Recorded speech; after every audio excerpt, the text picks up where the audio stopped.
trying out the microphone today.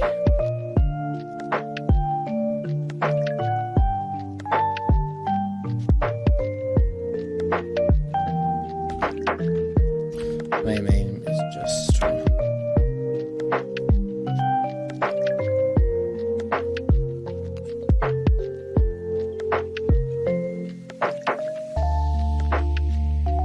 I really want this as well.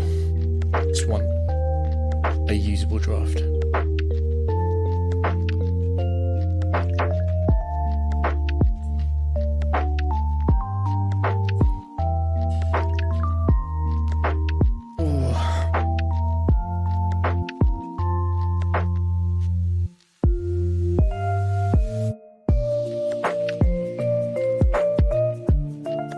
Moment of truth.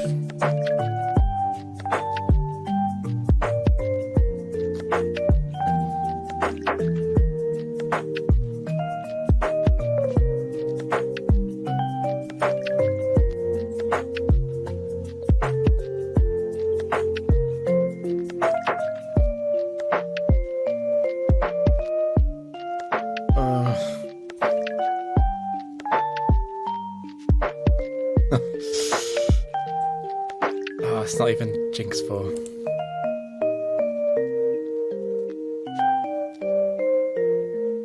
This is a disaster. I do like Weavile, but I don't like feeding on these kind of gimmicks.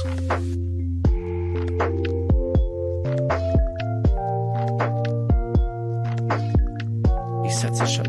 Such a joke. Max attack defense.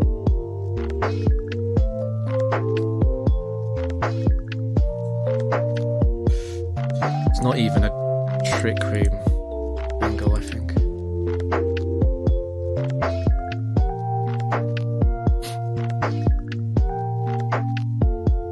It's tough because Jinx 2 unpickable. Lygon, unpickable. It's just these four. Make a note of that.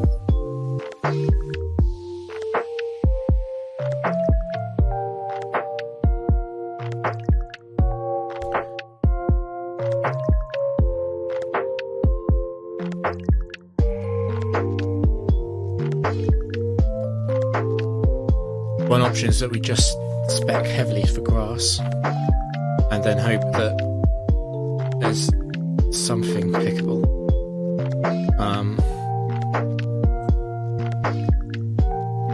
Crap. Most grass sets are not physical, and X's or isn't doing enough, I think.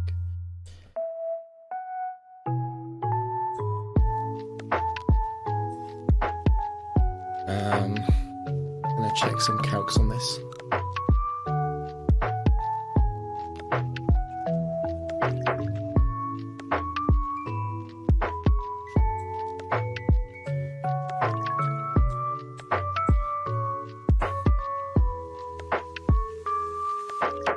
Because Hypno is perhaps the worst in isolation, but it does have good special defense. And that makes it usable into grass.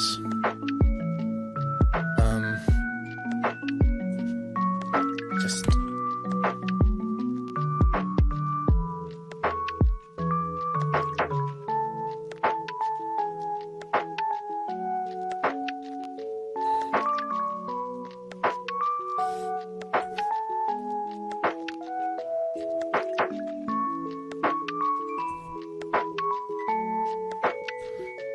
I mean, we're probably replacing all three of these no matter what.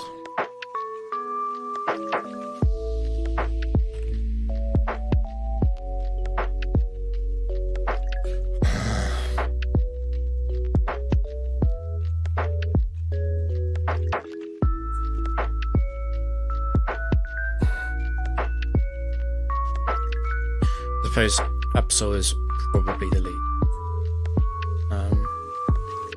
Just as the fastest one.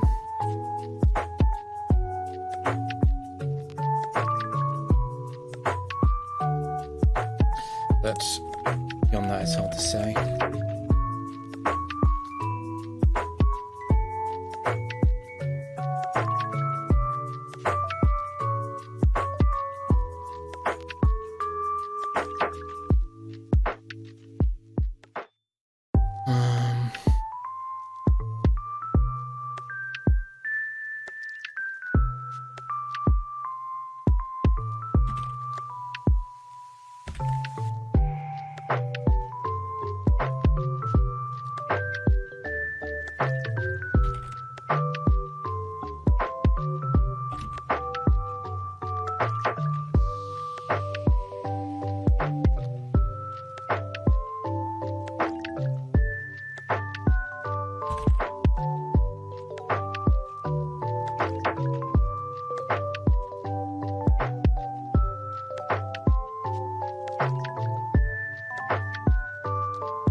Let me just...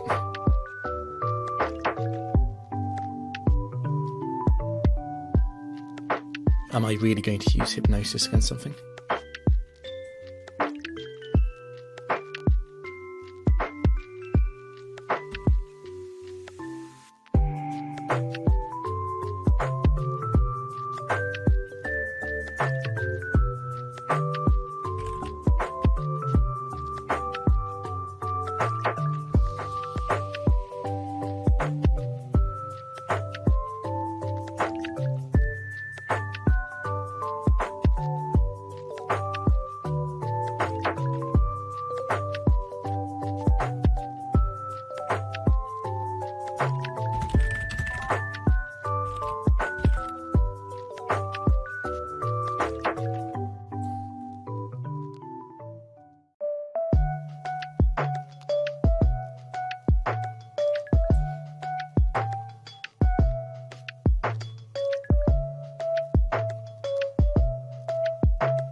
I'm always taking Hypno.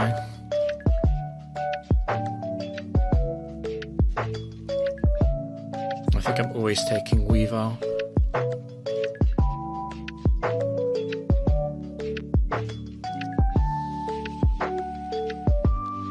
Because I do value Focus Sash. Oh.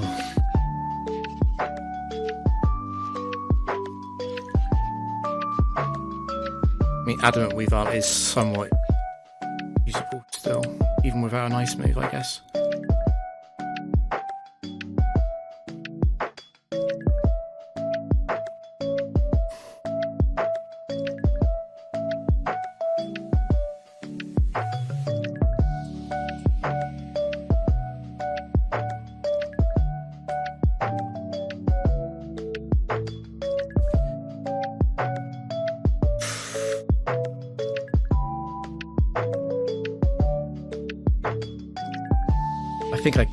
I think I can't take it now. I think it's too much of a gimmick. The problem with Hypnosis past 49 is that so many sets can run Lum or Chesto randomly, which means that Hypnosis isn't really a click anyway. And I'm never clicking Trick Room with two fast teammates. Skarmory is actually fast in the context of slow factory sets.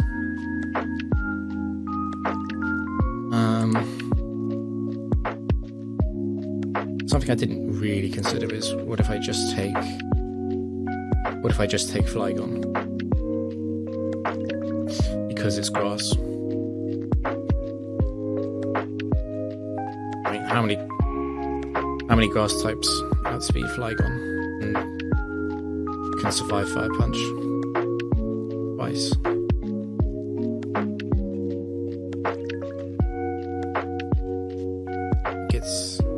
I think it has to be Skarm.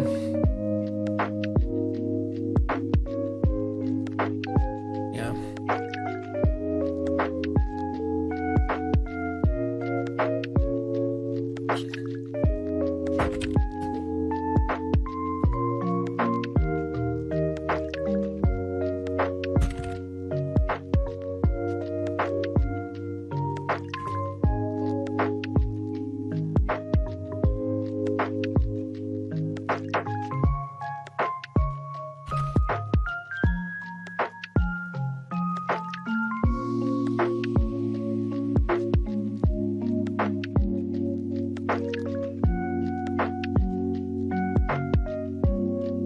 There's one last consideration: is I could lead Weaver instead of Absol. But without an ice move, I don't think Weaver is any better into generic grass anyway.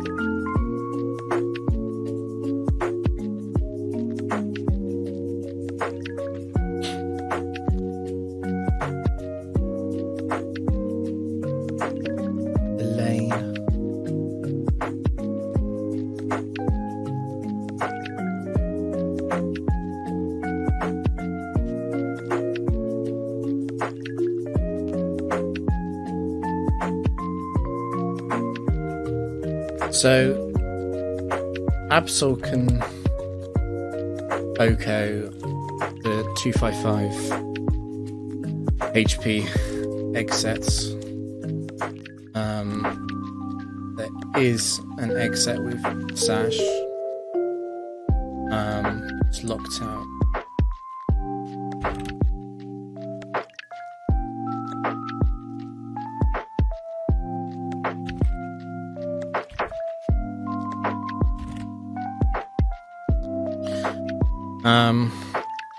Because the main goal is to just win 2 battles. I'm mainly looking for a reason why I don't click Exilza here, and I can't think of any.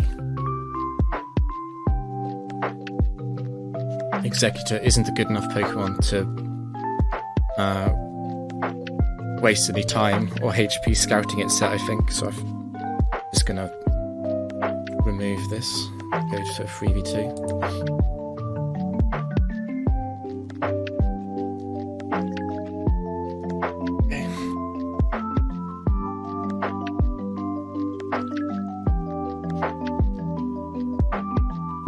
So Victory Bell, let's see, Rapper, Black Sludge, Power, Focus Band.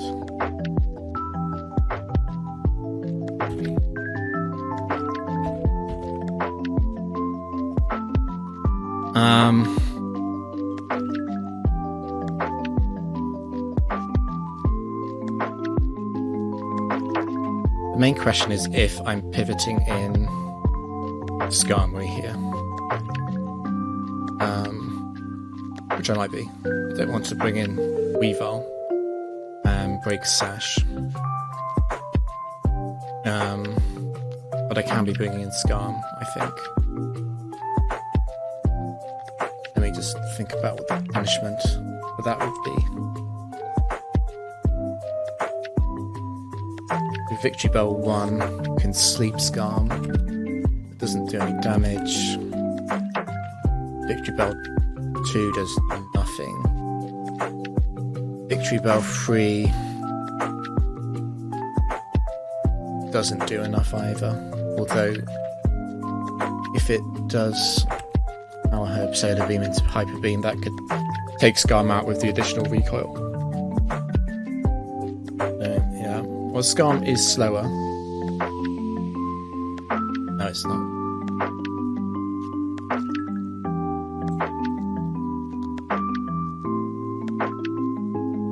Both the same base speed. Be careful.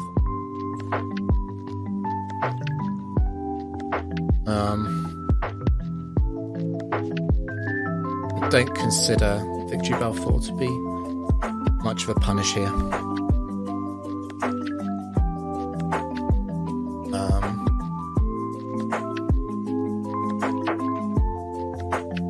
I mean, if Skarm trade, I think that's fine. That's Absol and Weavile with Sash intact against an unknown third. And this is the second grass type, so if Skarm's gonna contribute something, it's probably now.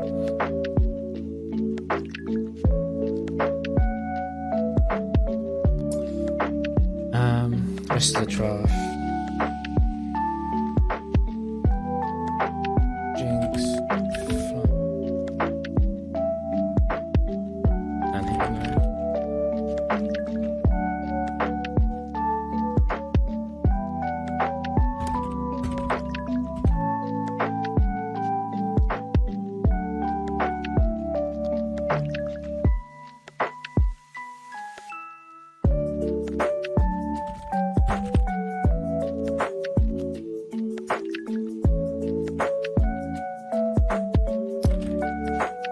Yeah, it was a terrible.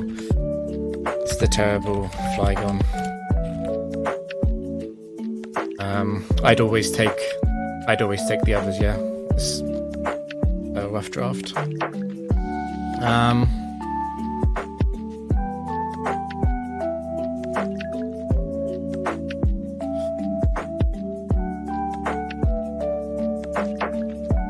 I think that just remove this. There's a chance the AI is dumb.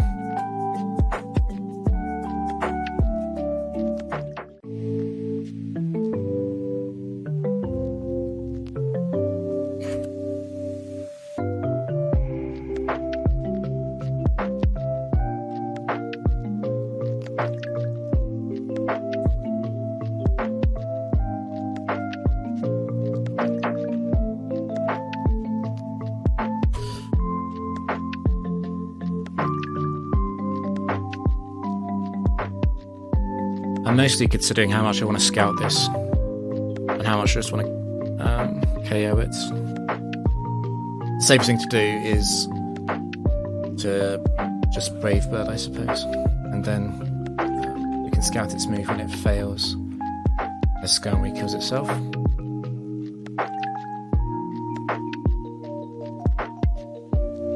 Outrage.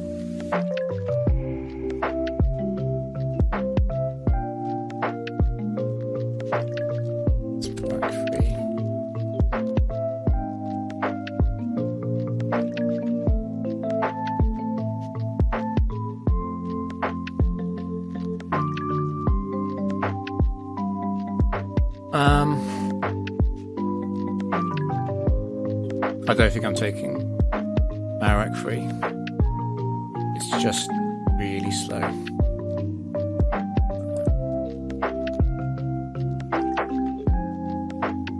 I don't think I can be convinced onto it either. Let's go on.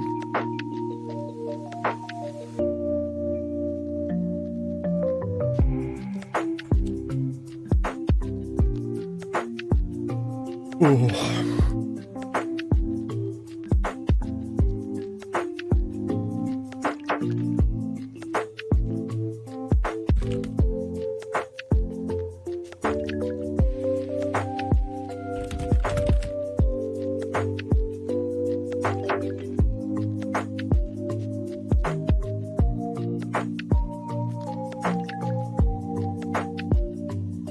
So the major target is definitely just 100 wins.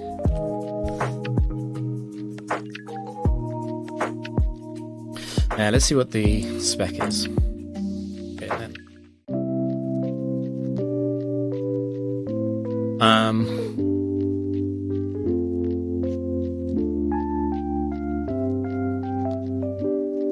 I'm considering taking Executor.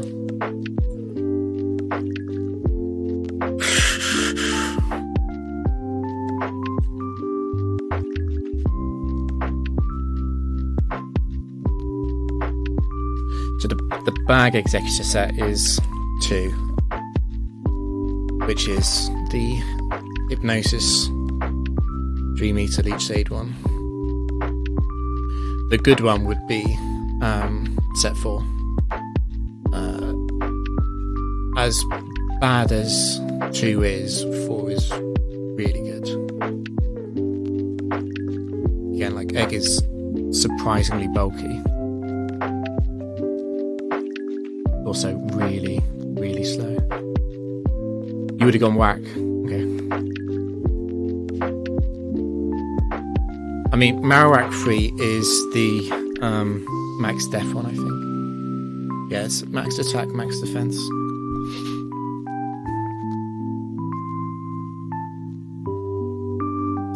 So what I'm thinking is,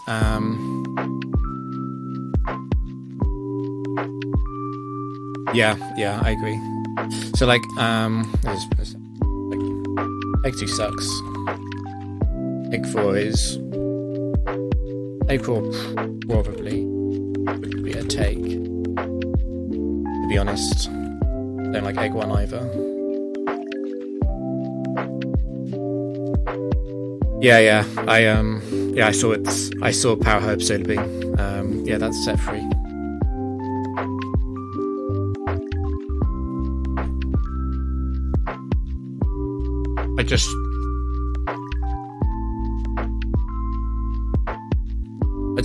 I don't value Victory Bell as a mon that can pivot. It's also really slow. It's also kind of disappointingly strong, and I don't like grass types. Black Free is an interesting option because it does at least hit things really hard.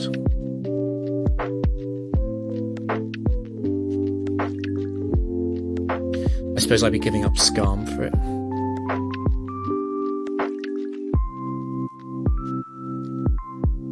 I see, you don't like Absol.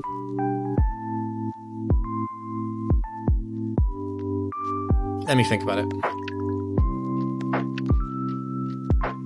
Yeah, they all suck. I agree.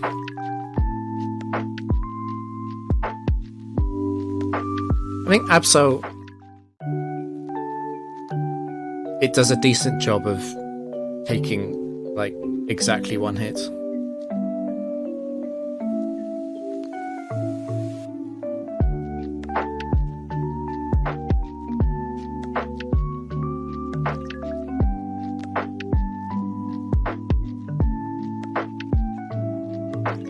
So what scares me taking a grass type over Absol is like, it's 99. What scares me about taking a grass type over Absol is that I've obviously got 3 Fire Weak Pokemon, and it's like there are so many fire types that run max speed and would just instantly end the streak. Weavile isn't doing enough.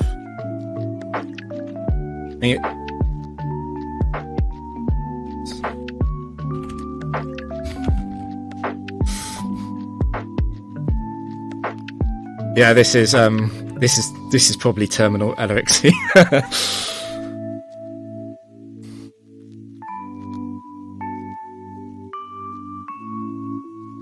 Yeah, so this is Weavile free. It's the Sash counter one, which is perhaps the best one of these 3.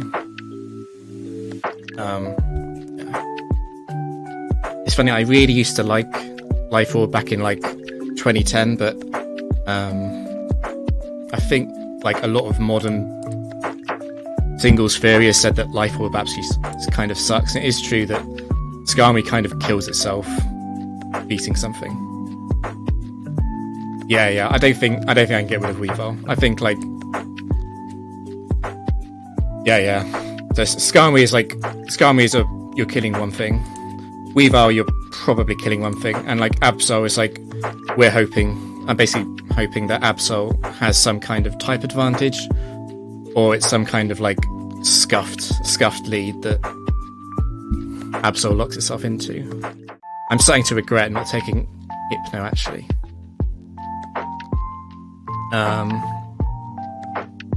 And I'm seriously considering just max risk, take Egg. No idea what Egg is. Because Egg can potentially KO 2 Pokemon.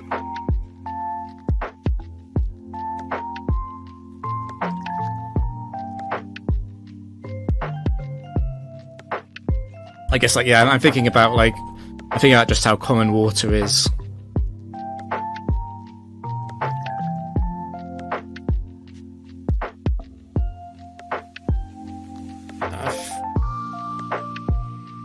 I don't think I'm ever taking. This might be a bit of an extreme statement, but I think I'm ever taking whack. I just don't trust it.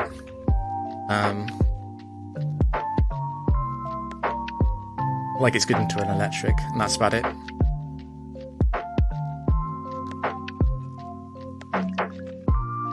The egg is a massive risk. If this is egg 2,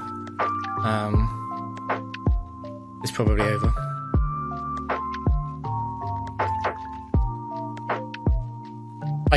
I mean, Victory Bell 3 is such a scuffed set.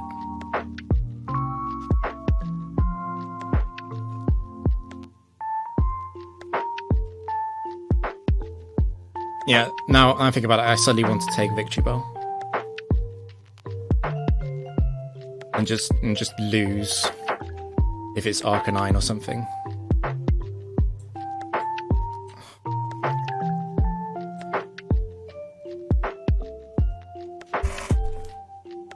Yeah.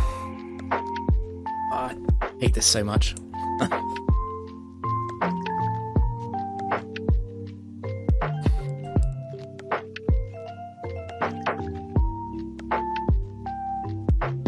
Okay, you know what?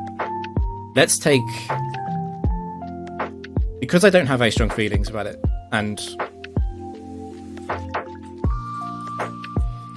I know the whack set. Let's take whack. Right? It is probably a loss into like a decently scary water type.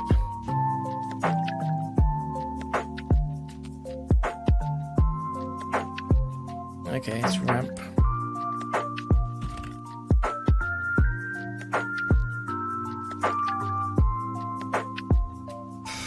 Let me double check the items again. Yeah, I was just thinking about like Arcanine not like coming out first and it just being like a really depressing loss. Yeah, Marek is like at least it can 1v1 like a decently large number of sets, and the hope is, yeah, it's a lot worse in Gen 4 than Gen 3, that's for sure. Like this set is also slightly scuffed. Anyway, so ramp, like, because the team, no, it's max attack defense.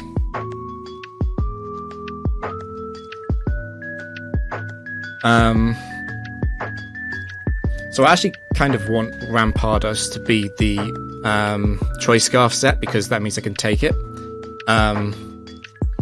And also because it makes like almost no difference to Marek if it's scarfed or not. But there isn't much of a decision to make here, because obviously Weavile's not coming in, and actually Skarm itself like gets hit way too hard. Like even like scarfed head smash will easily 2-hit KO Skarm. So we're definitely just earthquaking. But I'm gonna keep an eye on the roll or Marowak. It's crunch. No life orb. So let me see.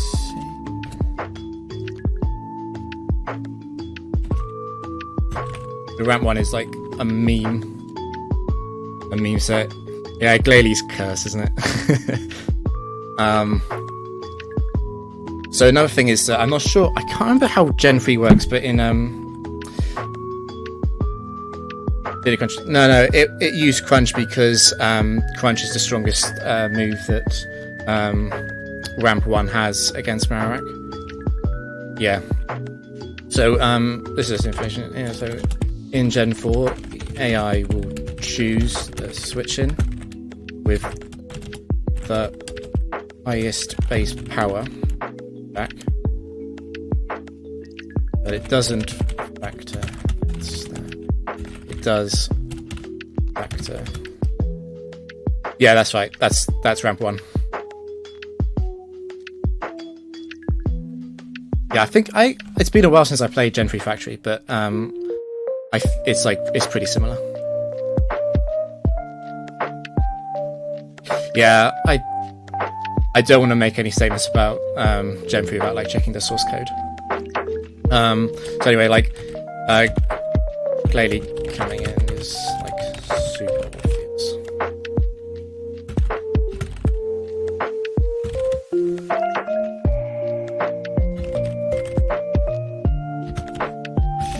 And we also know third one.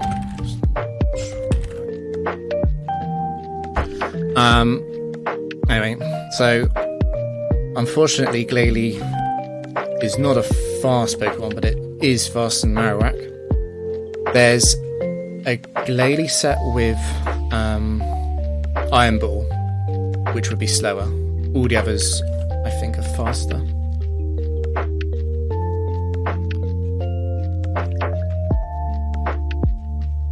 Yeah, I mean, obviously the special sets are definitely gonna Oko Marowak. Hilariously, Marowak could probably survive the physical Glalie set, so Glalie 2 with Ice Fang.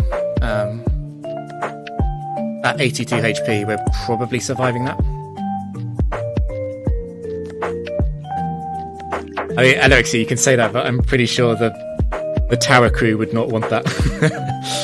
Because the ability to freeze and Oko is like a mega curse combo, obviously.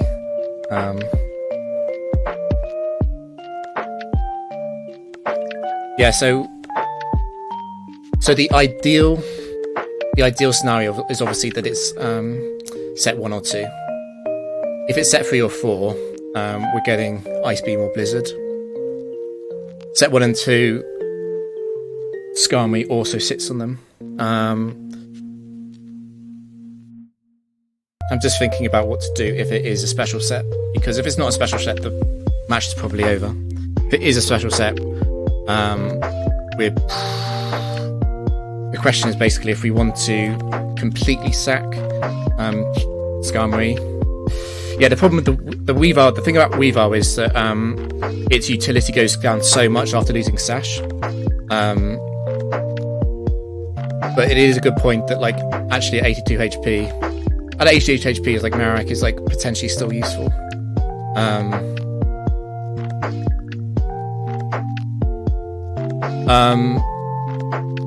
No, the normal KO attack wins if it can kill. The Oko moves get lower things.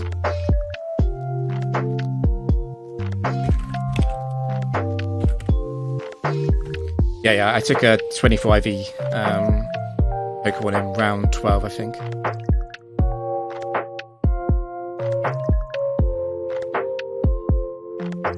So what I'm thinking is, if this is a special set, is that it might be better to, like, inverted quotes, sack Skarm and get Weavile in with its Sash intact against a third Mon.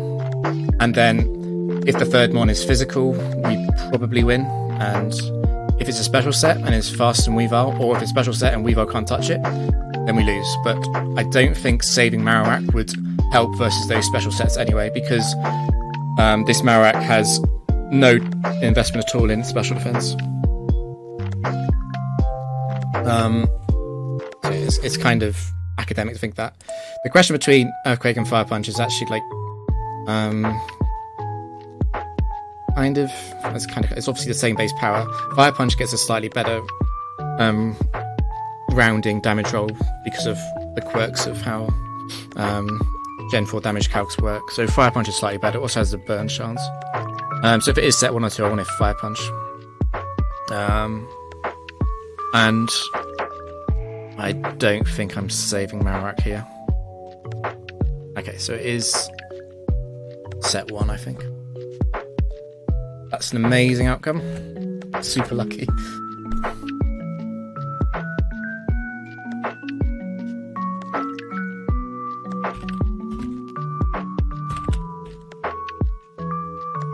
So yes, a small point here is that in Gen 4 there are resist switches, which means that if I click Fire Punch again, it is possible that if the third mon resists Fire Punch, it comes in, which means I actually don't want to click Fire Punch again. It's a small optimization. I want to click Earthquake, just to catch like a random fire type switching in here. Okay. Yeah, Torterra is the last one.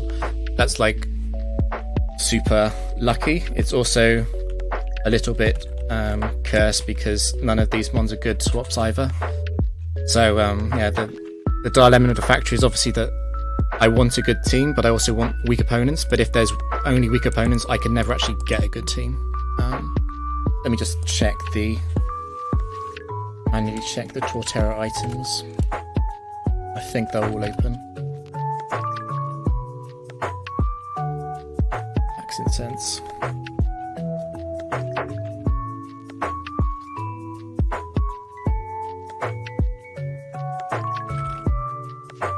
Yeah, for his quick claw. I hate saying this because it invites like really cursed luck, but I think there's like actually nothing that Torterra can do to win here, no matter what. The question is if I want to scout its set, and because all the Torterra sets is fast and Marek anyway, I always get to scout at least one move. And Fire Punch won't care anyway. Okay, so it's an Earthquake set. That doesn't narrow it down that much.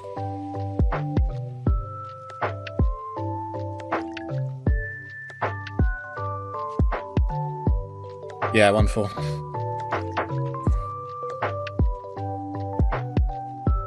I think I might as well fully scout this. So just looking at it,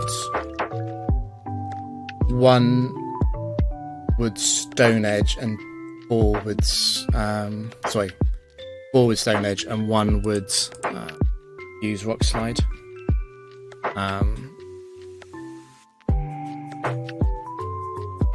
So yeah, a big HP attack.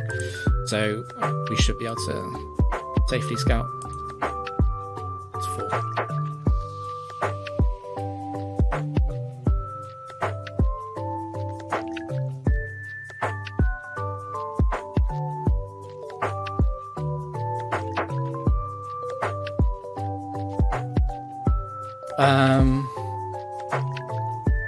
Frenzy Plant set.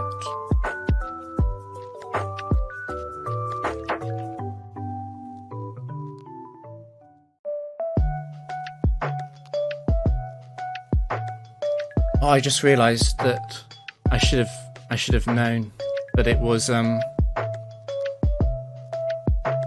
Torterra free. Yeah, well yeah, Torterra free can't it can't really touch Skarmory. If I sack Skarmory and Skarmory goes to low health, obviously Skarmory is still faster than Torterra free. But if Skarmory faints and it's just Weavile, then Weavile would lose to Torterra free. It's one of those situations where Weavile just isn't that strong, even Adamant Weavile, which this Weavile is.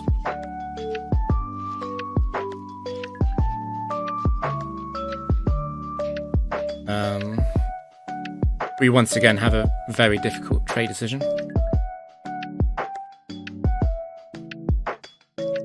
Because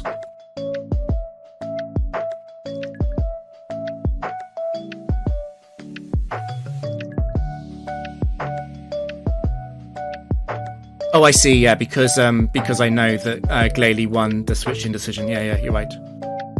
Because Leaf Storm would have been sent into Marowak. You're right. Yeah, that's right. Yes, small mistake there for me. Yeah, sorry about that.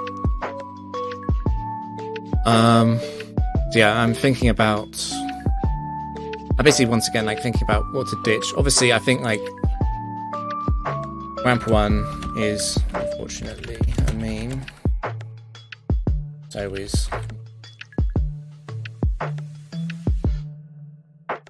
Torterra kind of reset.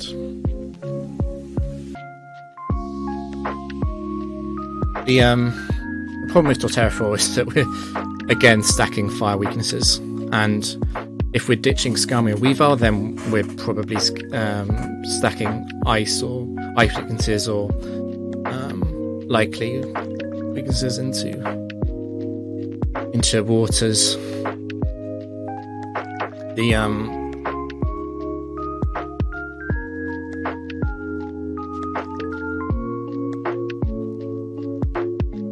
The fact that this is one of the situations of Factory where we're just kind of stuck because I want to get rid of all three of these, but they're all slightly supporting each other in subtle ways, but getting rid of any one of them kind of sucks.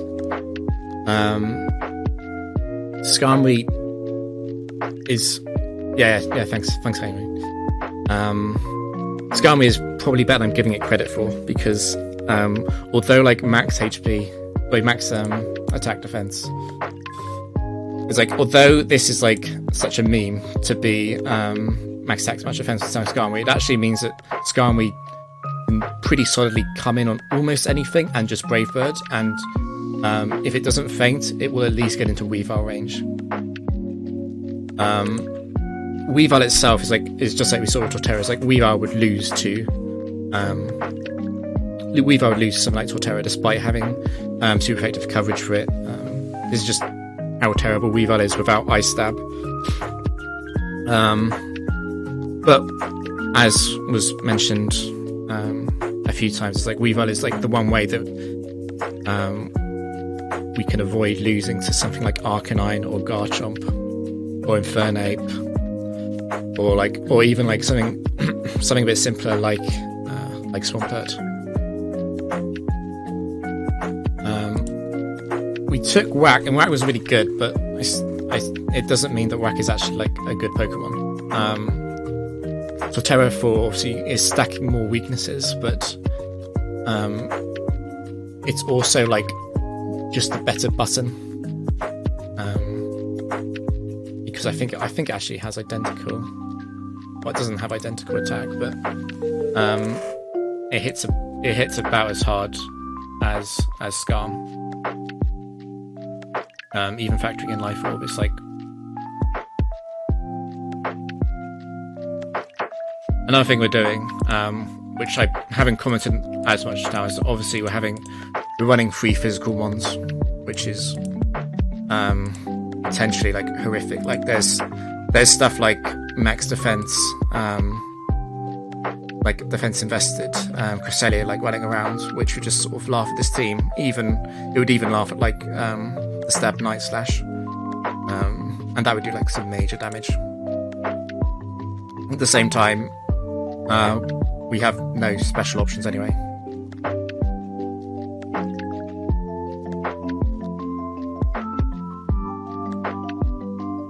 I think I'm edging towards no swap, just because although Torterra is faster than Whack, it's only just faster, and although it's like theoretically bulkier because it has about 50% more HP, it's also a grass type.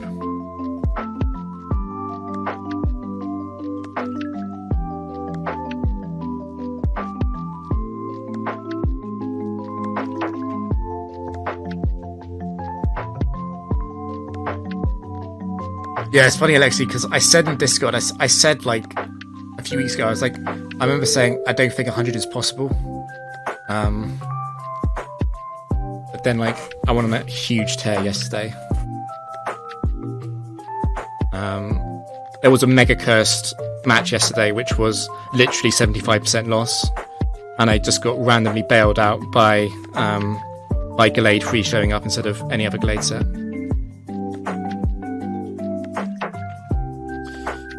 I wouldn't say it's like the drafts have been like okay. It's just been like there's been a few times where if I'd been unlucky, it would have been over. It's like Articuno 4 used Sheer Cold on Bronzong way earlier, and like it would have been over if it hit that. And there are a few other cases where it's like there was I think there was an Umbreon that gets like +4 evasion yesterday. Which started to like actually scare me, because you reach that point where it's just like, oh, I'm not going to hit any attack, am I? But I think I'm taking Torterra, just because like so many things hit Torterra into overgrow range, and yeah, triple fire weak, it's bad. There's no spec. I think like we're taking a huge risk taking Torterra, but it's like I'm also thinking like I'm just thinking about how many sets outspeed Marowak and like easily Oko it with Surf, and it's like I would be in huge trouble into those two. And on the balance, I'm just thinking like there were just way more things that outspeed an Oko whack. Yeah. Gen 4 was like, wait. It's funny. I was like collecting my thoughts and some stuff about Gen 3 versus Gen 4 Factory, because I saw your interview with Jimmy Cool, where you talked and you basically said that Gen 3 is better than Gen 4, and I was like, it's painful, but it's just so true. It is just so true that Gen 3 does so much more room for sort of play. So yeah, I'm gonna if I click this and it's like, if it is like Infernate 4 or something, yeah, we're in trouble. Oh no, it's fine. I really like Gen 3 and Gen 4. You won't offend me by saying Gen 3 is great. But yeah, I'm a big fan, Alexi. I really enjoyed your world record video, and I followed some of the live sets too. I do not have an obsessive knowledge of Gen 3 to the same extent as Gen 4 though. So we have Idol Christie. Unfortunately, Idol Christie is an any set.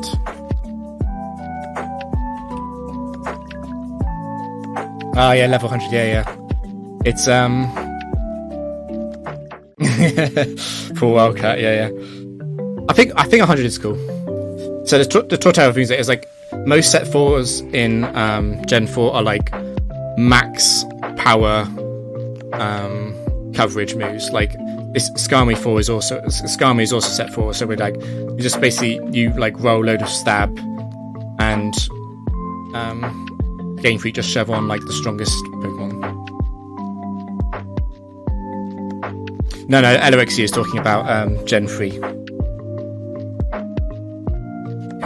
Anyway, Leafeon. So unfortunately, Leafeon obviously has huge base defense, which is yeah. They didn't hold back on like. It's funny because the way Factory works is that like set 1 and set 4 are usually like pretty close to what people would run in singles, and then set 2 and set 3 are often like really scuffed. It's like so like set 3 would be like, you know, a special Garchomp set, or it would be like Endure Salac, or it would be like Hypnosis Dream Eater. So like the real nightmare is that yeah, exactly, yeah. Anyway, for Leafeon, there's yeah. So for Leafeon, like the obvious switch is definitely Skarm, and I'm somewhat upset that Skarm is actually male because that interferes with the Attract set. There's also a set with Brass Whistle. Wait, there is not a Leafeon set of Attract. What am I talking about? Only real concern. Yeah, the only real concern is Brass Whistle.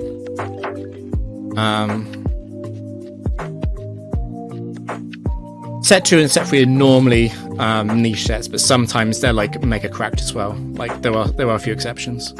Like Ment 2 is a Dragon Dance set, which is pretty sick.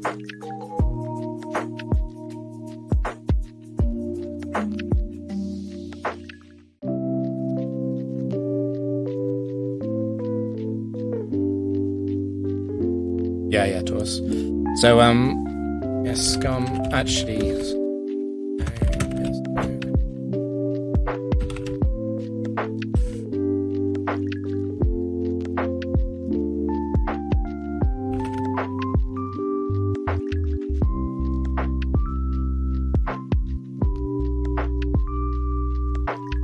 So I feel like if it uses and hits Grass Whistle, there was never a good decision for that anyway. And the Grass Whistle set is also the Curse set. If it uses Curse, that's like kind of bad. I guess Skarmory is using X-Scissor in that case. I need to do some calculate. Okay, so it is the Curse set. It's fine.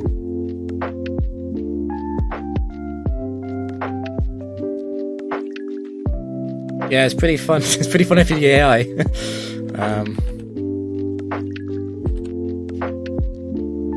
Yeah, this is a last resort set. That's the gimmick, I guess, because it's set 2. So after a curse, we obviously we're not going to get it with Brave Bird immediately. There is quite a big reason to click Rock Slide, because if we flinch, then we can just Brave Bird and not get hit. On the other hand, you can just click X Scissor, which is much better if it curses again.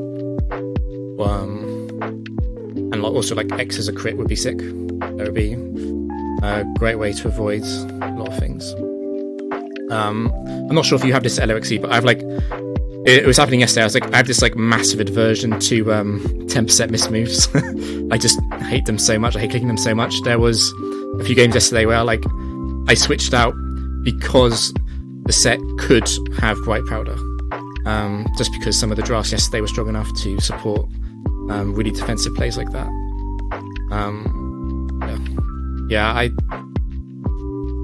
So basically I'm acknowledging that like I can believe that Rock Slide is a better play, but I just don't want to click it. The punishment for letting this thing curse too much is a bit of a problem.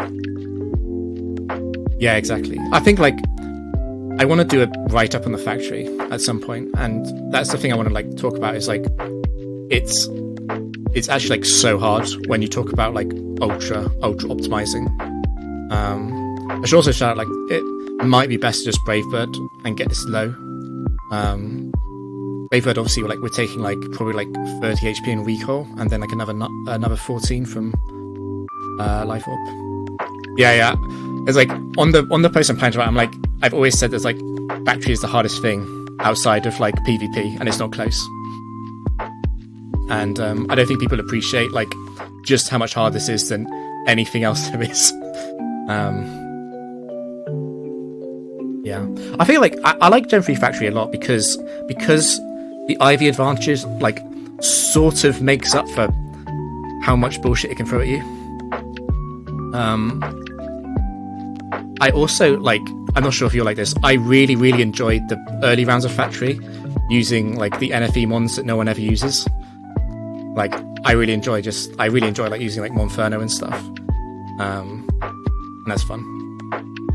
Anyway, I'm just gonna stick to my initial assumption and X Scissor. Okay, it does Grass Whistle.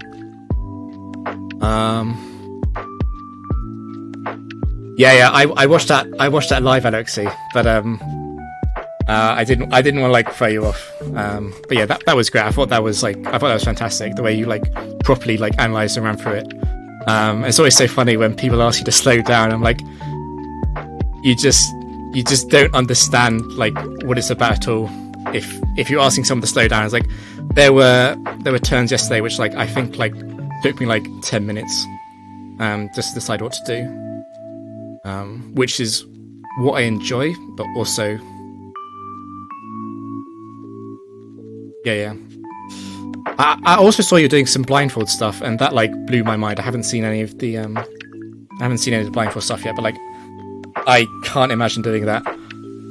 That seems crazy. One of the challenges I thought of, I'm not sure if you've mentioned this in the past. I quite like the idea of doing a no choice factory 1, where it's like instead of the draft of 6, like you just take the first 3, so you eliminate the advantage of like picking good ones from the draft, and you're just like forced to play with like actual shit. I think that could be fun. Anyway, we're obviously still slower. It did Grass Whistle. Yeah, Time Factory I think is cool. Have you been watching any Worcester's runs? I think those are really interesting. Worcester's doing gold speedruns attempts.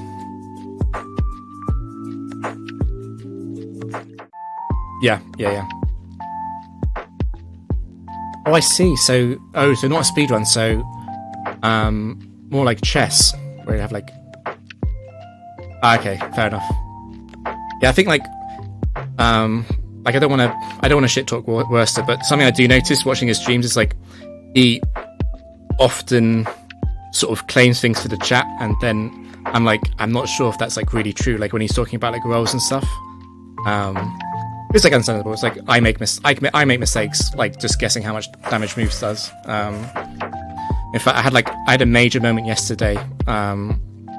Yesterday was really, really bad. There was a huge mistake I made, which was I just forgot about Explosion in Gen 4, halving defense. I was just like in my head, it was like, oh yeah, Explosion is 250 base power.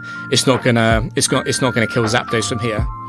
So I had to take a huge risk and Iron Head first, which was just like unbelievably stupid. Like I was thinking about it later. I was like, oh my god, I can't believe I did that, because like that was such a massive mistake. If I'd lost to that, I think I would have been really, really mad. Anyway, there is, for this Leafeon, there's a decent reason to use Brave Bird here, and a decent reason to use X-Scissor. But I think overall, I'm just so scared of Grass Whistle hitting and then this getting off too many attacks. I'm like, if we Grass Whistle, if we Brave Bird now, like we're probably looking at Skarmory that can do something against one more physical mon. And I just don't like messing around with factory sets that can hack. So I think I am just gonna Brave Bird. I think. Okay, it is gonna curse.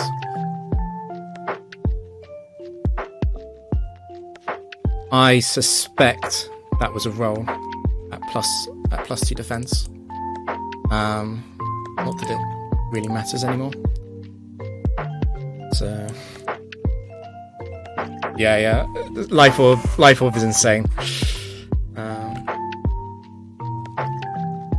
Let me look up.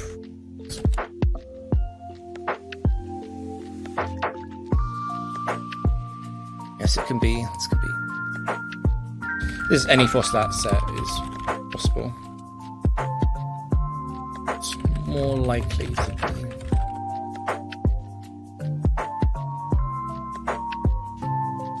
Cool, thanks, Alexi.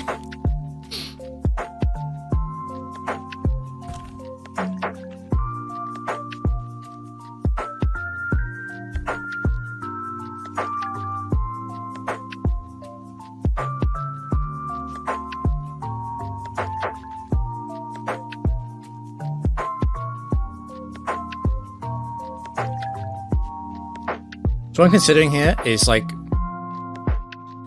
I'm strongly considering just going Weavile and not overthinking it. I'm also thinking, like, because for Frostlass to come in here, like Skarmory is going to faint to like Blizzard or Thunderbolt or whatever. And I think preserving Skarm. I'm not sure if it's worth it. It's like things can go wrong on the Weavile switch. Like we can get paralyzed. We can get crit. Weavile could miss because one of these Frostlat sets runs Laxin Sense, and all of those like basically game over because obviously Torterra isn't beating Frostlass. And I think like I'm just like considering like how many things actually beat Weavile and Torterra. That Skarn would actually help against. Like obviously, like we have like we still have like a massive fire problem, and we also have like a decently bad problem into like a few sets that we would need ice coverage for. It's like what if it's like what if it's like I don't know, like it's like what if it's just like Porygon. What if this Porygon with like Ice Beam? But I think the number of sets that, yeah, it would. It's like I'm just thinking like the number of sets I think would beat Weavile and Torterra. and Skarmory wouldn't help against.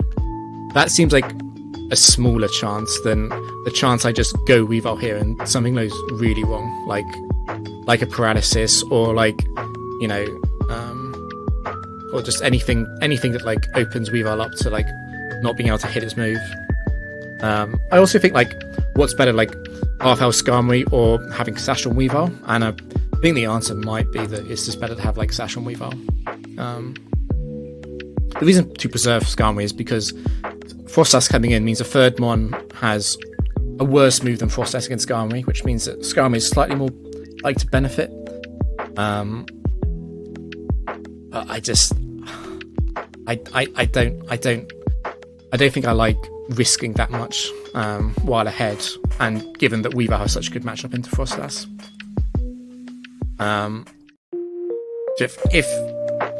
If for whatever reason Skarmory survives this turn, I definitely just want to kill this, which means it's Brave Bird. It's like no reason to, like, if I somehow get lucky and for whatever reason Frostlass doesn't drop Skarmory because it's a physical set or whatever, we just want to go for the guaranteed Brave Bird KO. Ice Beam. Yeah, it could be 3, which is sort of like the scary one. It could also be 1.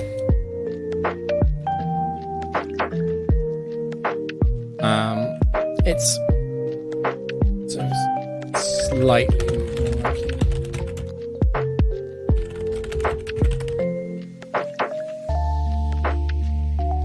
Yeah, so it's like, it's funny, is that like 3 is actually like, despite 3 being bad for Skarmory, it's like 3 is pretty good for Weavile, because obviously 3 can't do anything at all into Weavile. And 1 can also do nothing, so like 3 and 1 always drop to Nice Slash here.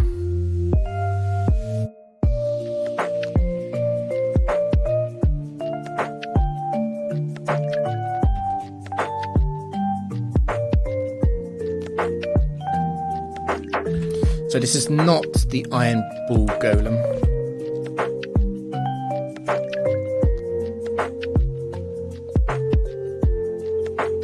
And it's not the Quick Claw. I think it has to be one. We don't know. It was a Frostlass that used Ice Beam and then fainted. So it could be 1 or 3. This Golem can't be 4 because Torterra has Quick Claw. And this Golem can't be 3 because Glalie has Iron Ball.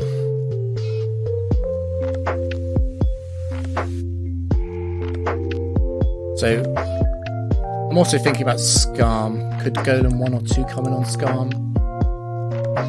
No.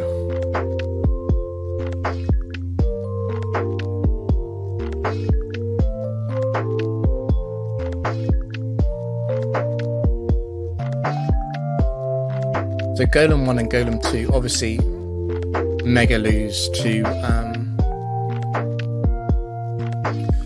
yeah, we just kind of, I was just checking that Golem 1 2.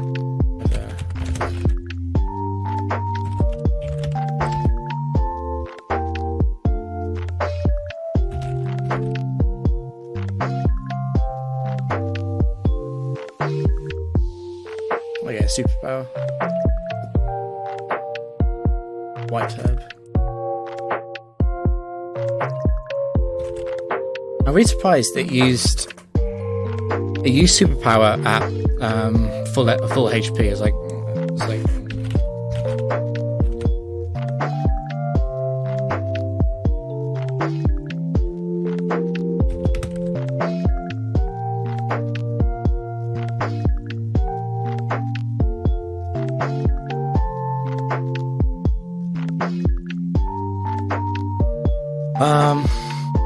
yeah, that's weird.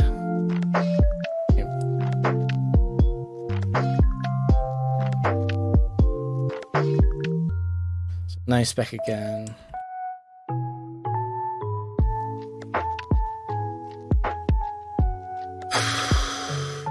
Yeah, once again, thinking about swapping. Yeah, that's a good point, Trey. Yeah, I think you're probably right on that. You're right. It's probably something to do with the quad effectiveness obsession that the AI has. I think in Gen 3 there's like a 70% chance that it gets a +2 score from the 4x weakness bonus. Yeah, it could definitely be that.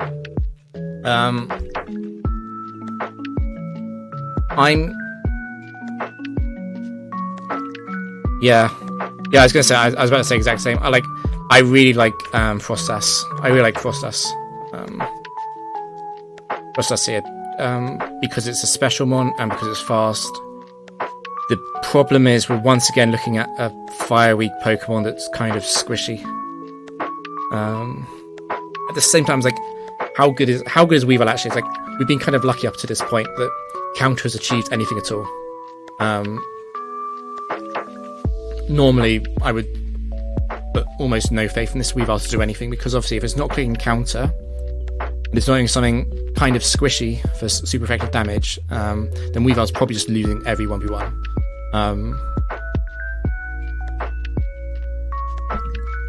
Yeah, and like Frostas is like it's like a real set. It's like, yeah, I think you're right. Like, it would be much better if this was Frostas 3, obviously, because that's definitely the better set.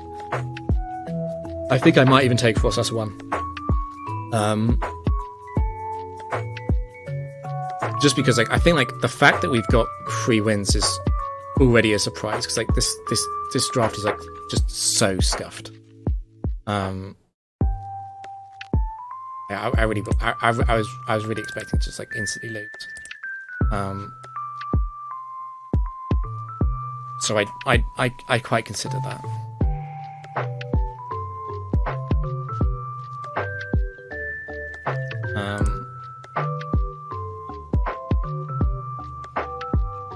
I'm also considering like, what if we drop Weavile? What if we drop Torterra?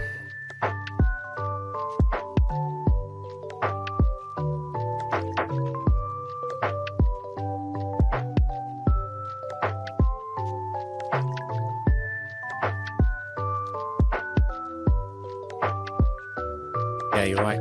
But I'm not thinking properly today. This is Frostas. It was Frostas 3. It must have been because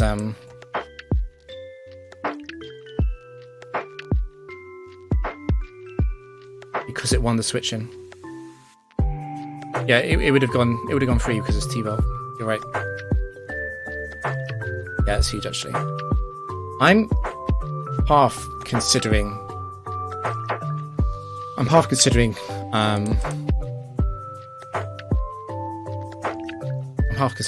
dropping Skarn as well. I'm basically considering dropping everything.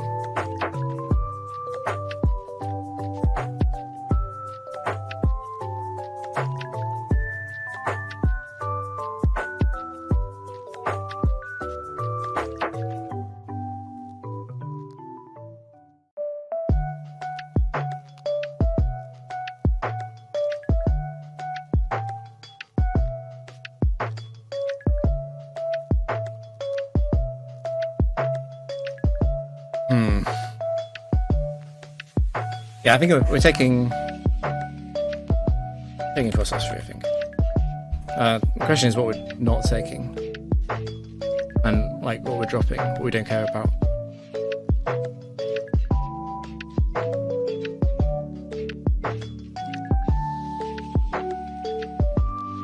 Like, I suppose like I don't think it's Skarn. I think like on paper it has to be Weavile or Torterra.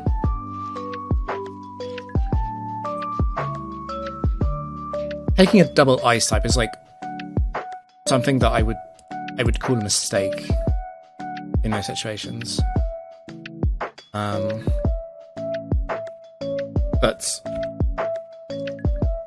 I think like I'm just thinking like how much better is Frostas than Torterra. I think it's pretty considerable. Like it's a massive difference in speed.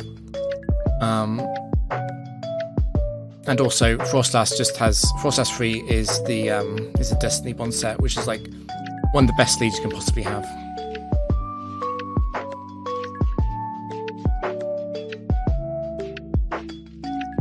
so I think we'll take Frostlass 3 over for Terra.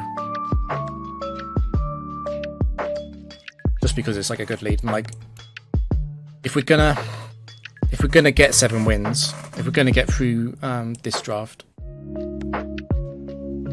What's up?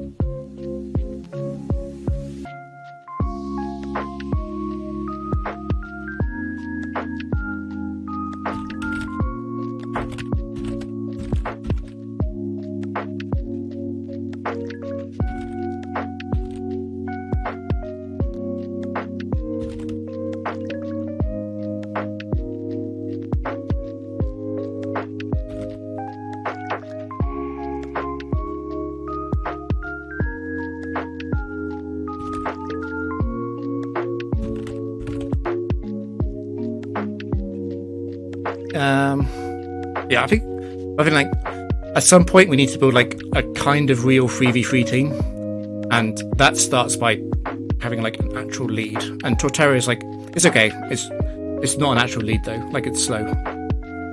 Whereas Frostlass has like this amazing utility where if Frostlass can carry something and then Destiny Bond, it's like it's just sort of over. So I think we'll take with Frostlass, and then that also means that we can get rid of Reval.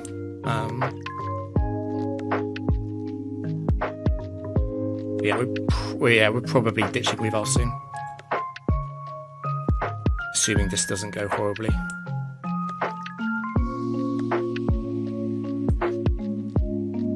Boris.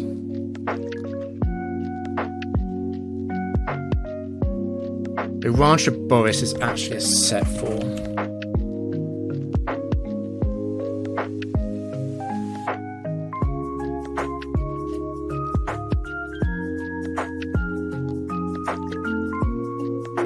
Yeah, I think like Sash in Gen 3 in general would be like incredible. So I'm like, yeah. So this is a 24 IV opponent, which is like huge because we know it's it's Porygon 4. It's yeah, I know. So. Yeah, I would forget. I was about to say, there's basically like there's no way I don't think there's any way we're switching because the back 2 mons actually can't really beat this. It's like Skarmory could come in and try and beat this. I think it would just lose. I think it would just lose that 1v1 after coming in taking the hit. It would take the Shadow Ball. Yeah, it has to be set 4 because this is Ranch of Boris.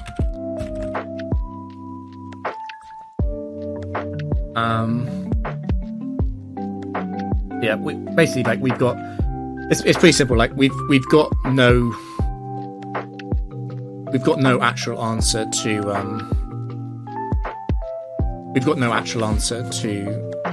Porygon in terms of like a switch in. Like I think we just have to Destiny Bond. I don't think there's anything to be done at all.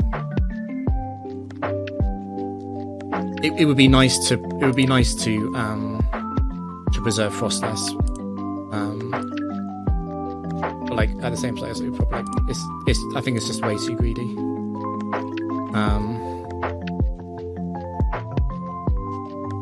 So the question is like after we Destiny Bond, like what are we going to? And because Frostlass is honestly, I don't know.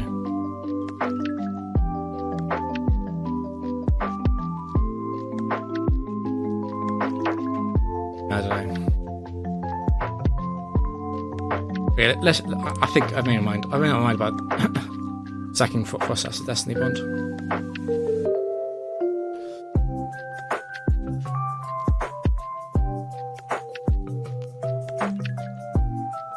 Decision on what to send in now. There's 2 major schools of thought here, which is we can go Skarm, saying that the Pokemon coming into Frostlass wants to be super effective basically against Ice and Ghost, and Skarm resists attacks that are good into Ghost. I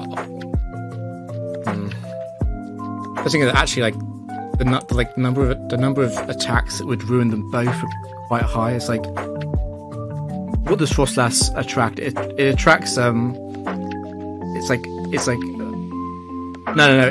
It will make the decision. Actually, I don't know. Is it just random?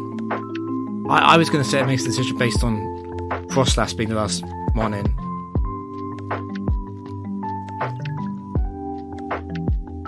So I suppose, like, yeah, there isn't really.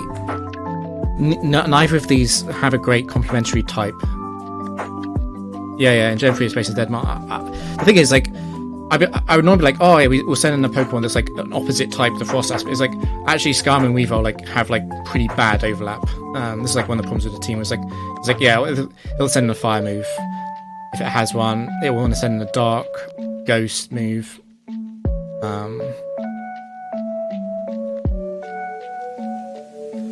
And like Weavile and Skarm, we like hate them both in a similar degree. I suppose there's also Rock. The thing about Rock is that actually there's like way more Rock Pokemon that are physically based.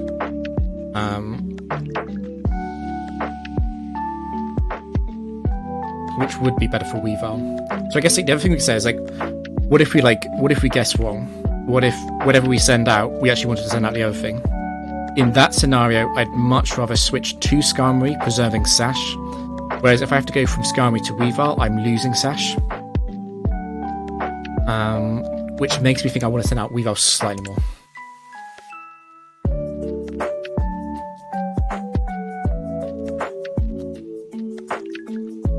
Okay, Dusknoir.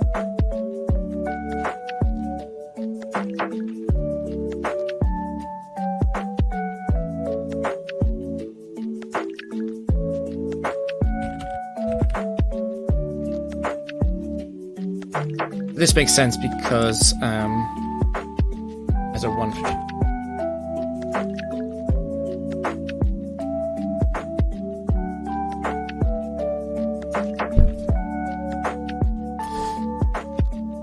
yeah. So yeah, I suppose you got like lucky. Weavile won't. Okay, Dusknoir 4. We could quite legitimately go Skarm here.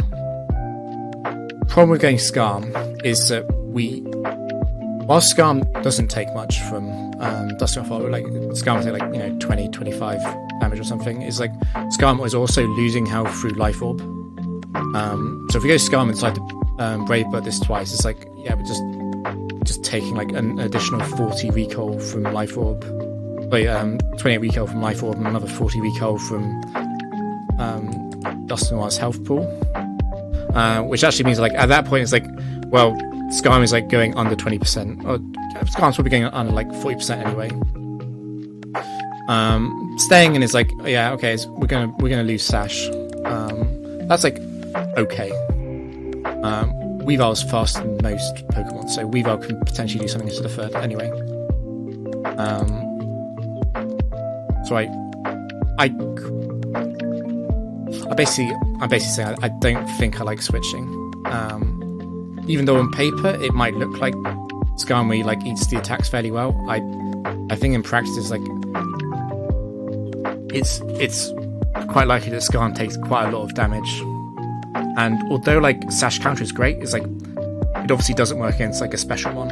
And there's a lot of like especially base ones that like just Weavile can't do anything to, like the Porygon that was out at the start.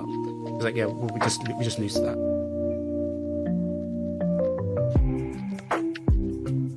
So we knew we were losing Sash. It was always going to click Big Break.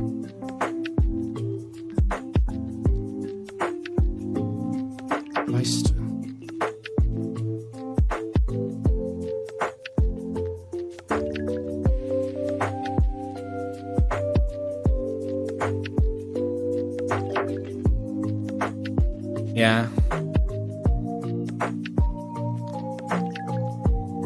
Yeah, no stab. The good news is I'm pretty sure Weavile and Skarm can take this. but that will require no burn from Firefang on Skarm.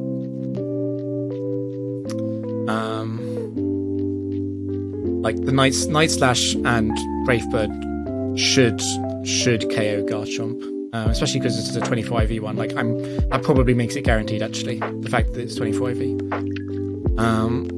Anyways, like also Weavile is always clicking Night Slash here, so like there's no decision to make there. It's never one of the other moves. Crunch.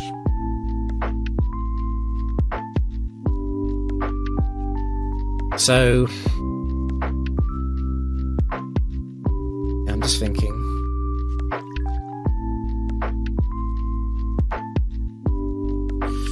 We don't want to click Bravebird if it's going to burn. But if it flinches or crits and we don't Bravebird, Skarm just straight up loses. If it does burn, Skarm can still win. It's just that it might need a crit, or like a Firefang burn into like a Firefang miss. So I'm trying to basically like talk my way out of any reason not to use Bravebird here. If Bravebird doesn't KO, that's fine because we should probably live 2 Firefang, 2 Life Orb Recall. No, we won't. No, Bravebird Recall will do too much. At best, that'll be a draw. Yeah, let me calc. Let me calc Bravebird.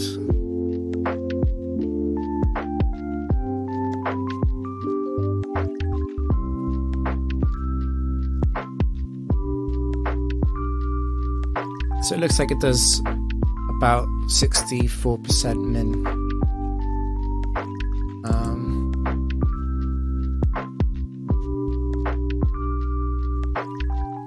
Yeah, well, that's Garchomp is definitely lower than that.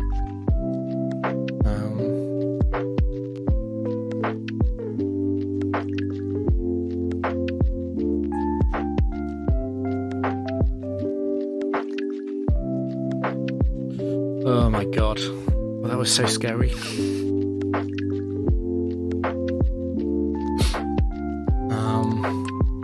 Anyway, I suppose the good news is that we get Garchomp.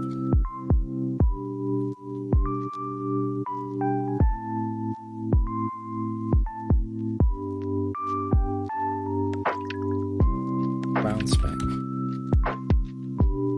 I think it's probably just time to get rid of Weavile.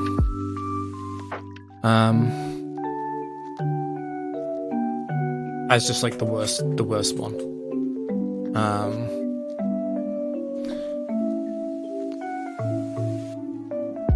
Garchomp isn't.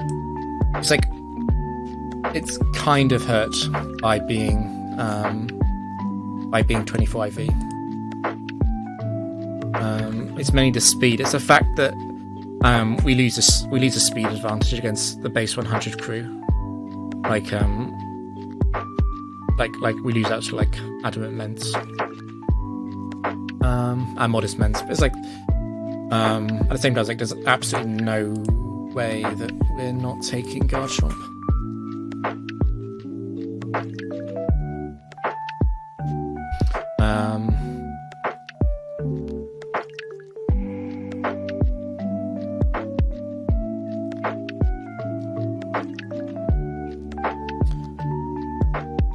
Weavile 3 is, I suppose, like Weavile 3 and yeah, Bravebird. I think it was guaranteed range without burn. So like I think Weavile 3 is just worse. I'm also thinking like it is a ground spec and we're decently far into this set of 7, but it's like Skarmory's pretty good into ground spec as well. It's like, what would I even want to keep Weavile for that Skarmory wouldn't be good into? It's like okay, it's like Swampert, but it's not like Weave Out helps that much against Swampert anyway. It's like it would just be used to like counter, and it does nothing into special Swampert, which is the set that Garchomp would need help with anyway. And I'm like, if we don't get unlucky, then like Frost Sash just kills something with Ice Beam and then uses Destiny Bond and it's over. Yeah, let's not overthink this.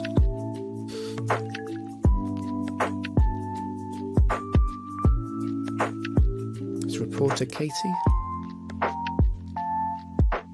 which is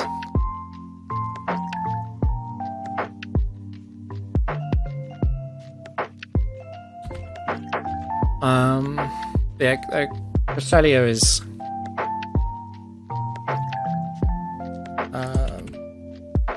Cresselia is like a pretty good mon to have in the factory. It's another one of these sort of like superstars where it's like the sets with Moonlight, just like they like sit on so many things, they take so little damage.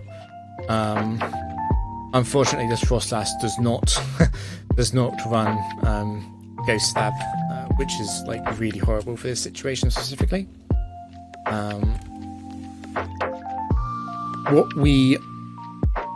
This Frost Slash 3 doesn't run Ghost Move.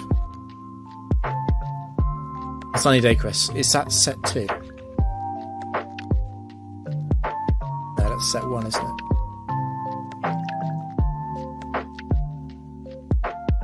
The thing is, like, the thing I like about Cress is just like its ability to out heal so much damage that comes at it. Like it's kind of silly. Like for example here, it's like how much are we going to do with Signal Beam? It's like we're not going to do. Yeah, like if it's set 1, we don't win. Frost Slash loses to set 1. And then it's like at set 1, oh, so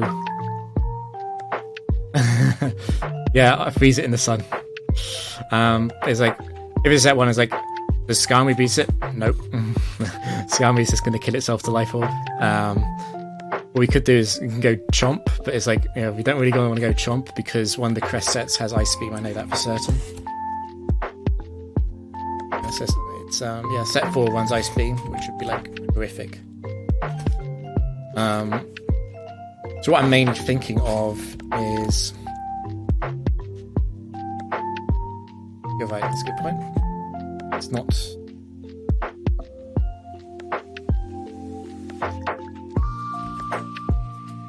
Good point. Thanks, honey.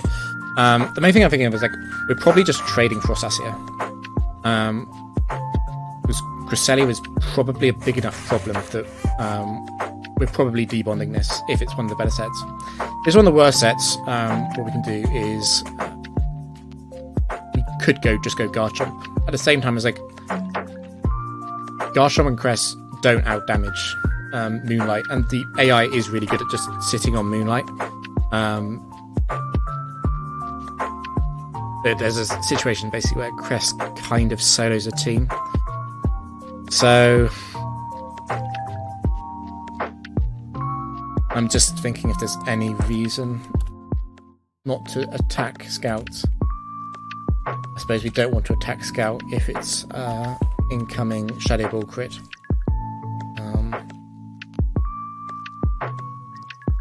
And like you said, like unironically, it's like maybe we just want to Ice Beam it because Freeze is better hacked than Confuse. And the amount of damage that Ice Beam and Signal Beam do is similar. And we're probably not aiming to KO this anyway. Thunderbolt Paralysis would actually be like decently useful too, but it's kind of annoying with Destiny Bond.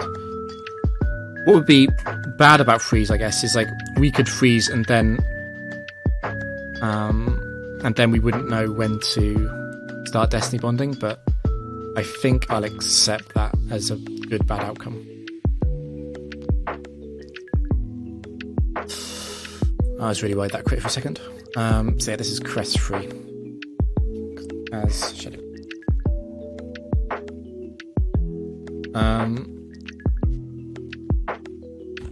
So the other two aren't coming into Kestri. They're not coming into like stab psychic is too scary, and its ability to just heal out damage is too good. So the best thing we can do here is probably just trade. Just trade out Frostlass. So I think Cress is an amazing pickup if we win this fight. Once again, we're faced with this dilemma of like, if we pick wrong, what do we switch into? However, this time, I think it is true that the AI behaves on what it's just seen. It's just seen Frostlass, and it's like Frostlass and Garchomp are nearly opposites. Garchomp doesn't really care about ghosts anyway, and a lot of the ghost dark types like physically frail, and Garchomp will just kill them with Outrage. So I think the type synergy works out much better for Garchomp here. It's Steelix.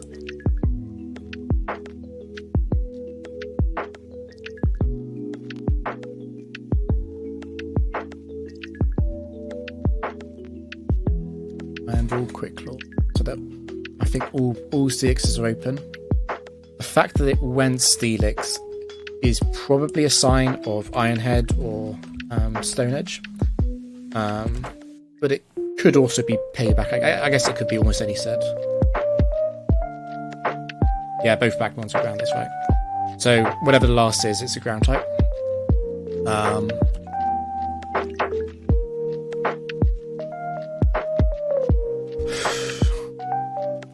On one hand, Steelix 2 is the least likely set for it to be. On the other hand, if it is Steelix 2, that's like really bad, because Steelix 2 is the Shaka set. It will survive 2 Earthquakes, and it will use Ice Fang, which would be really bad.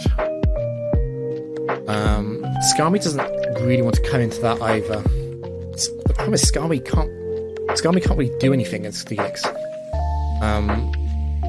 What I might consider doing is, if it is set 2, I might potentially just completely sack Skarm,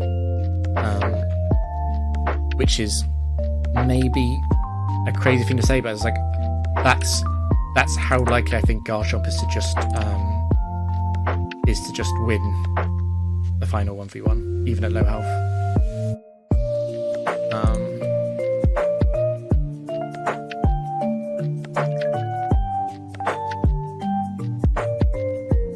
The problem is, it's just like Skarm achieves so little. Skarm will kill itself to Life Orb Recall by trying to damage Steelix. In fact, I think Steelix probably wins the 1v1. So what you're saying is that we can go to Skarm and just basically like use Skarm as a way for Steelix to get a guaranteed 1v1 with the final one. The thing is though, like I think that slightly undersells how good Skarmy is into a random Earth type. I'm again thinking like, what's the bad case scenario? It's like probably Swampert. Gliscor may be a bit of a problem too, particularly to counter Gliscor. That would just beat Garchomp. But these Pokemon couldn't beat Garchomp and Garm.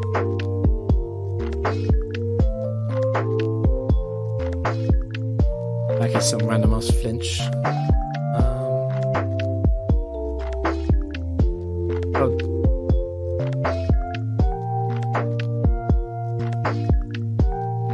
Yeah. Obviously, Garchomp is faster than most grounds. A really bad third one might be Flygon, actually. Because Flygon would be 31 IV, and it would be faster than Chomp. Can't be Aero. We know it's ground type. Flygon would be really bad, because it can, especially the one that can flamethrower a Skarm.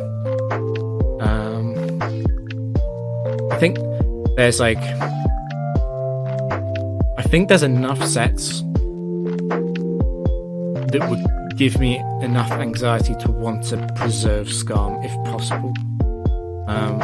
If this is Steelix 2, I think what we're gonna do is go into Skarm and just like borderline sack Skarm. We don't have to sack Skarm. What we can do is we can just damage it once and then come out on the Thunder Fang back to Garchomp and then Earthquake. That's not too bad. But even against 2 is like we do want to attack first, just because like we could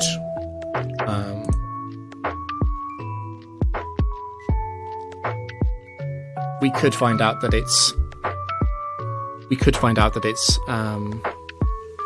it's one of the sets that Garchomp just like easily beats by using Earthquake twice.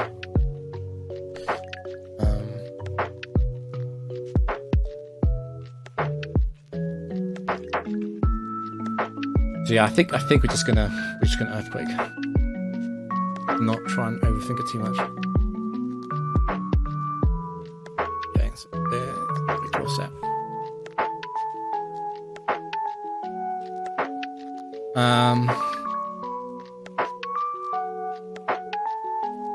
The problem is, now that we've damaged a Quick Claw set, it can explode.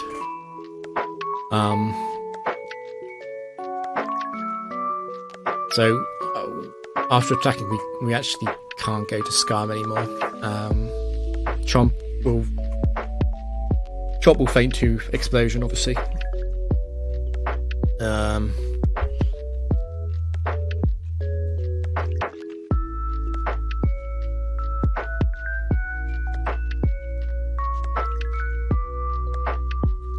But once again, just thinking about how much I want to preserve Skarm's HP total.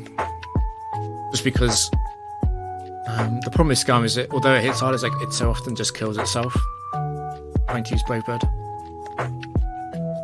So once again, just thinking like 80% of the time there's no Quick Claw and we get a 2v1, but we should win. If Steelix explodes, I suppose like that's probably like okay. There's a decently large number of ground types that Skarm could 1v1. Hippo is scary, yeah. Maybe. I think what scares me most is probably Flygon.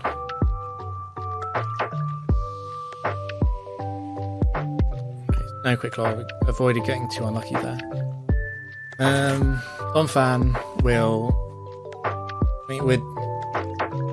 what I can say for certain is we're at 96 HP. We're going to be in range of Adamant Earthquakes, unfortunately, which likely means that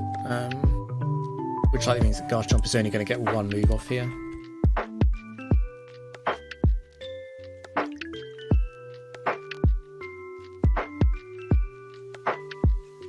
The good news is that Skarm is pretty good into most Donphan sets. At the very least, Skarmory can't be hit by Fissure or Crit Earthquake or whatever. Just looking at this, Donphan 1, it's over, can't win. Donphan 2 is never beating Skarm, I think, because we can just push it into Brave Bird range. Donphan 3 shouldn't beat Skarm either. It would require some lax and sense luck or some kind of paralysis or burn. And then Donphan 4 also can't really do anything. Donphan 4, yeah, sorry, it can't be 4. Donphan 4 would be nice. So yeah, 2 against 1 and 2 we're fine. Against 3 we're concerned, but only slightly concerned. It's like we should win. What we could do is, I think all Donphan, I think they're all going to use Earthquake here. because it's the only move that kills. I think we're outside of superpower range. What I'm thinking is, like, it's actually slightly better to switch because this is Earthquake, and if Skarmory somehow draws against Stormfang, then we want Gosh Jump out last, because at least then we don't lose to the sort of tie scenario where Skarmory faints to Life Orb Recall. Yeah, I think it's slightly better to switch here. It's going to Earthquake. It doesn't tell us anything about the set. But what we want to do is just, because it can't be Quick Claw, all we need to do is just do enough to bring it into Outrage range, which is essentially 2 attacks. So one of the attacks is Brave Bird.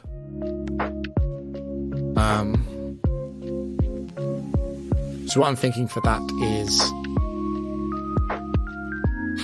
it's slightly better to X Scissor first, because that way we don't lose Skarm to like a crit superpower or something plus the Brave Bird recall. It's possible.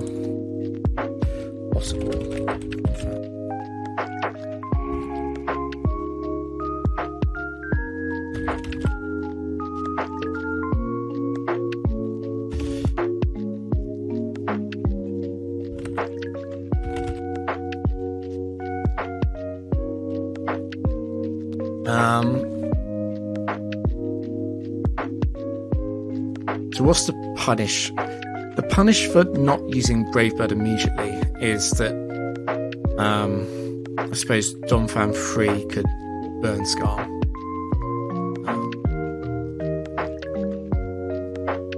That would be bad.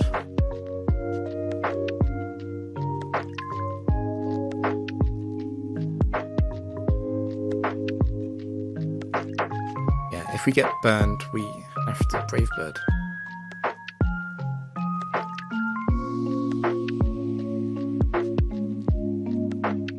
Punish for me.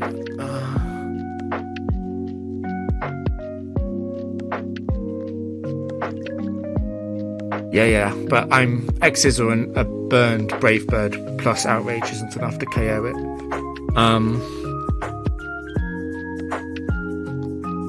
My thinking is basically that the thing is that 6.25% crit, more likely.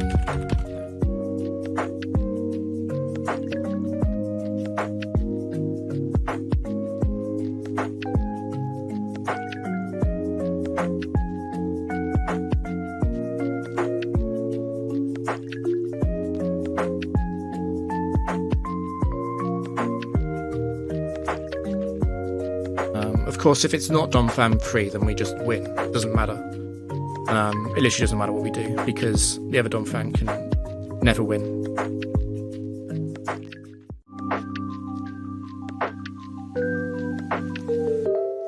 Yeah, I think it just makes more sense. I think its burn is just less likely than crit, which means we X-Scissor first.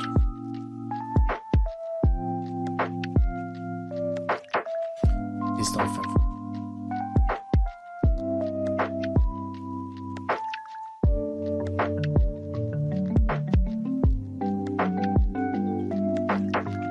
I'm a bit scared. I didn't think about Laxing Sense. Yeah, we can lose to Laxing Sense.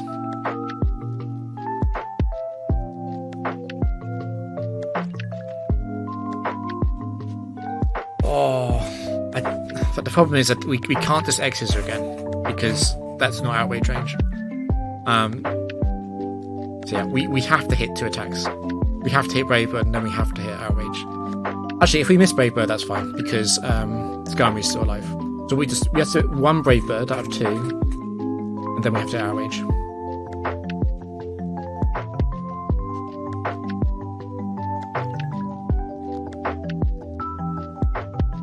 Okay, that's good.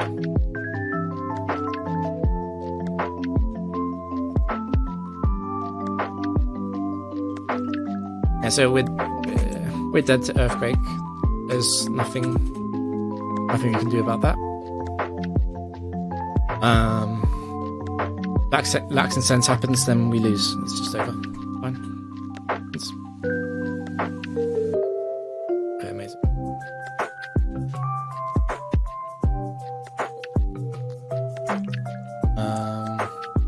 That was 6.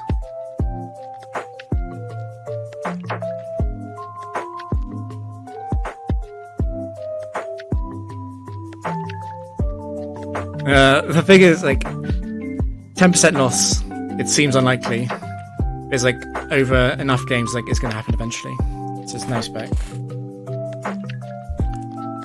I think there's absolutely no way I don't get Crest free.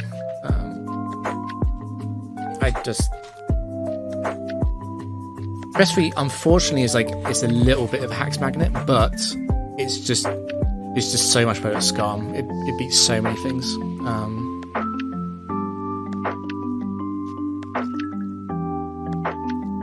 Like, including a lot of the things that, like, it's like, what would Garchomp lose to? Is like, Garchomp loses to something with an ice move or like some strong dragon type.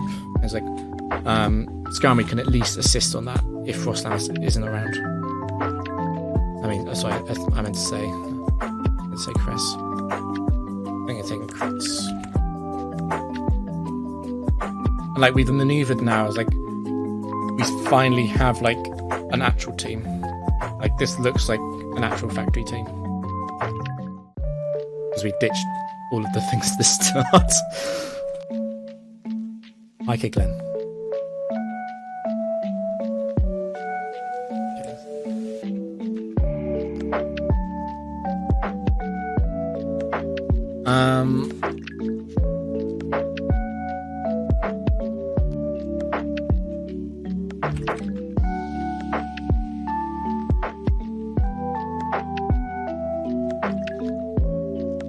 It's not full.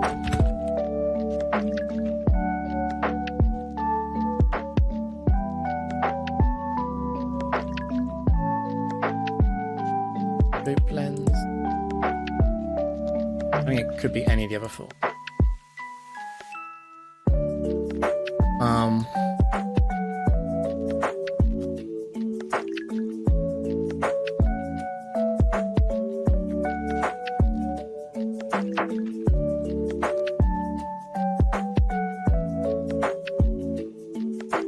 So it's probably it's most likely using a ghost move here. And if it's using a ghost move, then we want Crest to come in. Because although I like Crest, I also really like preserving Armon.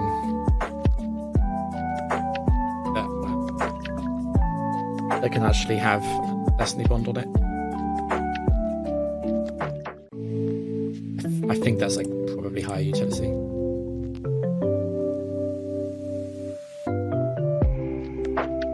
So, just checking some calcs. If we do come in on Crunch, Shadow Ball,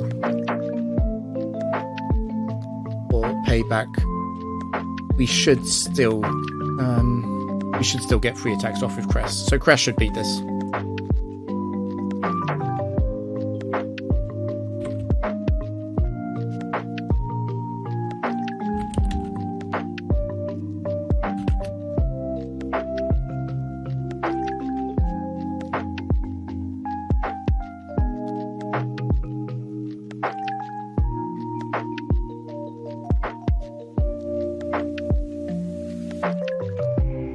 The death drop. It also looks like that was a high roll. I mean, I did 70. That's more than I would have guessed.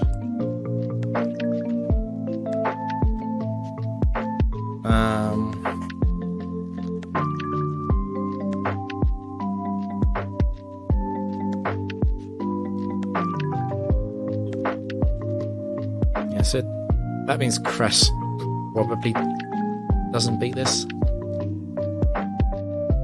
Annoying. What Crest can do is we can just attack twice. Like, We dropped to shoot 2 Shadow Balls, but it's fine. We can just use 2 Psychic, and then something can come in and finish off Glalie. Or what we can do is, maybe what's better than that is, we can use 1 Psychic, and then go to Chomp, take a Shadow Ball, and then just Earthquake. That would be a pretty good spot to be in, I think. We still have all 3 mons alive. Not a crit.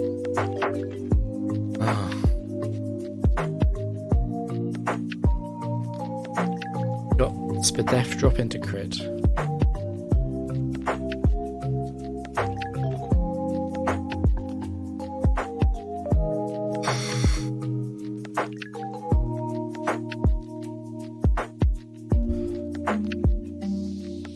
I'm thinking about what's better to send in now.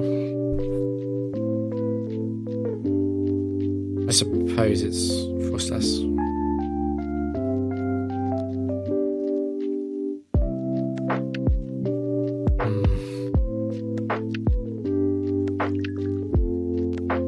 Yeah, exactly. I think we're going Frostless.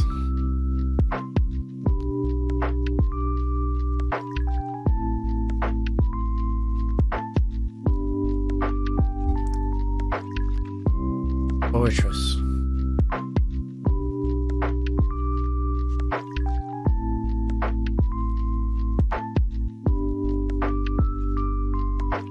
I think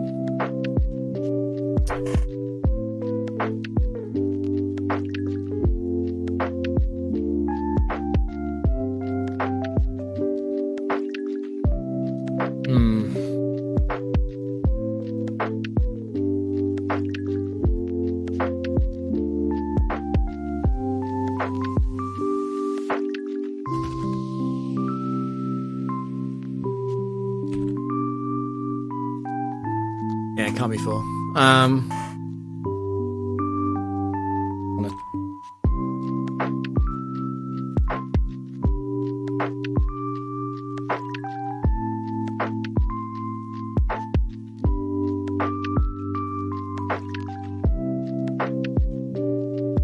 Nice.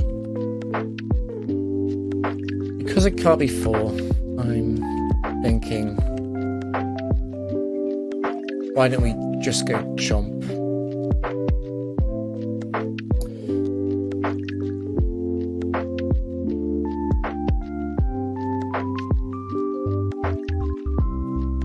Because actually the Ockerberry set ruins its ability to counter with Ockerberry.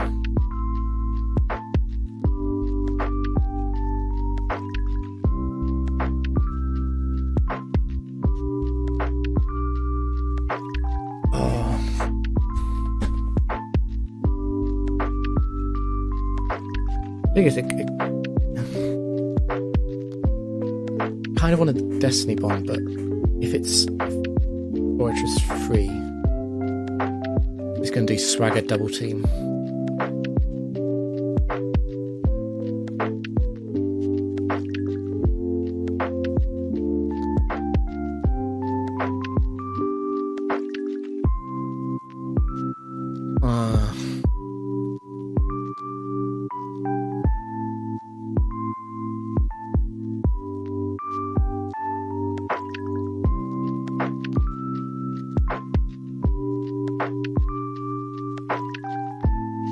Think Chomp spikes.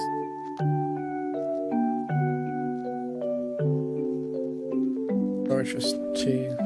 It's there.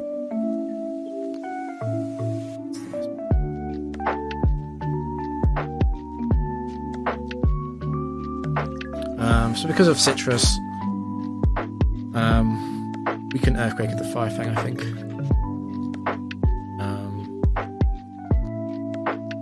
That's just safer than having to use Fire Fang twice. See no reason to Fire Fang first. Earthquake. If you crit Earthquake, that's also fine.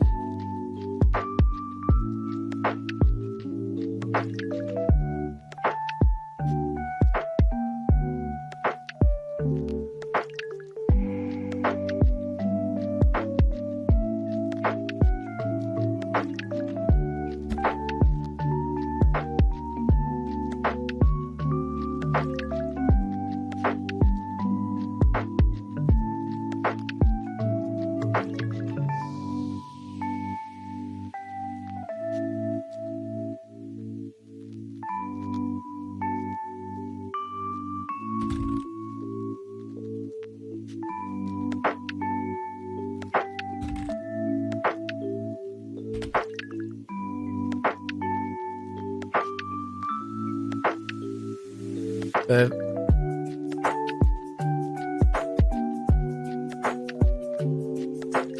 Nidoking 3 and 4, there's no point considering them, they just lose. Nidoking 1 and 2, I mean, we're obviously just going to use Earthquake. Never switch out. I don't think.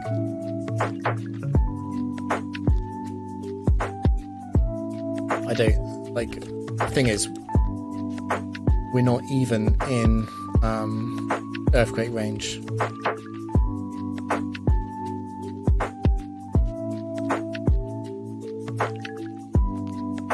Even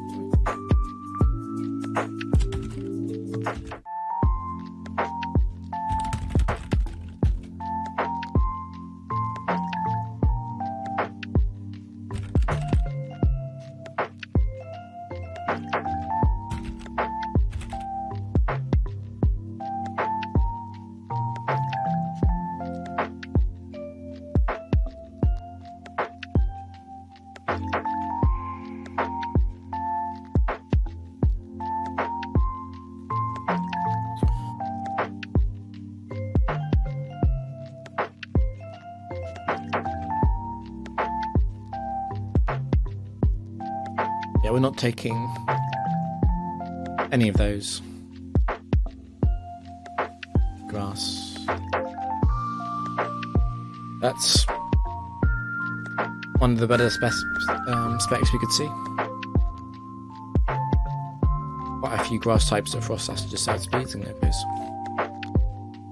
I'm never going to trade.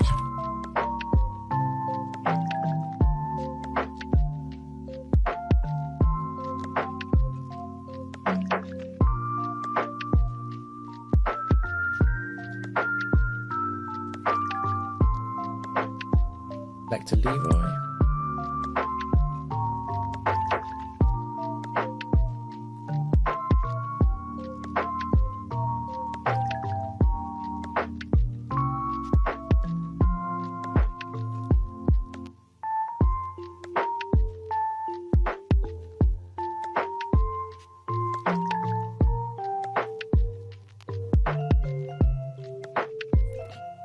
So my main thought is that I want to switch because reserving Frostlass against his grass spec seems obvious, and Cresselia does a decent job of sitting on Starmie. Like the only Starmie that would like conceivably beat it, perhaps Starmie 3. Or like Starmie 1 if it gets really lucky. And then even if something goes wrong after getting Crest, it's like I can come back in and Frostlass can take a single hit.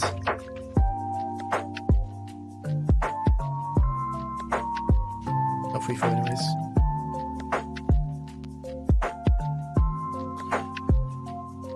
Right, yeah, not free for. Which is just even more reason to switch to Crest, I think.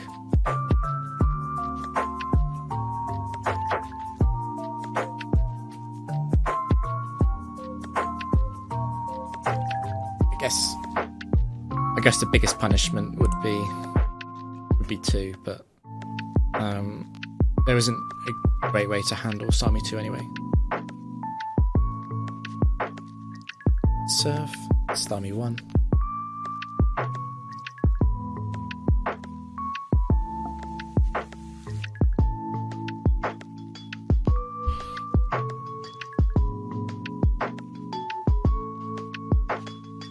I'm not greedy enough to charge beam here, even though I'm very aware that charge beam and a move would kill. My main thought is I would like to alternate between Energy Ball and Shadow Ball, just in case there's a resist switch coming in. A resist switch is more likely to come in for Energy Ball than Shadow Ball. This makes Shadow Ball a slightly better choice for the first turn, and then after that we can Energy Ball. This avoids a grass type coming in, which I don't really want. because I want to get rid of Starmie right now. Even though Starmie 1 is less deadly than the others, I don't want it to come back. But just in case there is somehow a resist switch, I can't think of a grass type off the top of my head that does it on Shadow Ball, but much safer to go Energy Ball.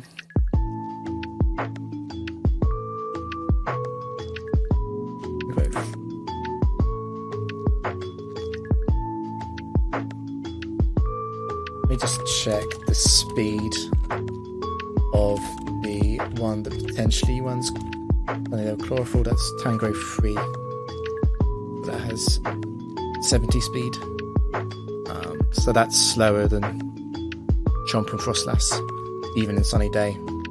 So that's not as much of a concern.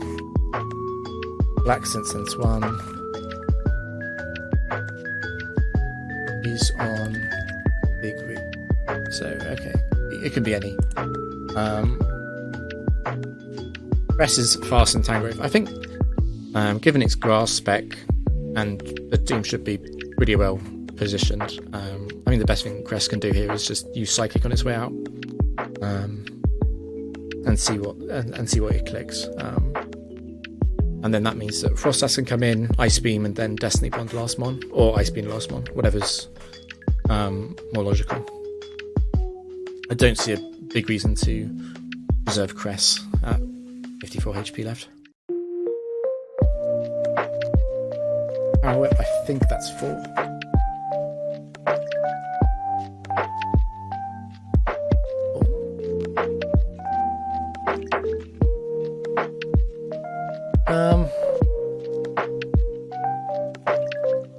The concern with 4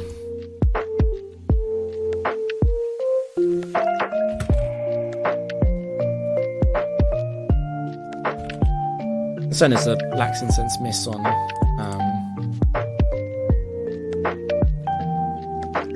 the Ice Beam. Frostlass is just about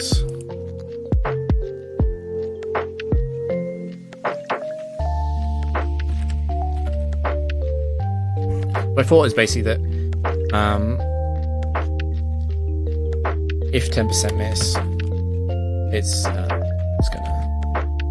just gonna debond and have Garchomp be in the final one per run. It's obviously much better to have Frostus out than Garchomp, if possible.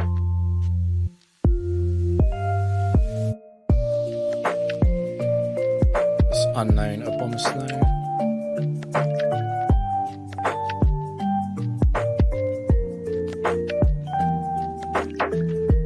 Not 1 because that's Lum.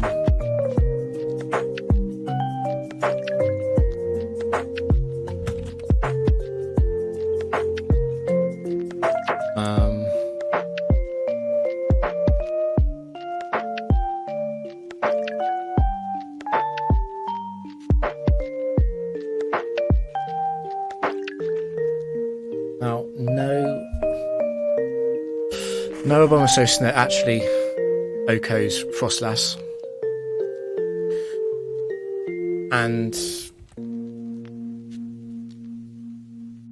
just looking at the punish for trying to Destiny Bond too early is that I guess set 2 can use Leech Seed and then start using Giga Drain. That would be really annoying. Yeah, but because no set can actually OHKO Frostlass from full, and because after Signal Beam, I'm pretty sure Abomasnow should definitely be in Fire Fang range and probably Outrage range. I think it makes a lot more sense to Signal Beam first. Let's see what it is. It's Ingrain. It's Abomasnow.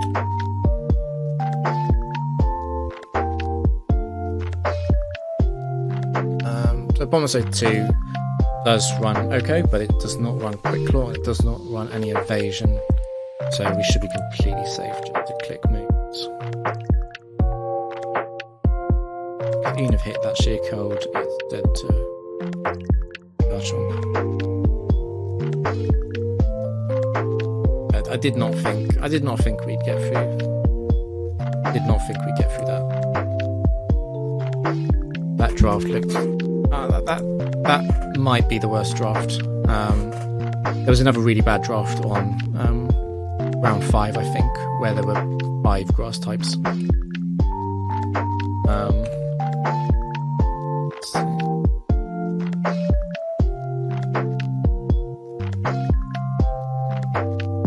Yeah, keep going. I'm gonna hope that if there's an easier draft, then I can go slightly faster, hopefully. It's a lot easier and faster to play out an actually good team. There's a lot less decisions to make. Oh, cheers, yeah. Yeah, thanks for stopping by.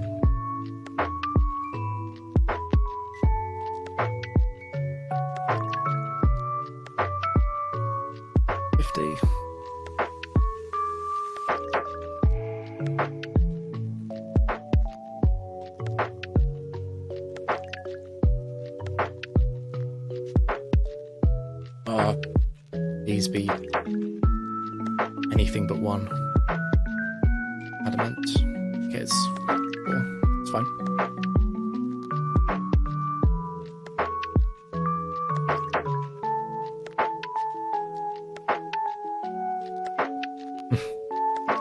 Best we can trying to do a cross-ass impression, but it's not that convincing.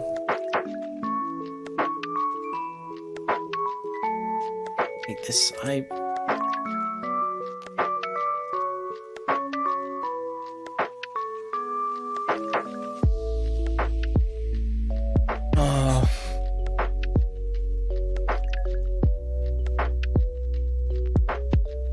just on the hunt for your sex. I think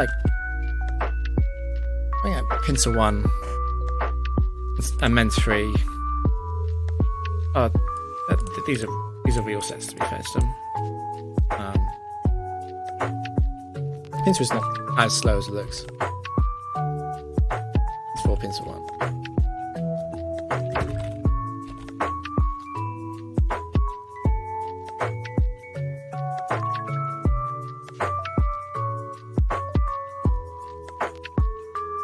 I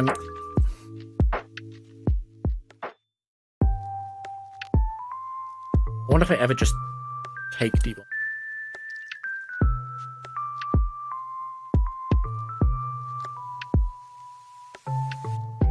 Almost it's a lot of logic is saying that the third one needs to be something that can come into rock, something that can come into a special ice move. Things can come in on physical. Unfortunately, none of these can come in on ice, so that's out the window. What we can do, at least, is get something that works into rock.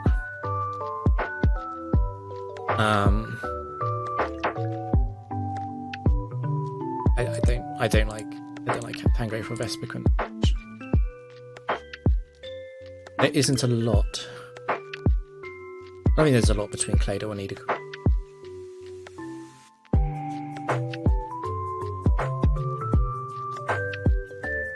There's Poison Point, like for Clay, yeah. The point in Claydol's flavor is that it's special. It's a pretty big point. Don't want to have all physical if we can avoid it.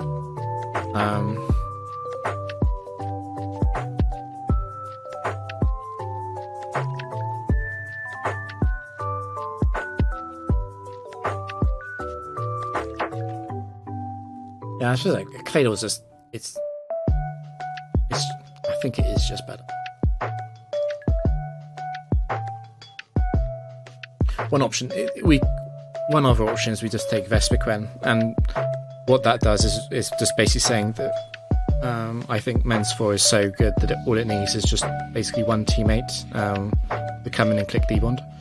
I don't think that's true though. It's like because of the variance in potential enemy sets, I think there are enough things that do force Men's out, but that's not true. So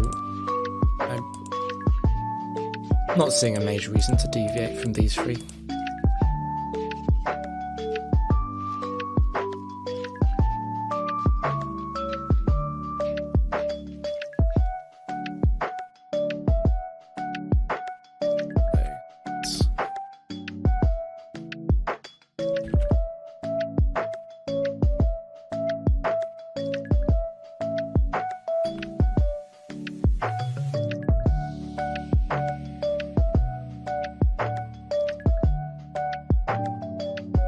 Scope lens.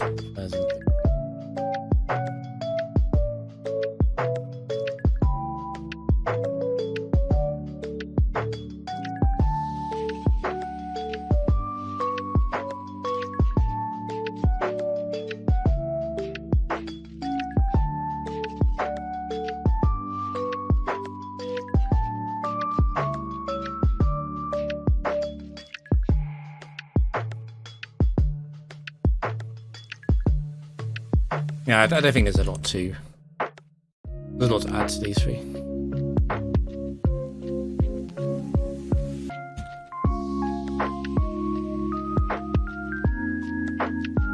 The eye river. He said.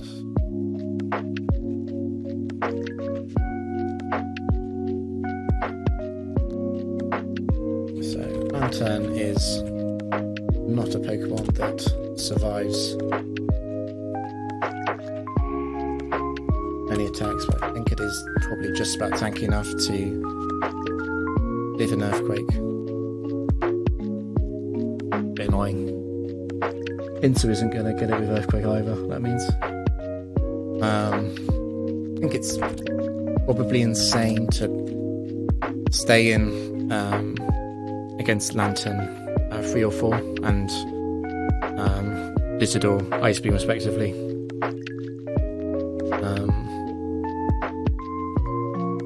And for both of them, I feel like the biggest contribution Vince can make is probably to just save elements. It's not Lantern 2, because that's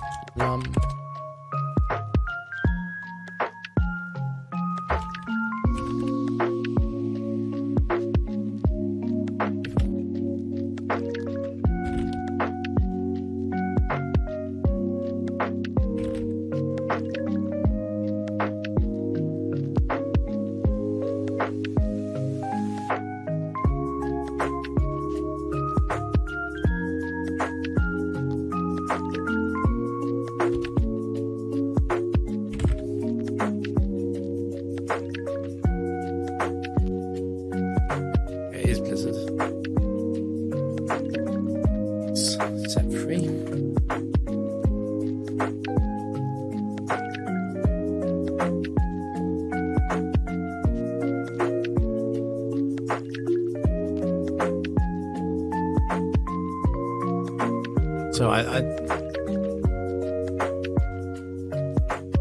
set 3, obviously we can always rely on it to miss. It could use any move here. Pinsir's in range of all of them. But, you know, it's got a decent sort of, you know, I guess like 27-ish% chance overall to miss. And if it misses, obviously that's great, but we're going to assume it's not going to miss. And although we could get Rock Slide going for the flinch and miss, I think I trust Mence enough to win without that kind of luck. Rock Slide miss would just be so terrible for the chances of actually winning this game. I think we have to go Earthquake and just like, if it crits, that's great, and if it misses, that's great. Okay, well, yeah, again, that's lucky. We'll take it. So if we'll resist switch, just in case it sends its own up, resist was immune to Earthquake, we'll go X Scissor. I'm pretty confident next. Pick it out. Robot.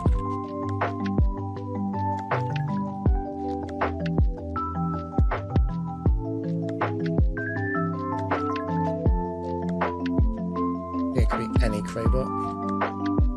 The fact that it came in probably means it's not that surprising. It just means like it sees the flying move as a kill. Although Cobra Berry should save Pinsir.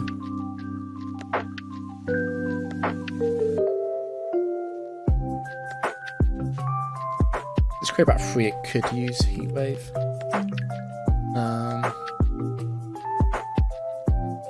I'm not confident enough to bring in Mence though. Because Ment is unfortunately slower than Crobat. There's a chance that Pinsir survives this turn. And if Pinsir does survive, then we definitely want to Rock Slide. Air Slash, that way. Enough. And Air Slash is set 2, I think. It's set 2.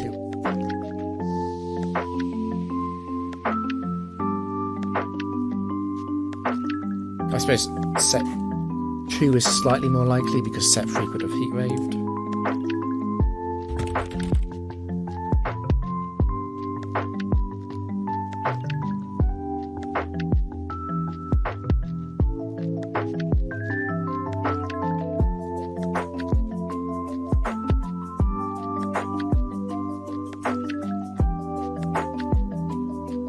Yeah, I think I'm sacking Pinsir because it's slow. So that's BM. It's not actually free.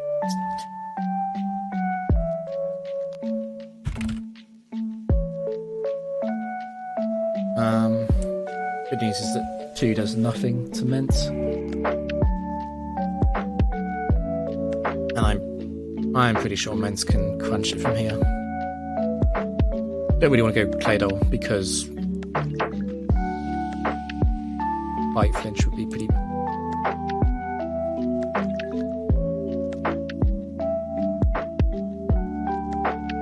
Game lost.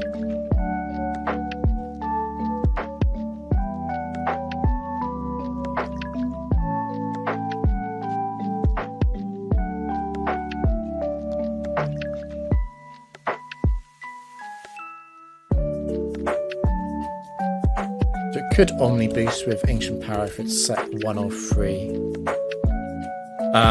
But Ment is still faster after an Omni Boost, which means it needs more than that.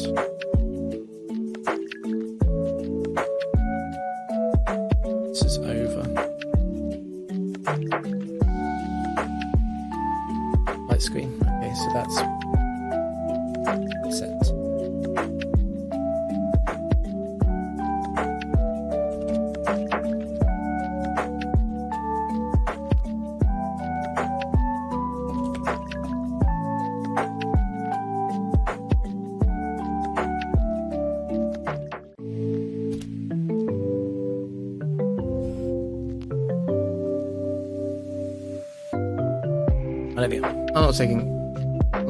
I don't think I'm taking those.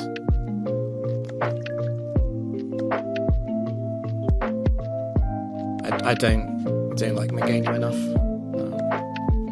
I definitely don't like Crobat enough. I think Crobat's just like way too weak, so I think this is a trade.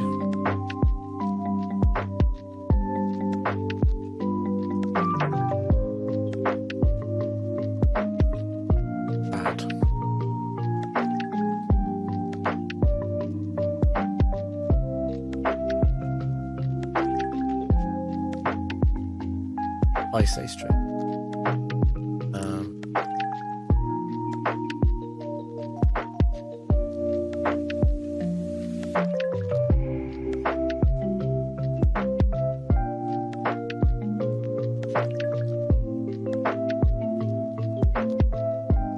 So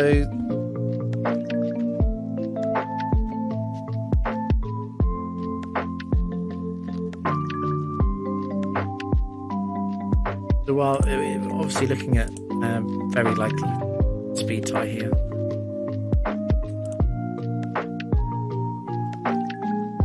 The thing is, I just don't have the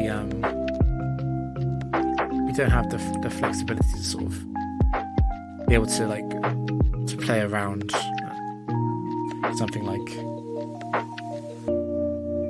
Charizard. But there's no way that obviously Pinsir can't come in, and Claydol can't really. I mean, it would just take too much damage, and Claydol wouldn't win the 1v1. So I think, given that, we just have to click it.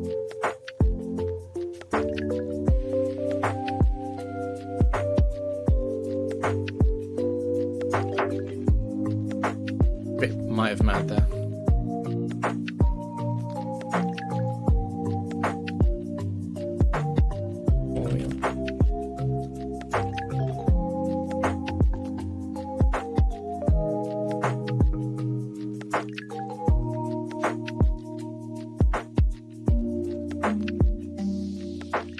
Yeah, all the vapor oil is slower than pincer. Let's go pincer first.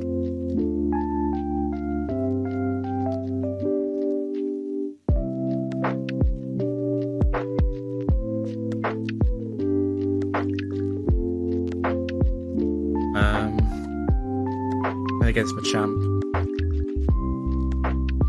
Claydol should be reasonably safe. Again, like the best thing to do for Claydol is just get a chip on this.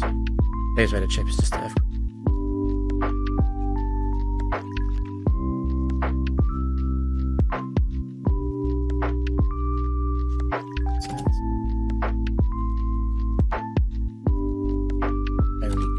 Only two that.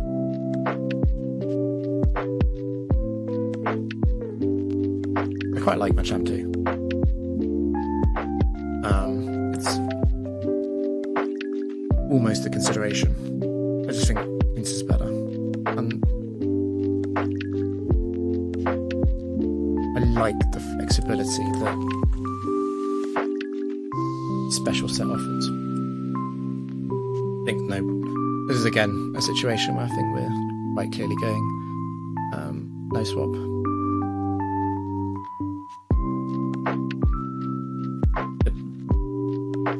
The one choice to make would probably be if we take Unknown Vaporeon. I don't think we can do that. I think that's too risky. Unknown Vaporeon for Claydol.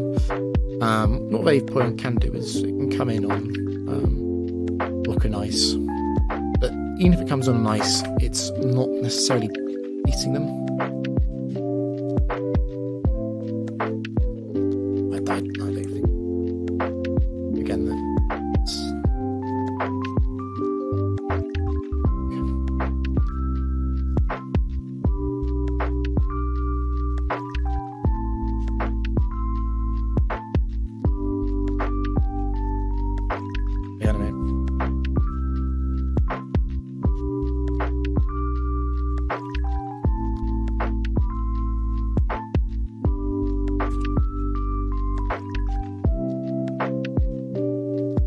this could be, this could be any Lucario set.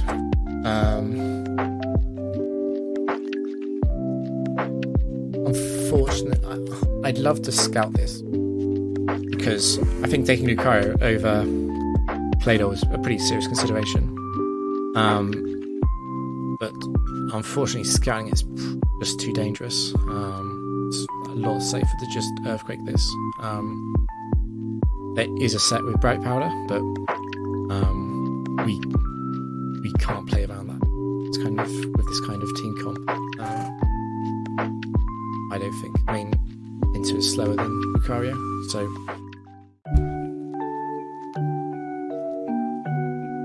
and I don't think it's worth throwing Claydol in just to see what Lucario said it is.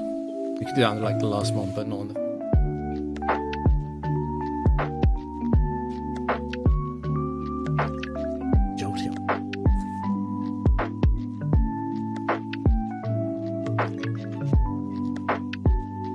I mean, there is a Jolteon 1 is sashed.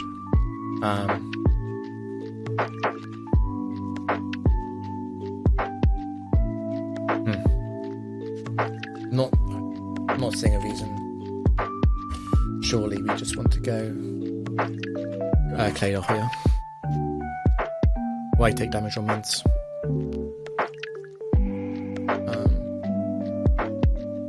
It's possible that this is one of the sets with coverage to hit Claydol, but it doesn't matter because it's always going to click an electric move on Mince. So I think switch.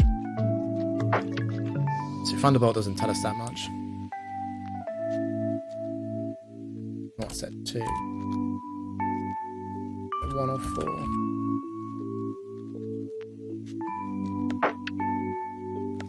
ideally it is set 4. That's why set 1. Set 1 can't hit Ada at all. Set 1 is also the sash set. So it's set 4.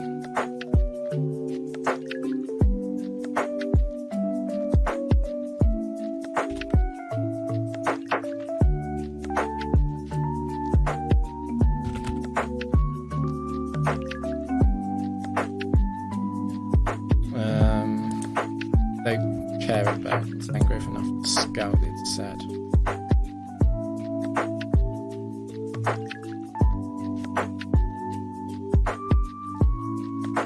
It's the lags and sounds.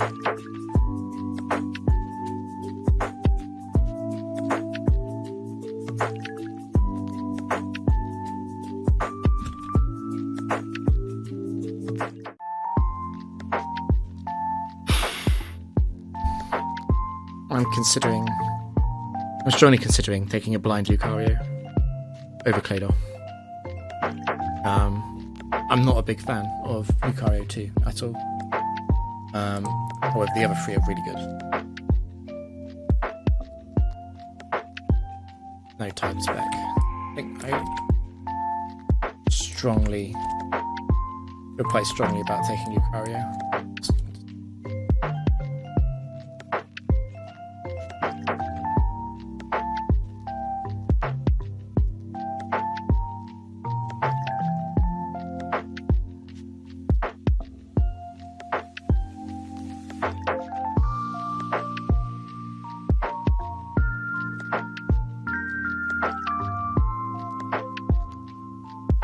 Okay, that's somewhat of a punish. It's Lucario 1. It's not great, but it's fine. Gallade is back.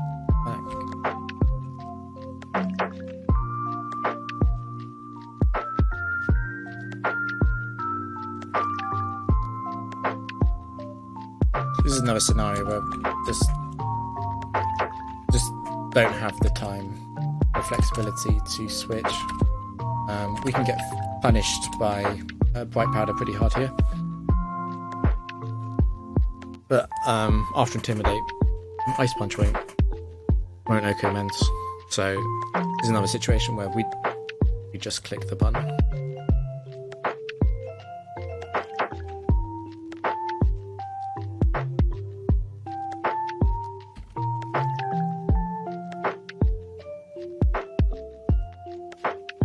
Take that.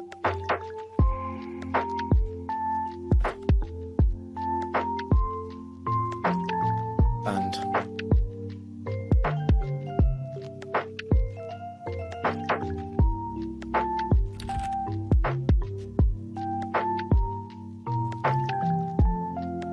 it's fine.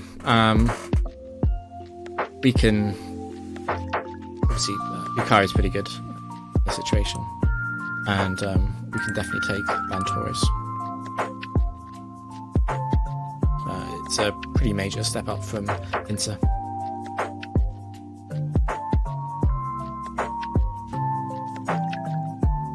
Steelix, okay, well that's almost certainly dead.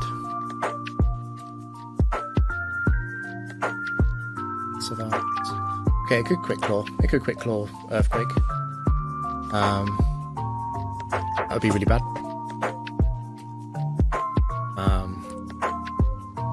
At the same time, no real way to play around quick earthquake. It's not like we can switch because that just means Insta takes unnecessary damage.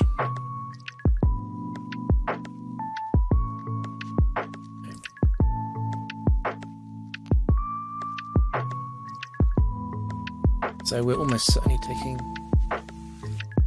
Bantoris. It's one of the best ones of the factory. Rock Specialist, that's even more reason to get rid of it.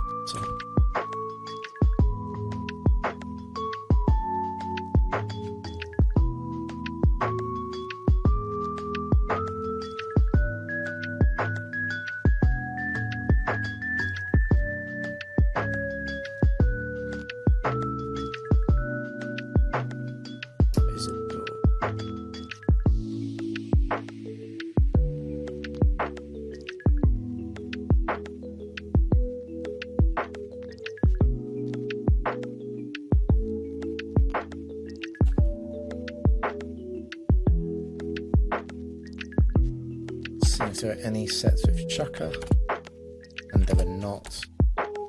Means this thing is dead.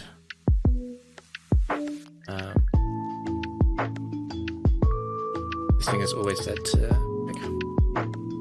Straight up 3v2. Dilly.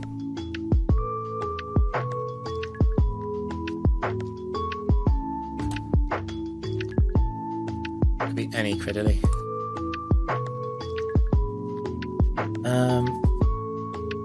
I quite strongly feel like the players to go to Lucario here though.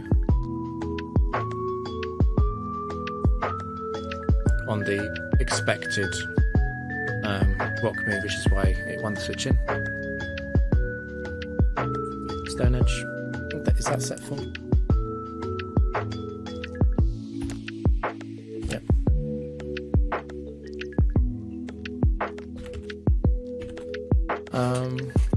But Earthquake's here. I think I pivot back through Ments, reduce the damage on Lucario.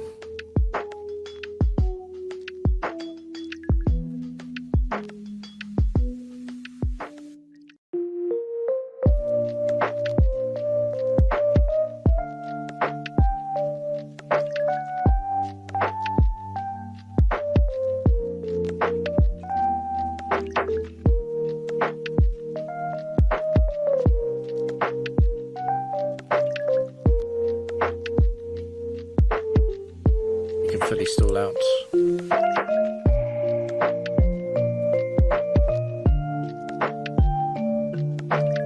Who's Mirko?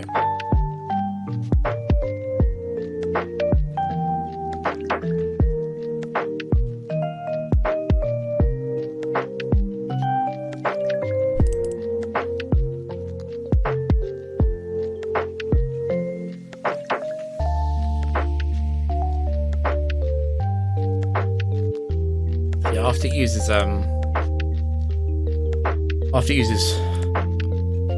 four Stone Edge, then can be safely dispatched.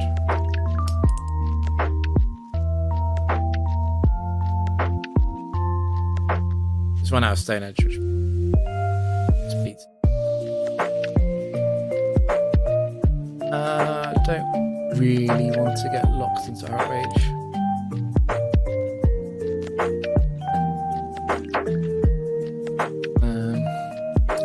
It's not going to be a free KO, is it? Potentially save some time with a defense drop.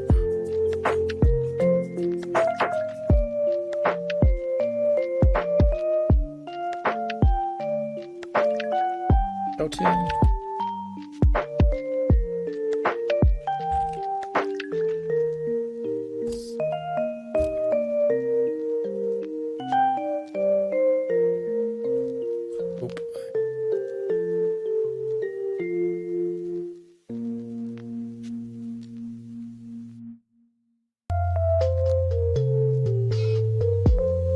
Yeah, that's right.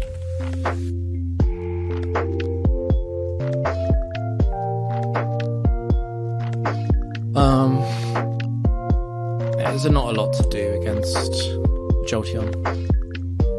There's no reason to switch. Last one. It's not Sash.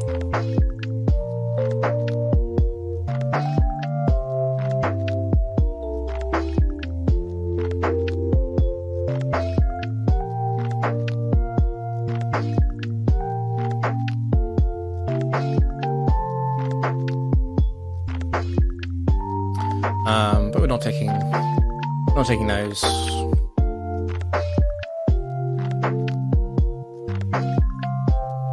Yeah, the previous round was a bad draft. There were a few other like suspect drafts where there was like one usable mon and the other five were bad. Yeah, I mean, I streamed for quite a long time yesterday. The luck isn't the luck. The thing I want to avoid in Factory is it's okay to have a bad draft. as long as you don't immediately run into a really, really good trainer. So yeah, if you have a bad draft and then you see like Garchomp 4 and, you know, Lucario 4 or something, it's like, yeah, you're just going to lose.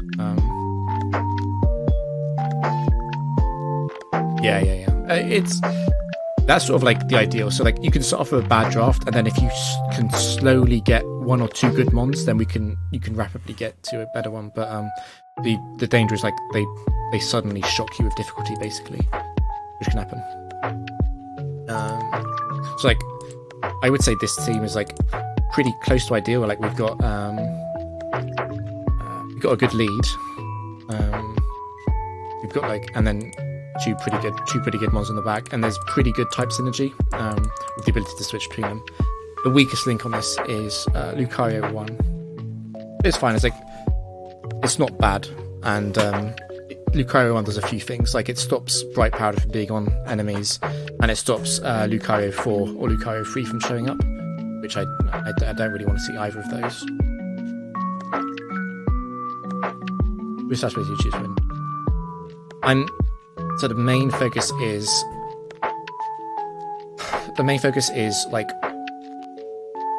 it's I don't want to say it's like it's just like the best Pokemon, but it is sort of that. It's just like what Pokemon are most likely to just be able to 1v1 like a major portion of the meta, the factory meta, which is considerable. It's like, that's like a difficult question to answer. So like its speed.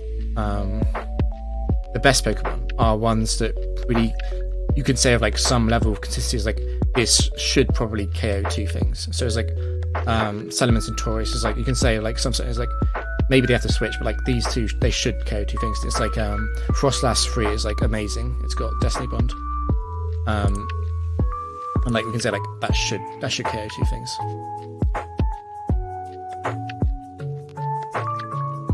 Yeah. So the thing about a lead is like, yeah, you can lose. The thing about a lead is like, you either want your best mon to be in the lead slot, or you just want something that hits really hard, because the best you can do if your lead sucks is just at least get some damage in. Like last set we led with Marowak, which was like, and Torterra, and those are like bad, but at least they do something. Was that guitarist Tobias?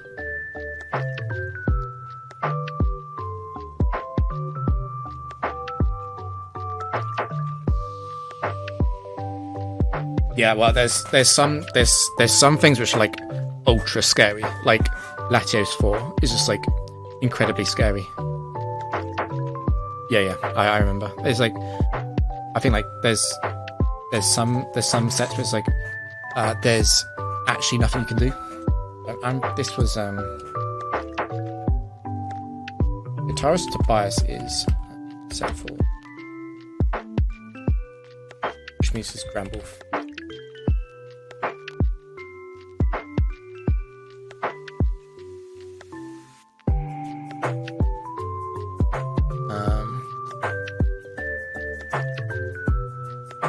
So I'm thinking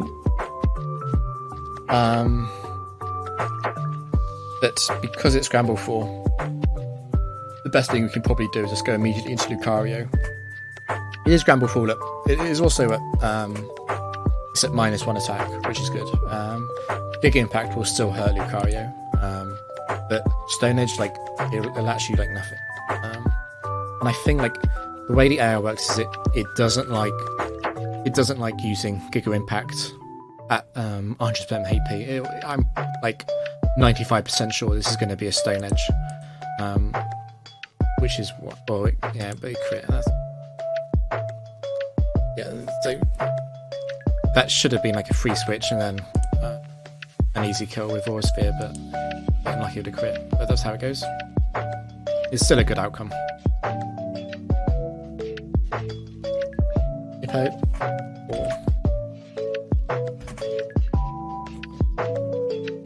If A4 is like a pretty good mon, this is almost certainly going to be Earthquake. At the same time, I'm not sure if it's worth using an intimidate pivot on Ment. Now I'm thinking about it. Because like the default assumption is going to be, why can't I just Aura Sphere into a turn? Doesn't that just win? Let me calc that really quick. Yeah, so Aura Sphere in return just kills. I can do switching. I could switch until Hippowdon ran out of Stone Edge and then try and beat it with Mence, which keeps Lucario alive. The problem is that through doing that, Mence has to take at least 5 hits of Sandstorm, and Mence will also have to get hit by like Crunch. Yeah, and even at like -5 attack or whatever from Hippowdon, like that's going to do some decent chip, and Mence can't kill this that quickly. Yeah, well, it's fine. I wasn't. This sounds bad. If you watch my VODs, I wasn't even like really going for singles. I was playing doubles, and I got like frustrated with like losing too early in doubles. So I just wanted to play some singles, and then I got a few good runs, and I thought, well, I might as well try and beat my streak. And then I had a really good draft at 63, I think, and another really good one at 84, which helped a lot. Yeah, I think Aura Sphere return finishes us off. Reserves. That means it's a full health Sediments and an almost full health Tauros against like an unknown third with Tauros locked into return, which is a pretty good spot to be in.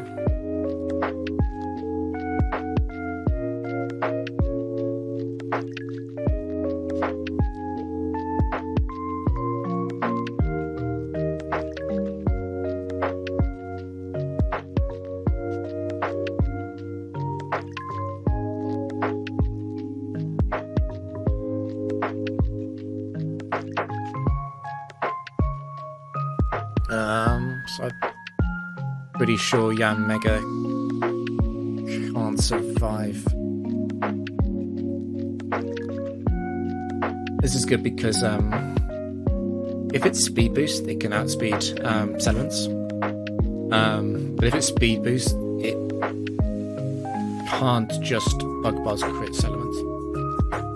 Sediments might be in range of Air Slash.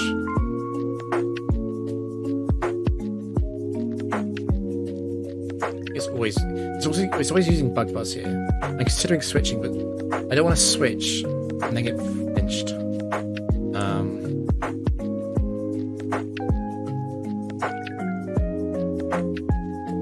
There is some reason to switch though, because I can reset the Stone Edge if it's Tinted Lens. I'm just thinking, am I really? Which one am I playing around? Am I playing around Speed Boost or Tinted Lens more? I think Speed Boost is like the scarier one. The air isn't smart enough to Air Slash Tauros when it comes back in, so even if it is Speed Boost, we should still be able to safely attack with Tauros. The only risk would be Bug Buzz crit. I think there's just not enough reason to switch, I think, because I suspect Return and 2 turns of Sand will finish this off, which means that basically it has to somehow kill Tauros immediately, not die to Return, and then crit Sediments. And it has to be Speed Boost, which just seems really unlikely. I'm pretty happy to just click Return. It's a good roll. Is it alive?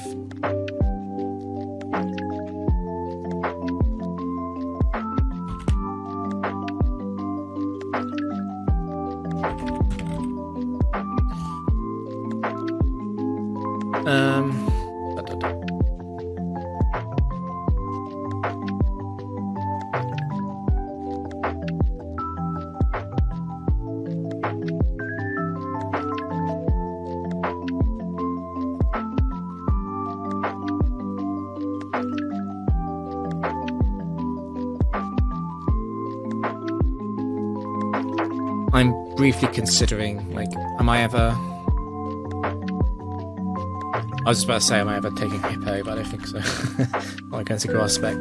I could actually maybe take Yan Mega against a grass spec. But it feels like I'm not even sure if that's an improvement. Because Yan Mega is slower than Tauros, I'm never getting rid of Mence against a grass spec. That would be insane. And I'm never getting rid of Lucario as a grass spec. Should be pretty strongly favoured here.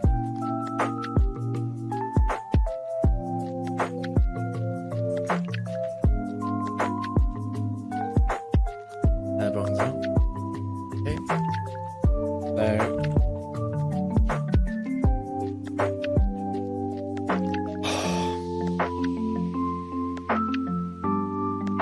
Yeah, well, I hate Bronzong in Factory.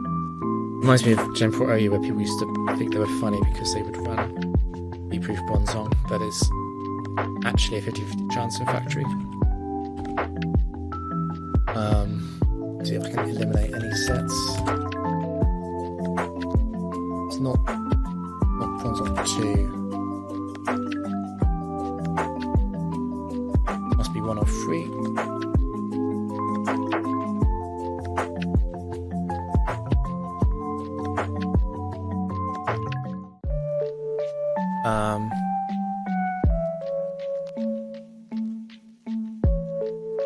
I think against 1 and 3 and have Lucario come in.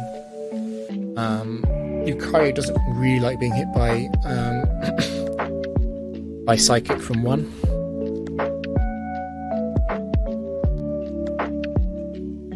Oh. Now I'm second guessing. I wonder if I just crunch.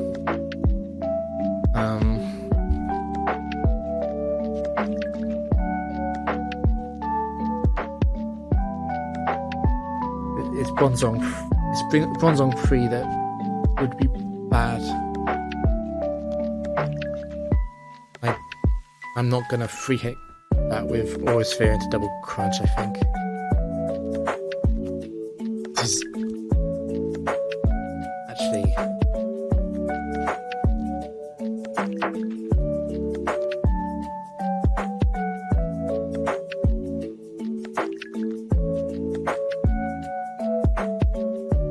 so unless I'm risking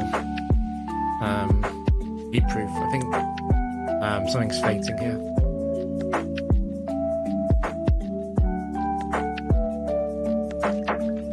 And the thing that's fainting would probably be Lucario.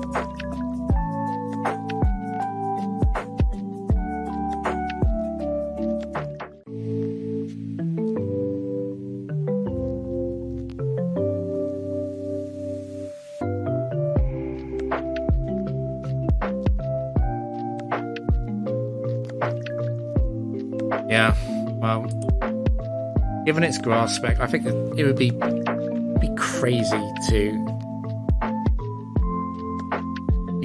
to risk everything on Earthquake here. It just feels so wrong.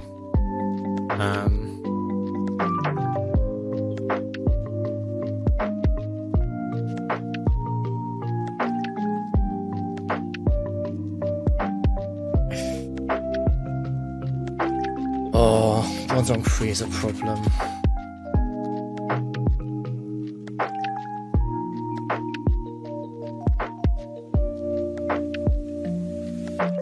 Thing is, Taurus is not good. Mence faints if it stays in.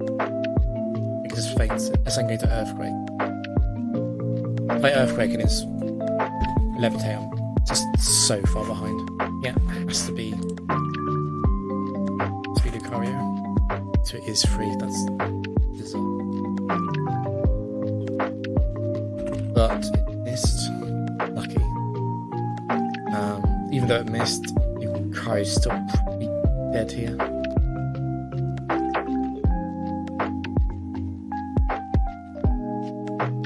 Not insane would be to click more. This is a rare situation where I could possibly raw.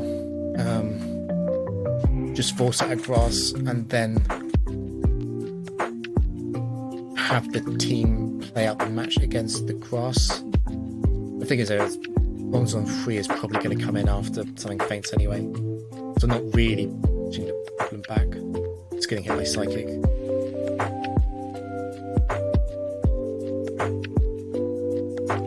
Yeah. Long is a great one. I think taking Psychic for inverted quotes nothing is not good enough. I mean, if it's an ice type dash, like an ice water, like a Bomber Snow, or if it's like ice grass, or it's like ground grass, is also presents problems for the team. And it'll be a problem if like Lucari's got low.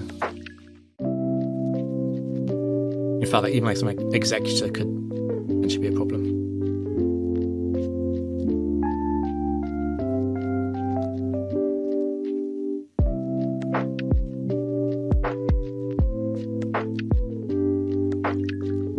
So we go down here, but at least Lucari did something.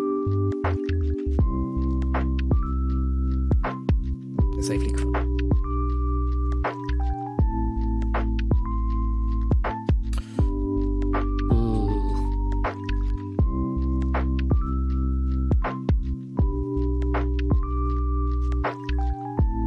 This is scary.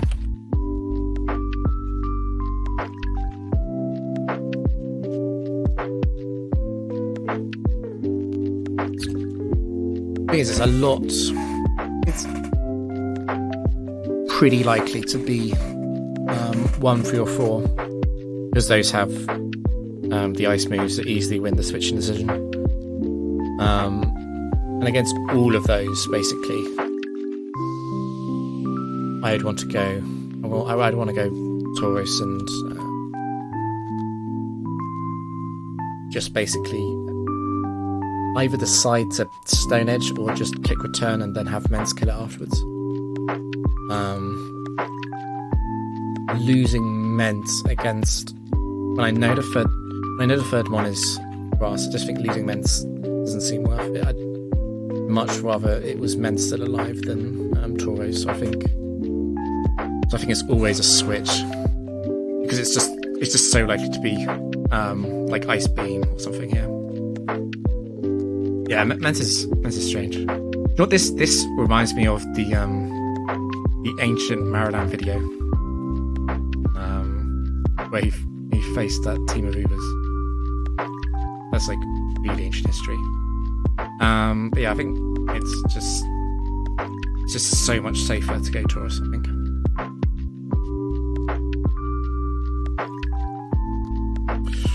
Oh Christ! Okay, 2.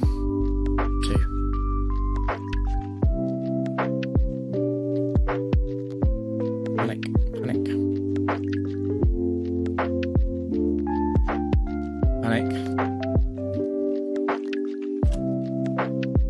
So what is amazing about this is that this won the switching decision, even though that its only attack is Giga Drain, which obviously does absolutely nothing against Mence.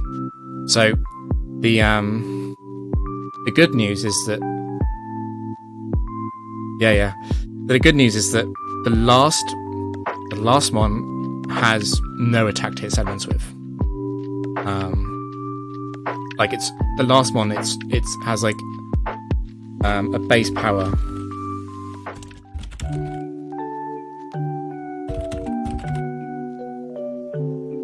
$15 or lower. So like Mence wins the last fight.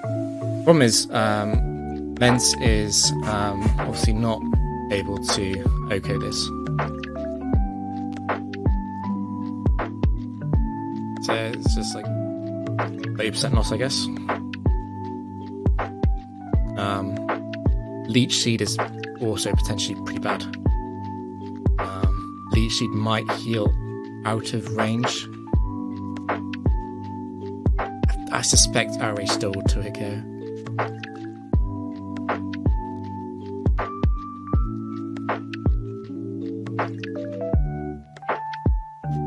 Yeah, unfortunately Zen and Outrage together wouldn't KO. So I think I know which. I think this must be the Varplume set with no attacks, or it might be the Grass Knot set. I'm like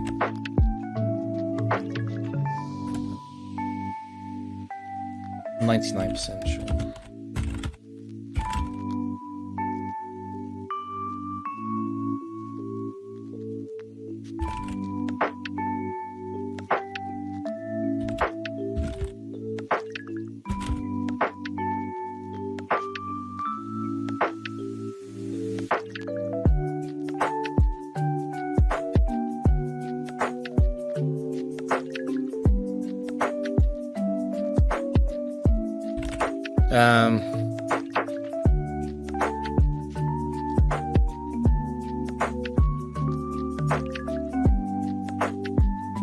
Yeah, I think the AI likes double team more than it likes attract. It likes using double team once.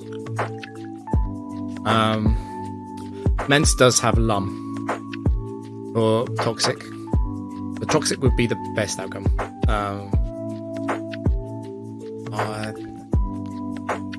I want to click Outrage, but if I get confused, that is dreadful.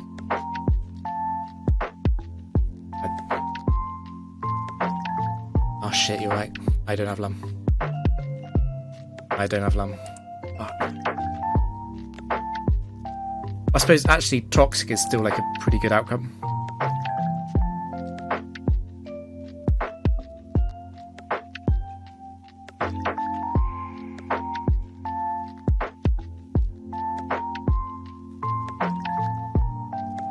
I'm gonna calc the healing it gets from Leech and Black Sludge.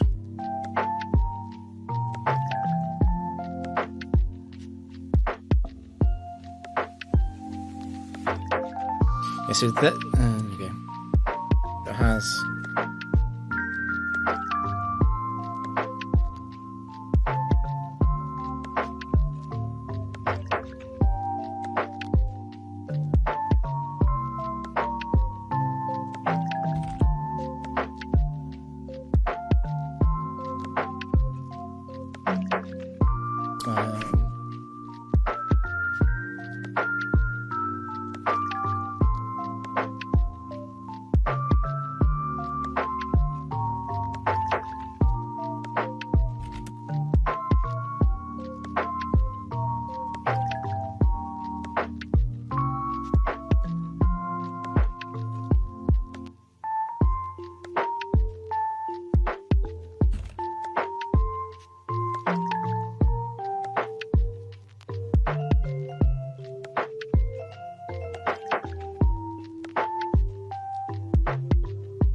I think it's really close, I think. It is really close if there's a Sentinel Outrage here.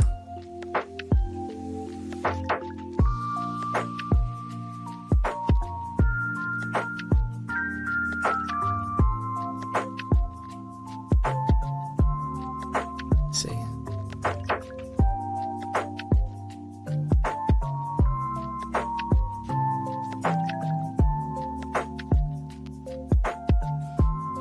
Potential flinch and mishmash, double outrage. Outrage kills off. Double outrage kills. Yeah. Outrage might not kill after Zen. Is the outrage might not kill after Zen is the So I think probably what's best is that we don't want to click outrage immediately because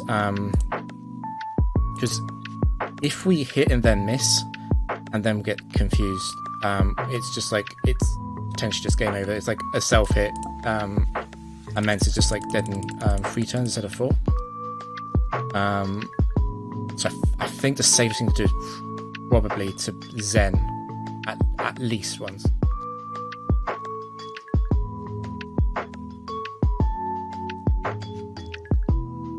And if we don't Zen, it's like, okay, we're fine, we can just like outrage.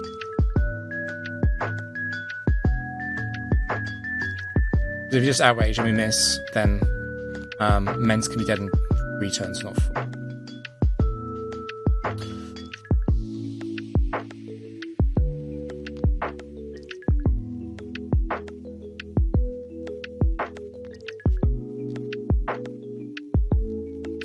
If it grass knots or toxics, that's actually like pretty major damage. I think at this point flinching doesn't matter as much, and we also don't care about getting confused because like we mega lose in the same number of turns anyway. The chance to miss 10%. The chance of missing now is 32%. Missed again. Okay.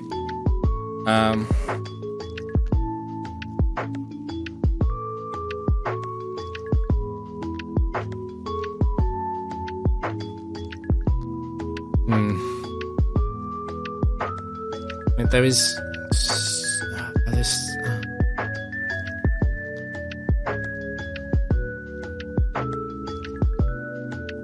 we can still just outrage at this point. We need we might need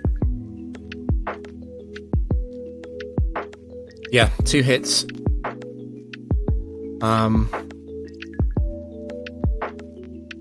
If it uses a track, that's just so bad. That's 1 hit. It didn't grass knot. Grass knot would have killed. Grass knot is 16 or 20. Grass knot would have killed. That's ridiculous. Holy.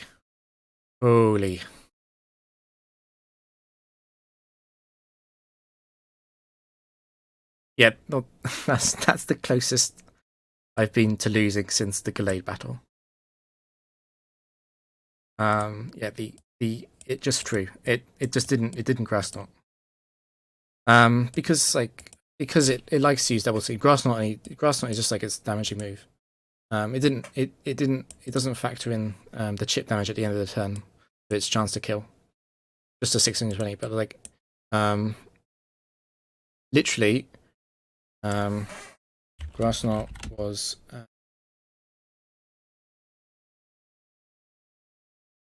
was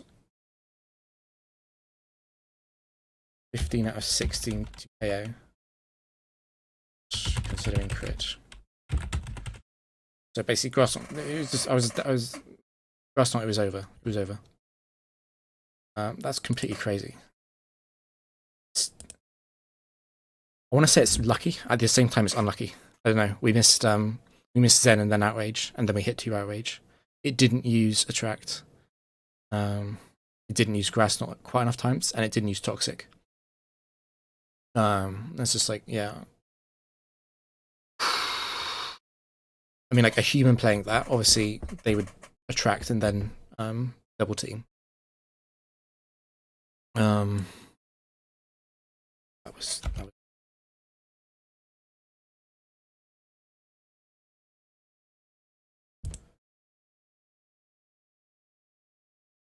didn't enjoy that.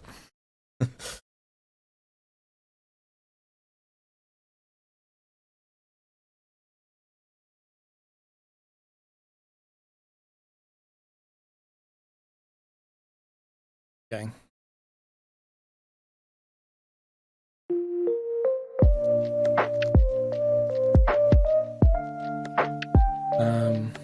Yeah, probably one more round.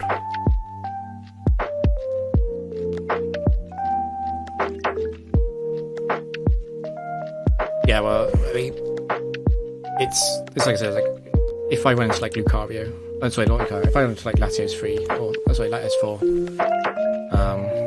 just be over.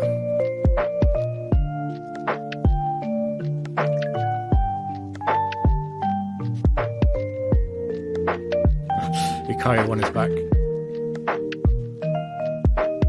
And it's Sash Breloom.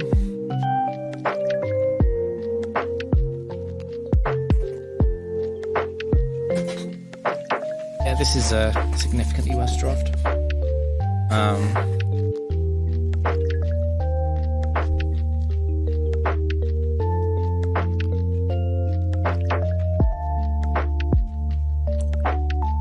It's a shame because I usually don't mind taking Electrode, but this isn't the good Electrode set, and it's the same with Low Pony. Like I usually don't like it's takeable. This is a fast one, but it's like these two have like borderline unpickable sets.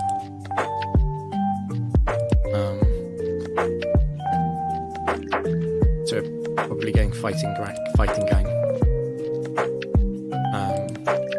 Like I'll spend a little bit of time deciding between these two, and then probably I just like Golduck because it's better. That's Focus Band. Yeah, hilarious. Yeah, this is easily be the end.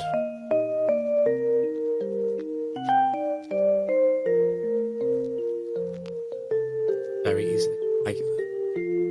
I'm not even sure to lead. Guess we're leading Luca. Problem is, we're leading Lucario. We're gonna have no significant switching.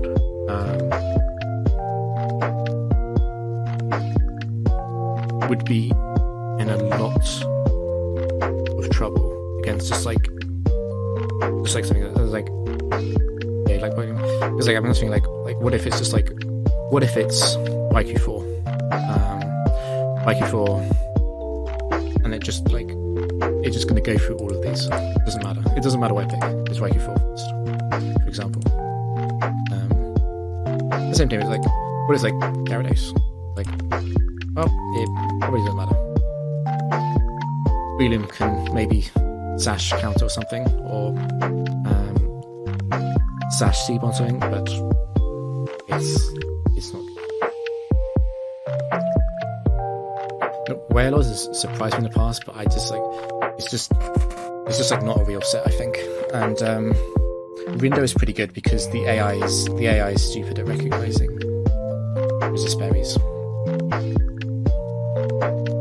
think it's fairly. It's a fairly soon for me.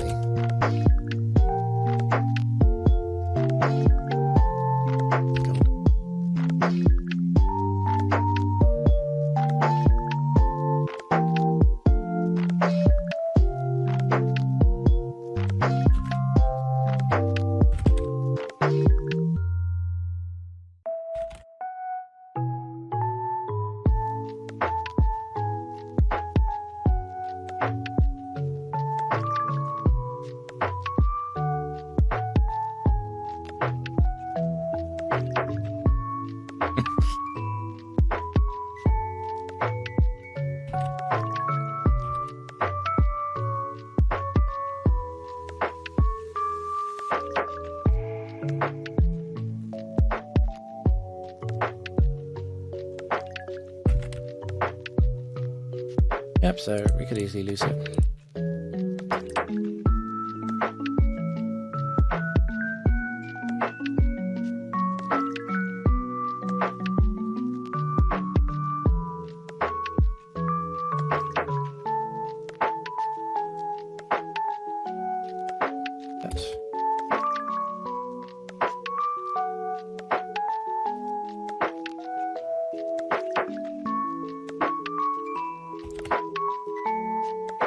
Obviously got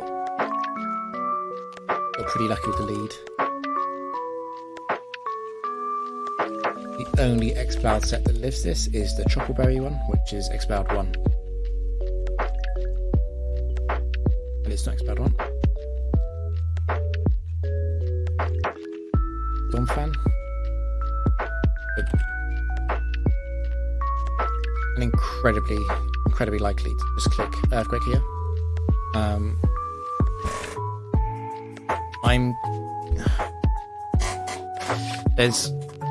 reason to reason to let something get damaged. Where Golduck and Breeding can both come on this for different reasons. So Breeding's not going to be able to OHKO it. Golduck is.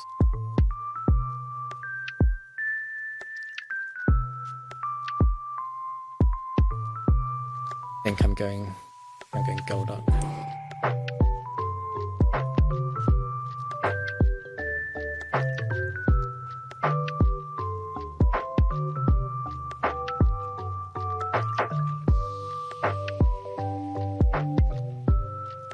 Yeah, it looks like adamant damage. I think most of them are adamant.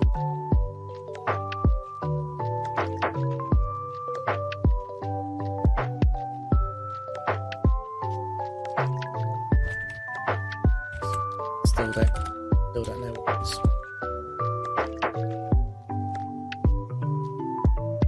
Rolls don't tell this.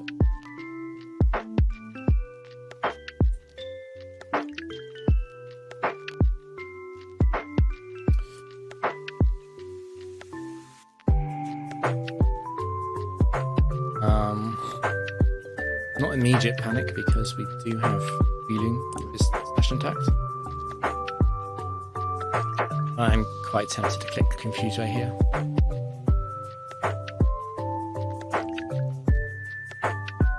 Obviously it does nothing into set and the Persum set. There's a 50% chance that Confuse Ray does nothing. So we're not good.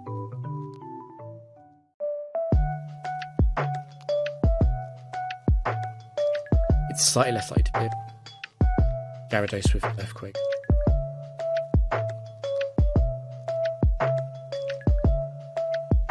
Because that would have tied with Donphan for the switching decision.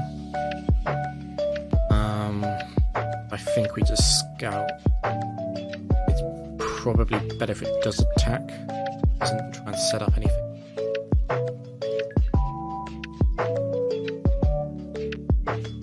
Actually missed that. I shouldn't be playing on speed up. It's probably Stone Edge.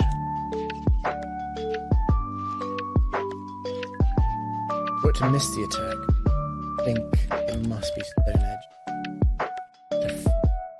Surely it's Gyarados. We're also... It didn't D-dance. It missed an attack. I missed which one it was. I think it must be... The other sets would all use a 100% accurate move. Only Gyarados 3. I didn't see which attack it was. It's only Gyarados 3 that would use a move that's inaccurate. So I've used Stone Edge or Giga Impact.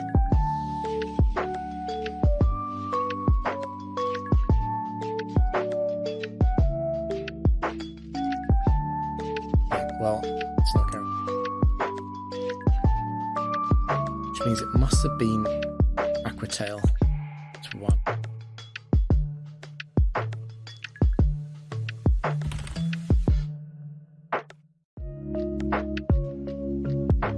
Probably taking Gyarados 1 over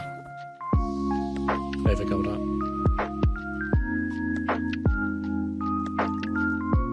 What am I doing? No, it's actually... No, it's not. Oh, I saw that.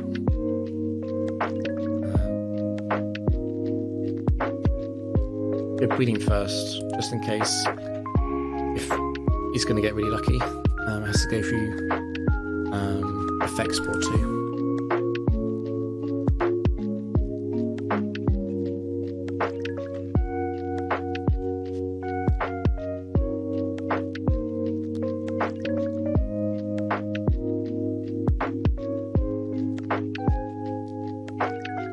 Yeah, so I think I'm thinking Gyarados is just better than Gyarados 1 is not the good Gyarados set. Yeah, it's not the good one, but it's like it's just it just has a lot more presence than Golduck 1 does. Unfortunately, we're an old physical team again, but it's more important to have good sets than try too hard to be mixed.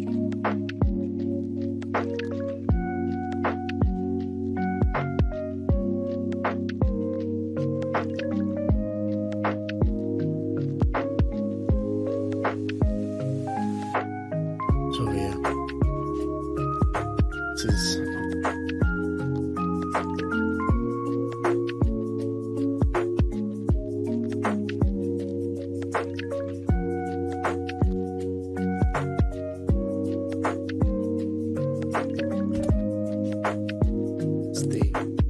this is the sunny day overheat white herb set.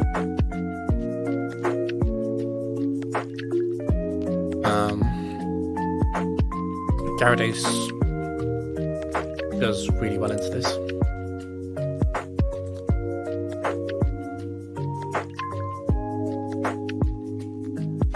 Okay, so focus block, definitely Typhoon.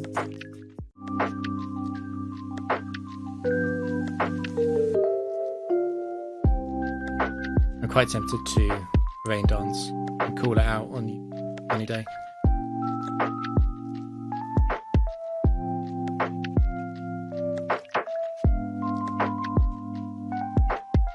It's just going to solar beam, then that's even better.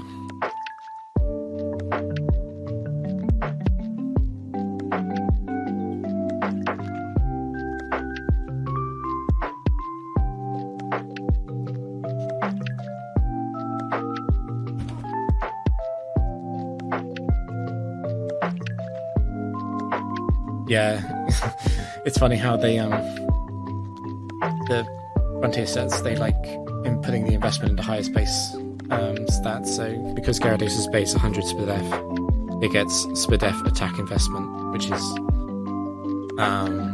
just part of the factory meta, I guess.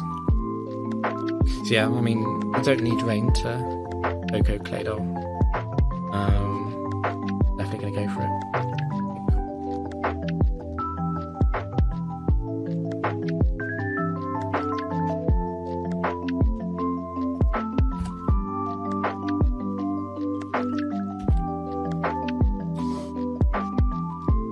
But this is like Honchkrow is like never beating the other two. In rain, it's better to Aqua Tail, but we only need to hit one move to make sure that Lucario kills. So go for the more accurate one. Just Ice Fang.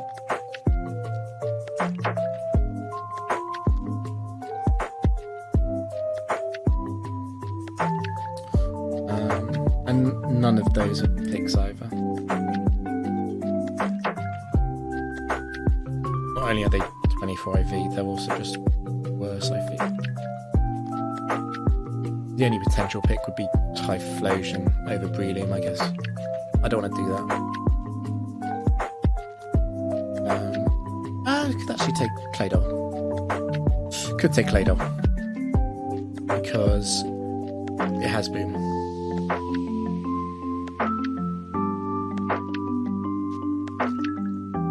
Could take Claydol. And it resists fighting for Lucario, and it resists electric. It's immune to electric for Gyarados. Yeah, actually, I'm talking myself into Claydol. It also just has to move Earthquake, which is just nice to have.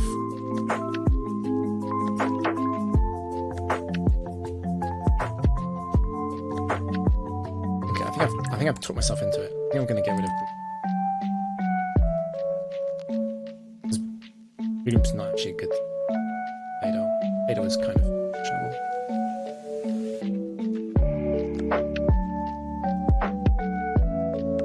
This is...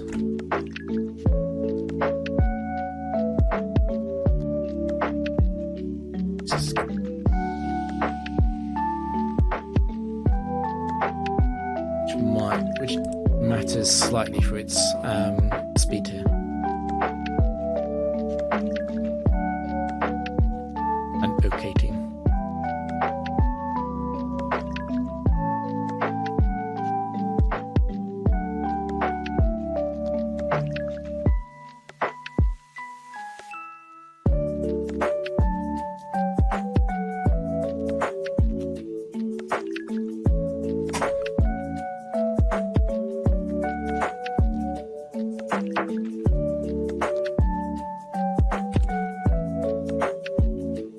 I think it's every single hippo. I just want to switch. Gyarados. There is set 4 runs on the Fang. If it's set 4, I'm probably going into Claydol and exploding.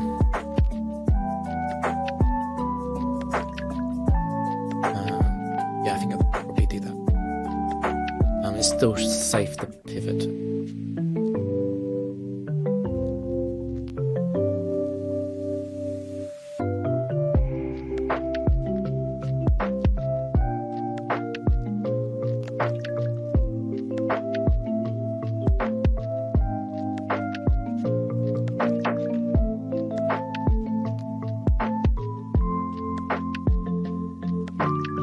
And now starting to doubt the plan of going back into Claydol. The one thing it never does is Earthquake. What I could just do is just go back into Lucario. No, unfortunately. Well, we can eliminate 3.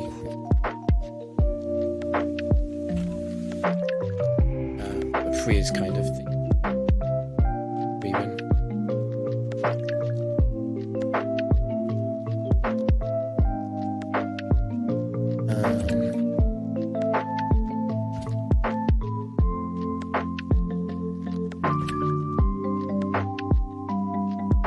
Yeah, I quite like going back into Lucario.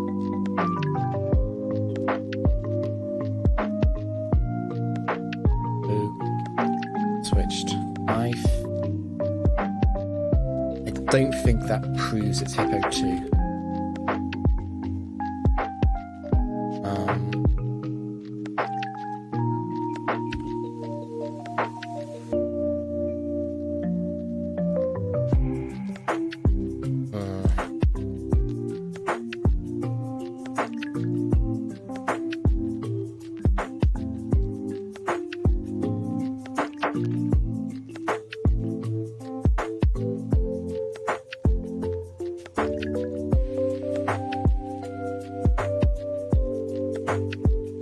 Checking this Relaxer. Let's see if I want to go all the way back into Gyarados.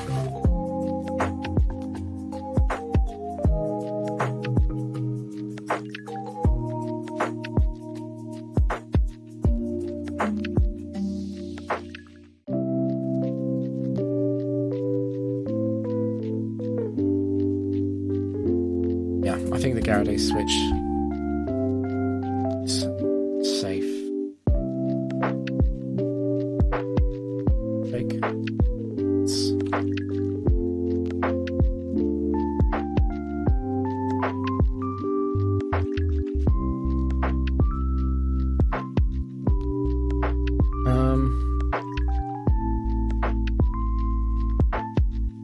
Set 4 is using Double Edge. Gyarados.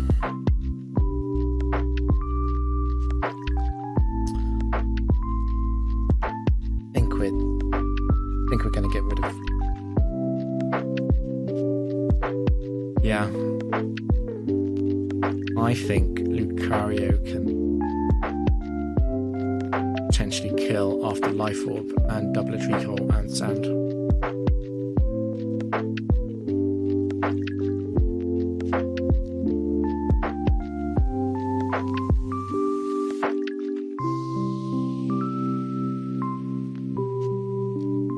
No, that doesn't look like always rearranged to be.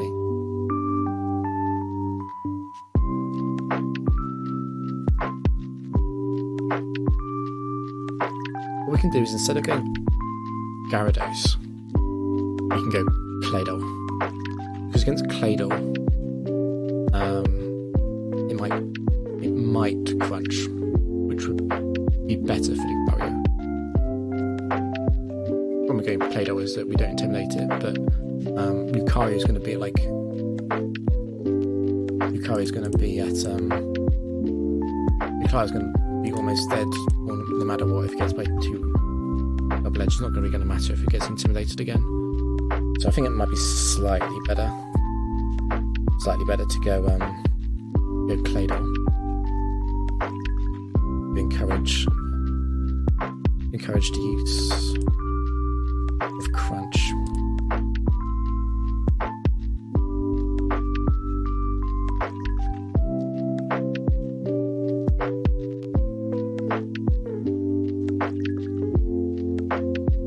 Okay, well it's still use double edge anyway, so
citrus.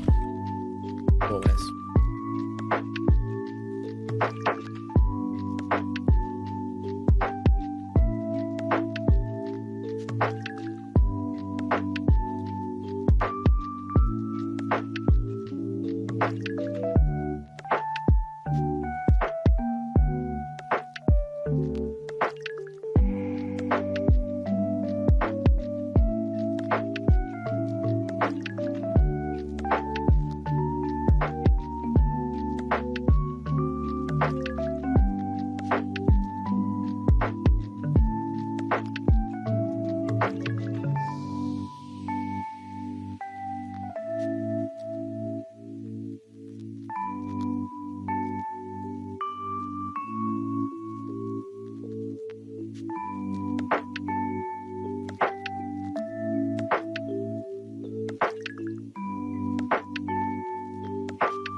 Yeah, exactly.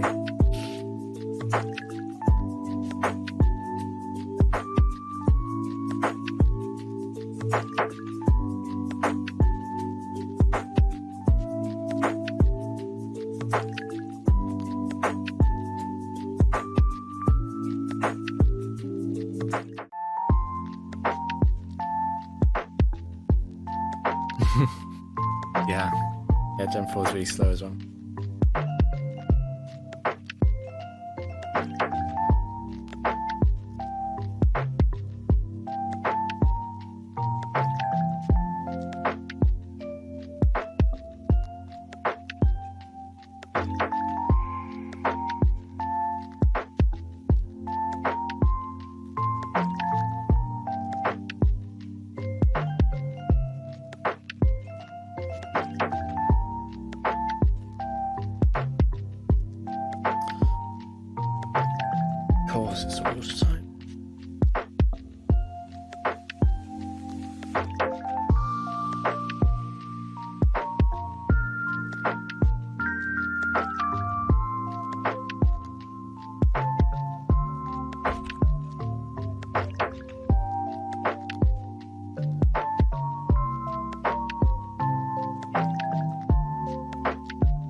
Yeah, set to.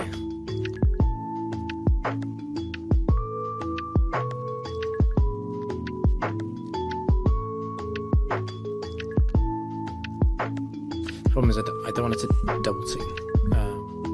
Claydol does way more damage than Gyarados.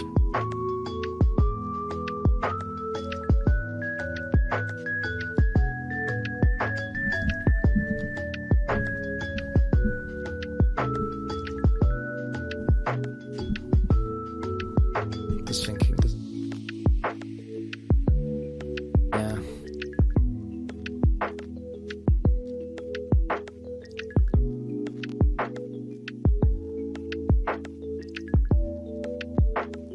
Double team and then explosion is just so bad. I have a lot of faith in Gyarados hitting attacks. I think it's safer to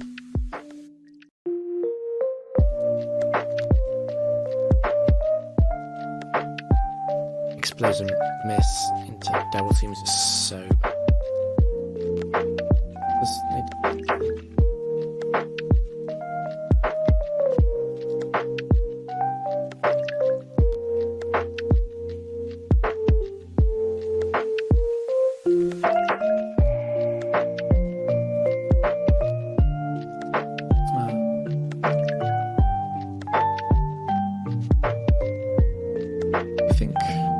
I think that looks like bite range to me.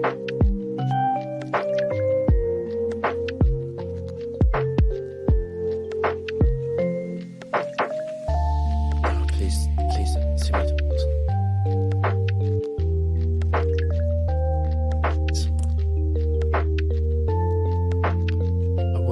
It wasn't bite range. Shocked.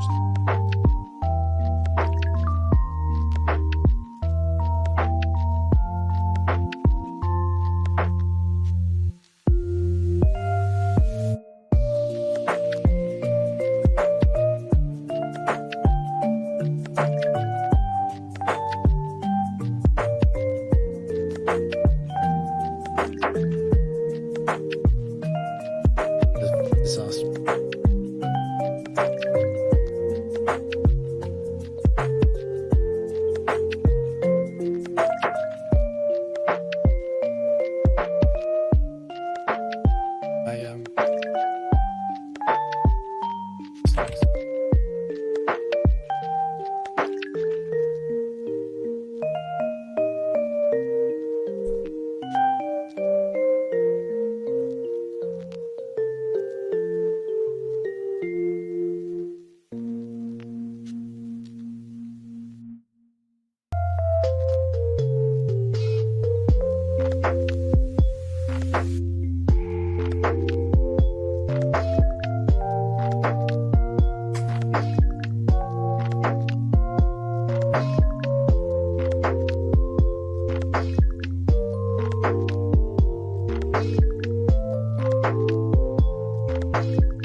only set 4 that would be bad to stay on, and Lucario still be set 4. I think it's gonna Ossphere. Just getting hot. I barely play games. Yeah, I play Pokemon and 1 or 2 racing games. That's it. So yeah, I guess maybe that's where I get some of my free time. I like reading.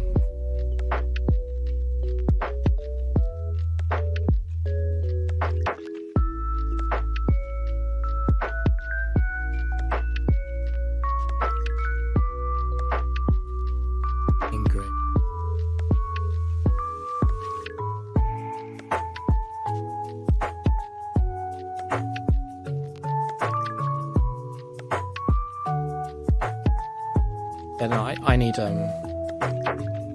after work I need like an hour or 2 of just like relaxing, like not doing very much. Important, otherwise I like recharge, but yeah, it's like, it's difficult to find time.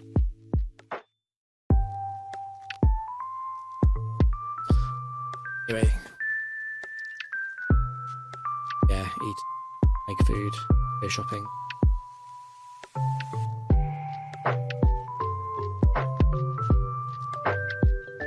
Exactly.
So I think because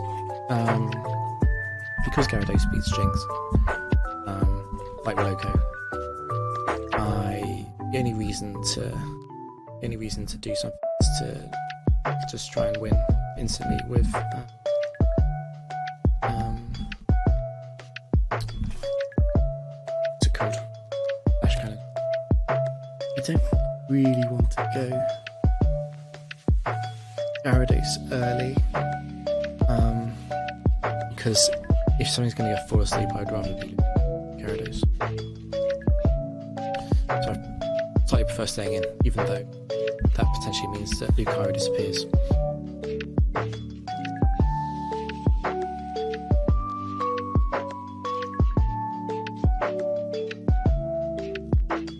It's a really good set, potentially.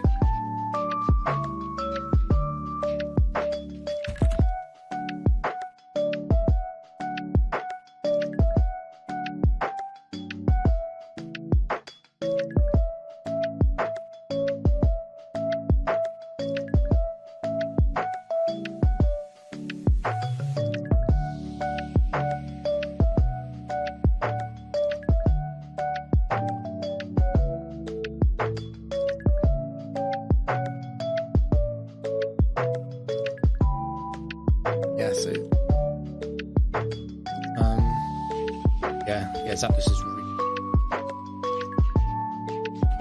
awesome.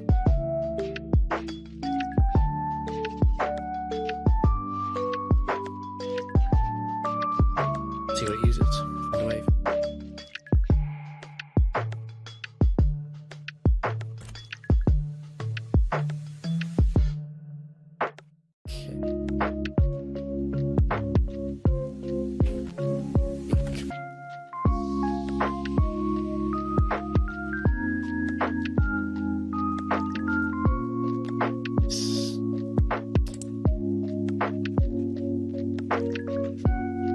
Apple Swan is one of those Pokemon, you don't want to face it, but so you can't just take it. It's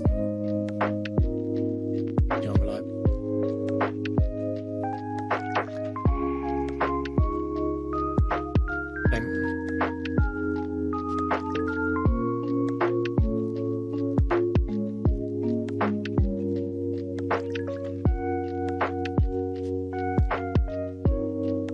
It's okay. This Apple Swan isn't good. This is I'm reasonably happy with the team.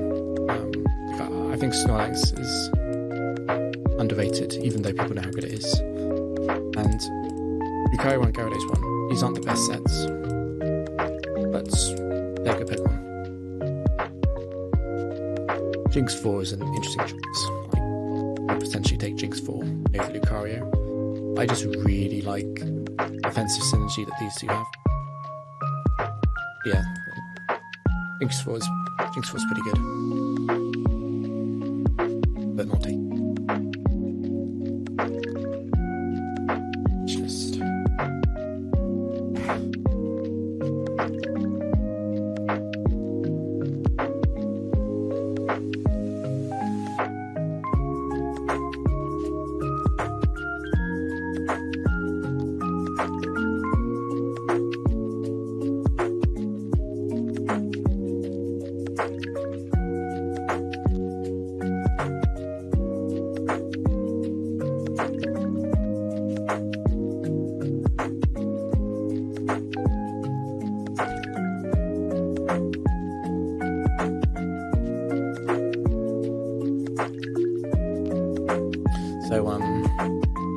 it's a tough choice because Lucario and Snorlax both really beat HGS. Just check.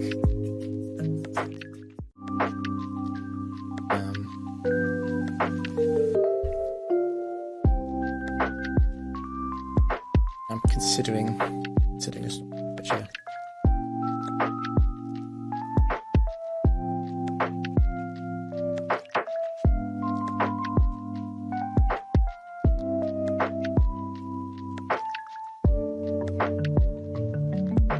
But guys, it's close.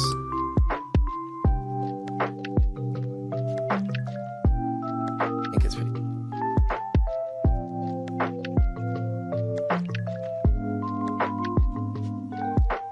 Can't eliminate any. It could be any sets.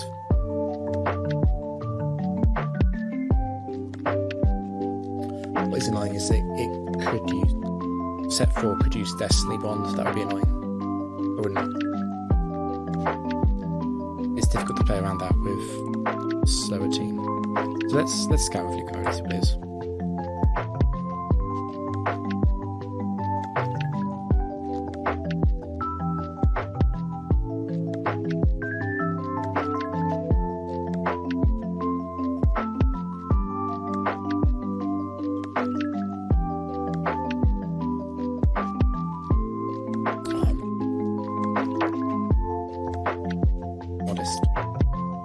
It's only fast because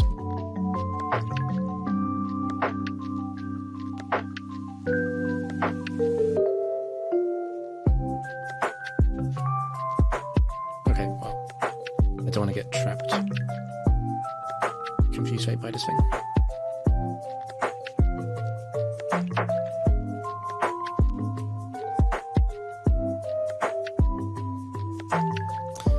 I can definitely say more.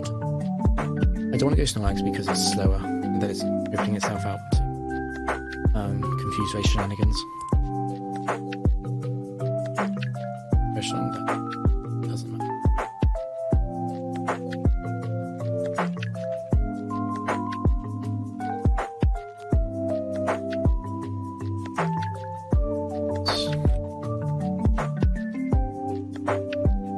So the triggers come in. I'm assuming it's some kind of sphere here.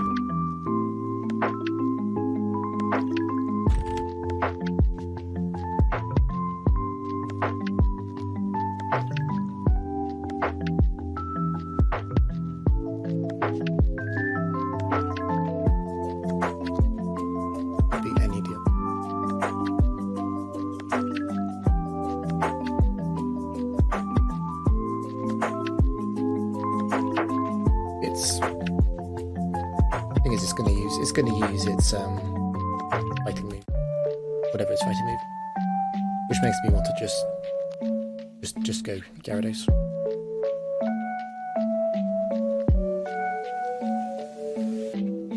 I don't like sacking. I don't like sacking Pyrophenoid.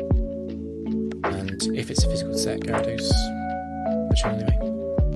If it's not physical, then Gyarados is Spadef.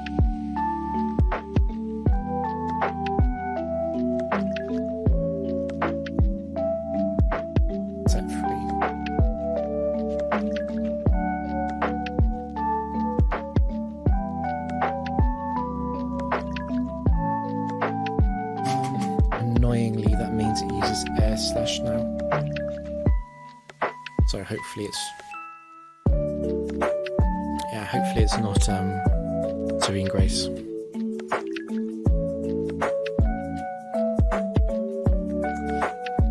Which now considering going Snorlax.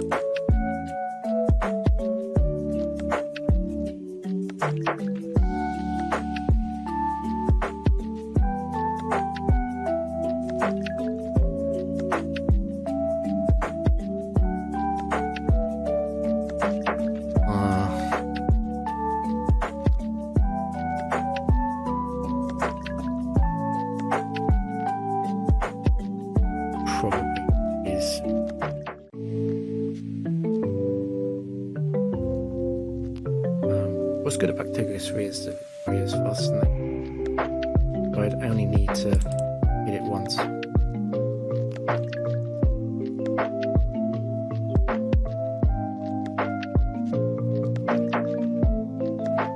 Yeah. I think I like going Snorlax, reserving Gyarados. Find normal type.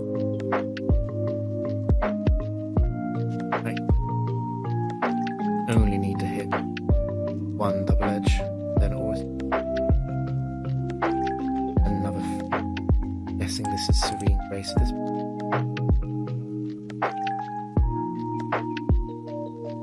It's fine. I could have gone much worse. Should have stayed in. Lucario.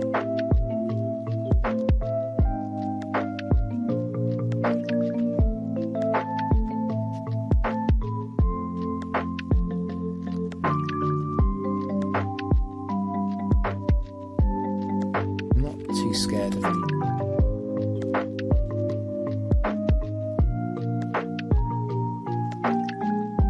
The only other set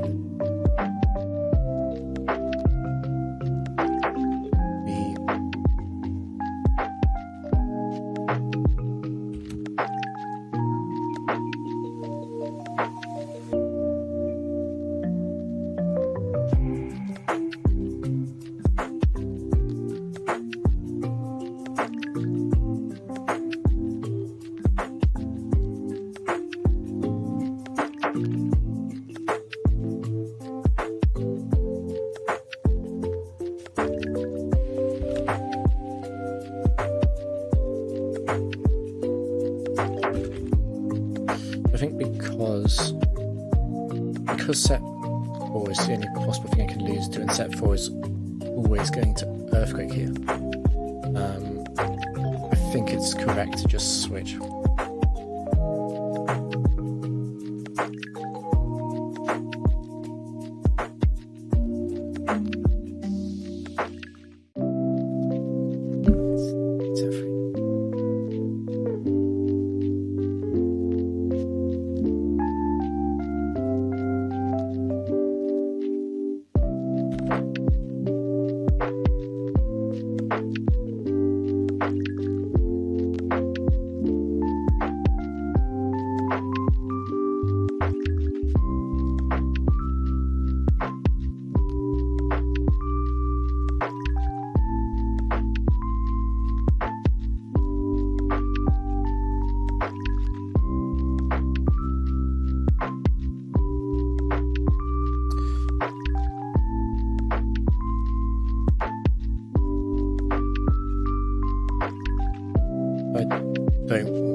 those.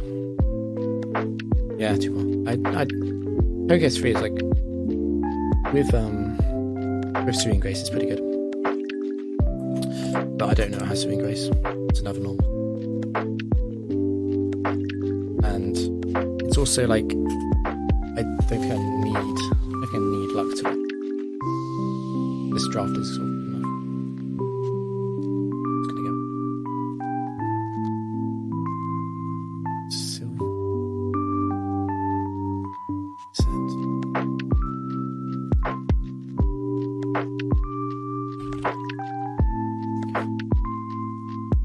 Do not know the Reggie sets.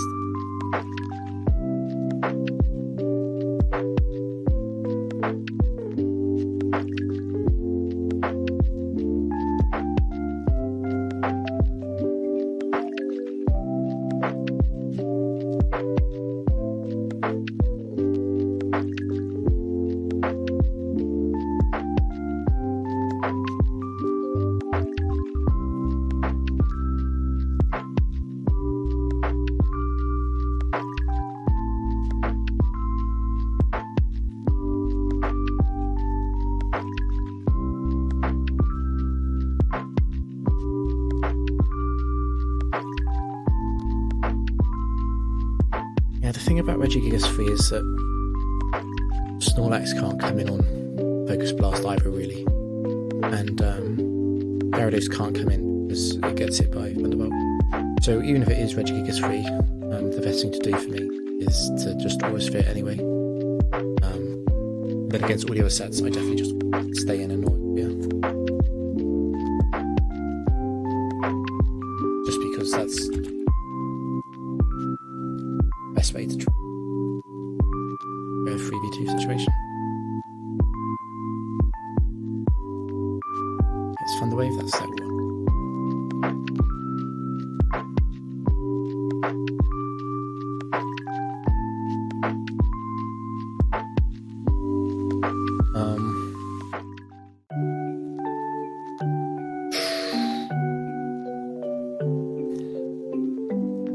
I don't think that's Aquatail range. And if it's not Aquatail range, I don't want to switch. I also don't really want to switch in general. I have some respect for Regigigas after slow signs. Be much safer just kill it. One fully paralysed.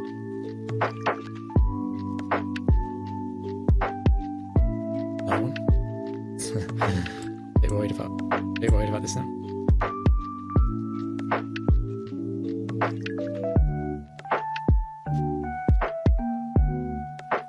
Random ball. And Gravel coming in. Probably means slightly more likely to be set for it. Set 2. Set 3.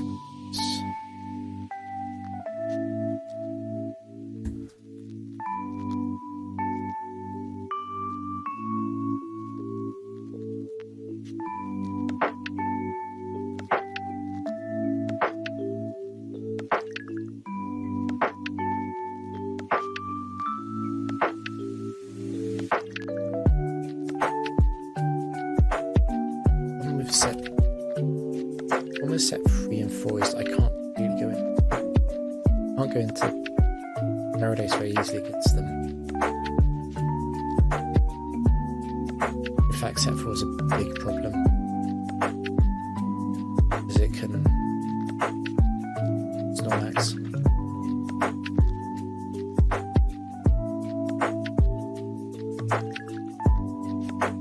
Yeah, I was a bit concerned about Regigigas 1 there for a second. After the double paralysis. I'm a bit worried about this being Crumble. Wait, it's not Crumble 4.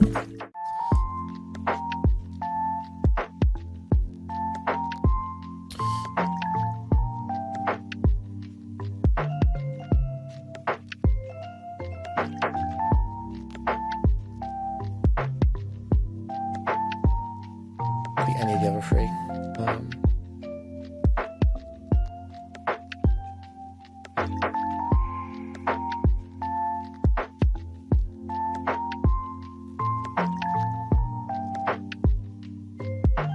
Against set 3, I want to sack, then go Snorlax. Then against 2, I also want to go Snorlax. And against 1, Lucario can actually survive against 1, and then hope or Gyarados can come in.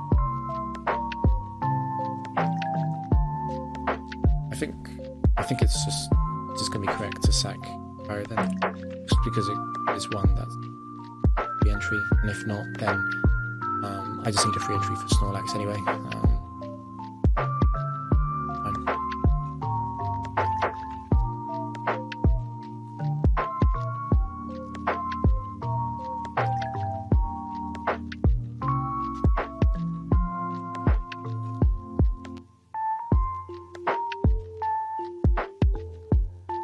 Against Shift.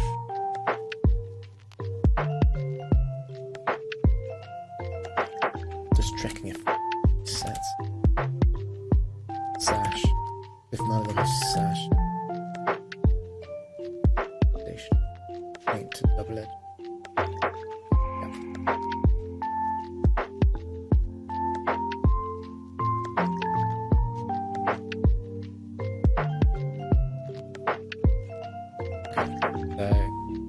Let's see what it says.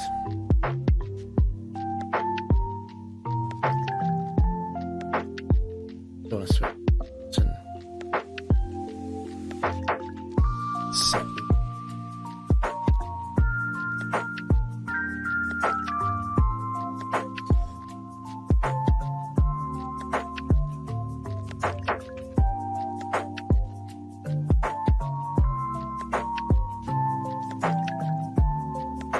So for safety, Gyarados first.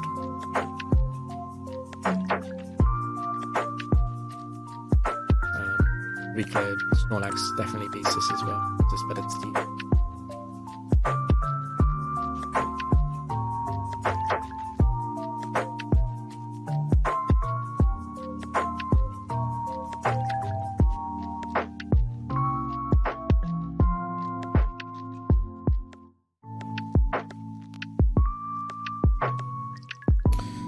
So those all suck.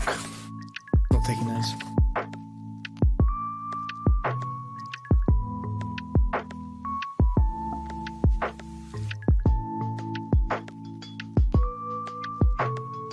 Let's see.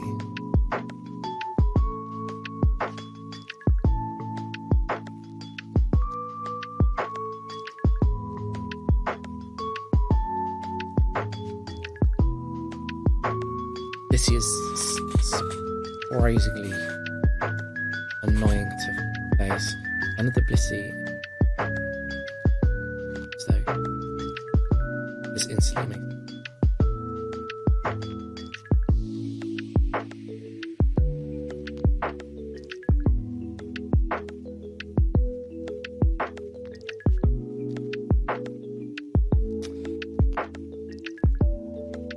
Don't calc for everything, but that's because if it makes sense, I don't sort of. I just have a feeling for most damage,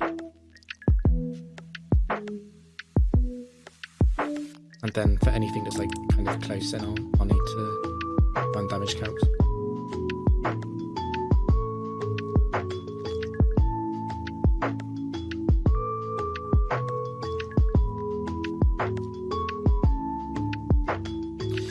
So I think like Lucario doesn't. I could do his raw. Going.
to Cario. And I always feel once.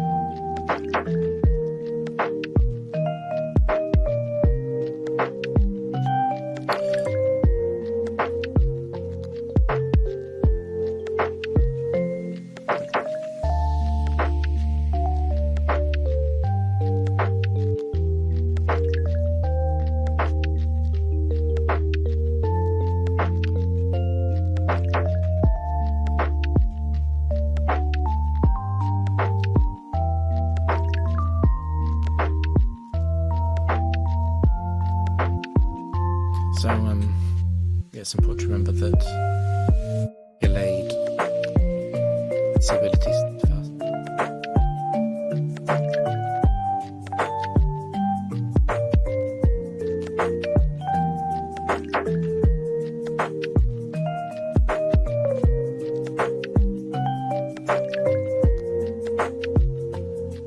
Because I don't really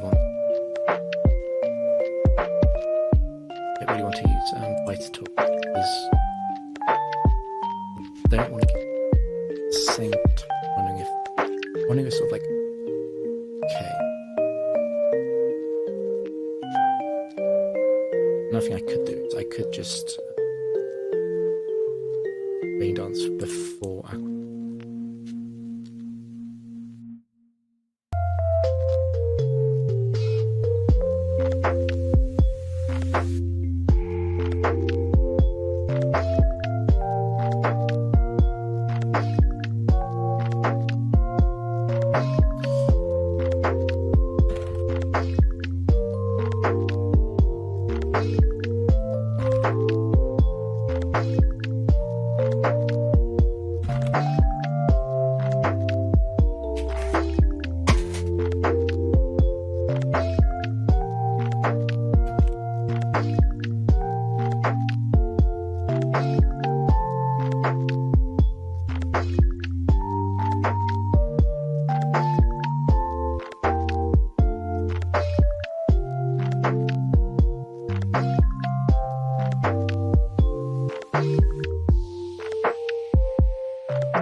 I think I'm just going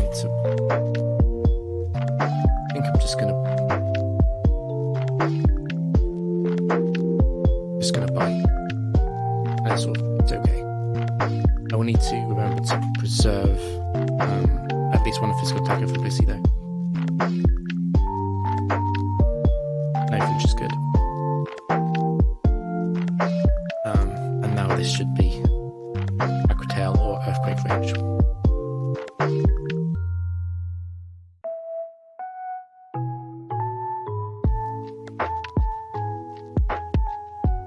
Okay.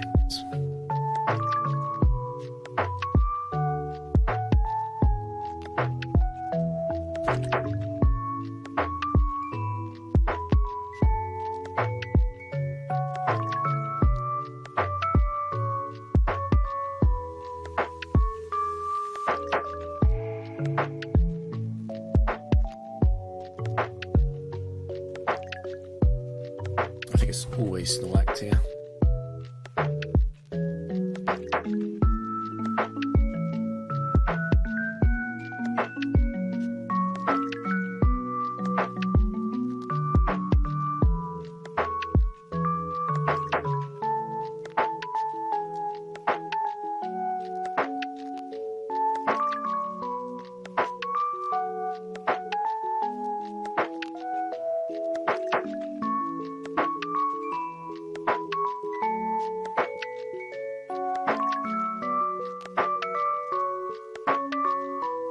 I'm pretty sure that Earthquake kills, but there's no reason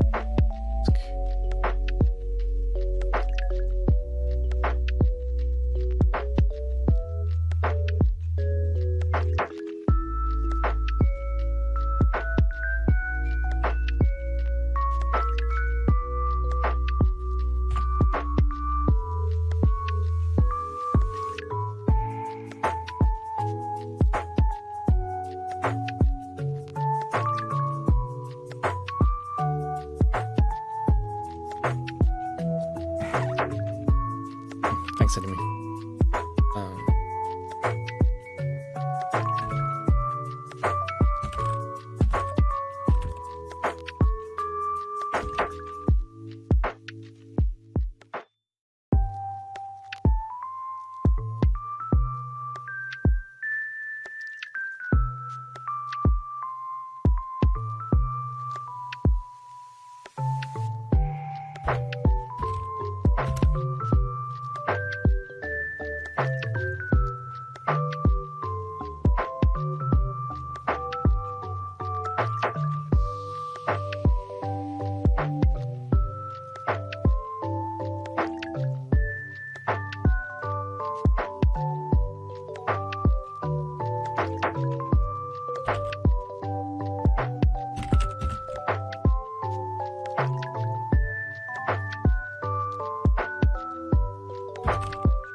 Yeah, so I think it's there's luck. There's definitely luck involved.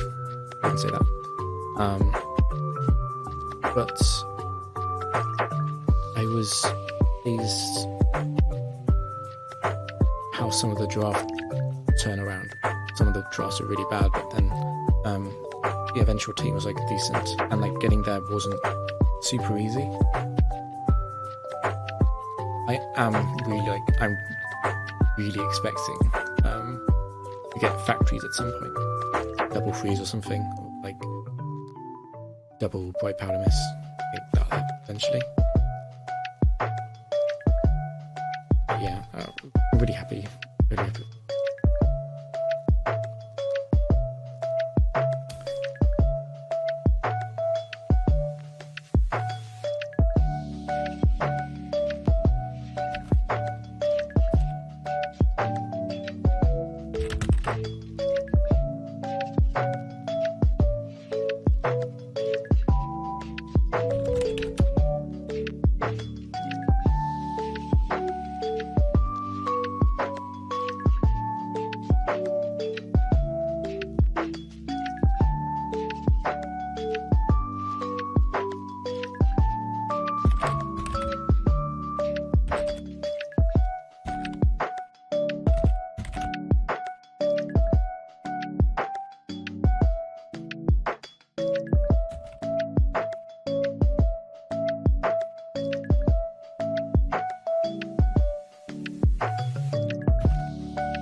Yeah, I'll write I'll do a write up on Smoking at some point, like saying like how I think through draft.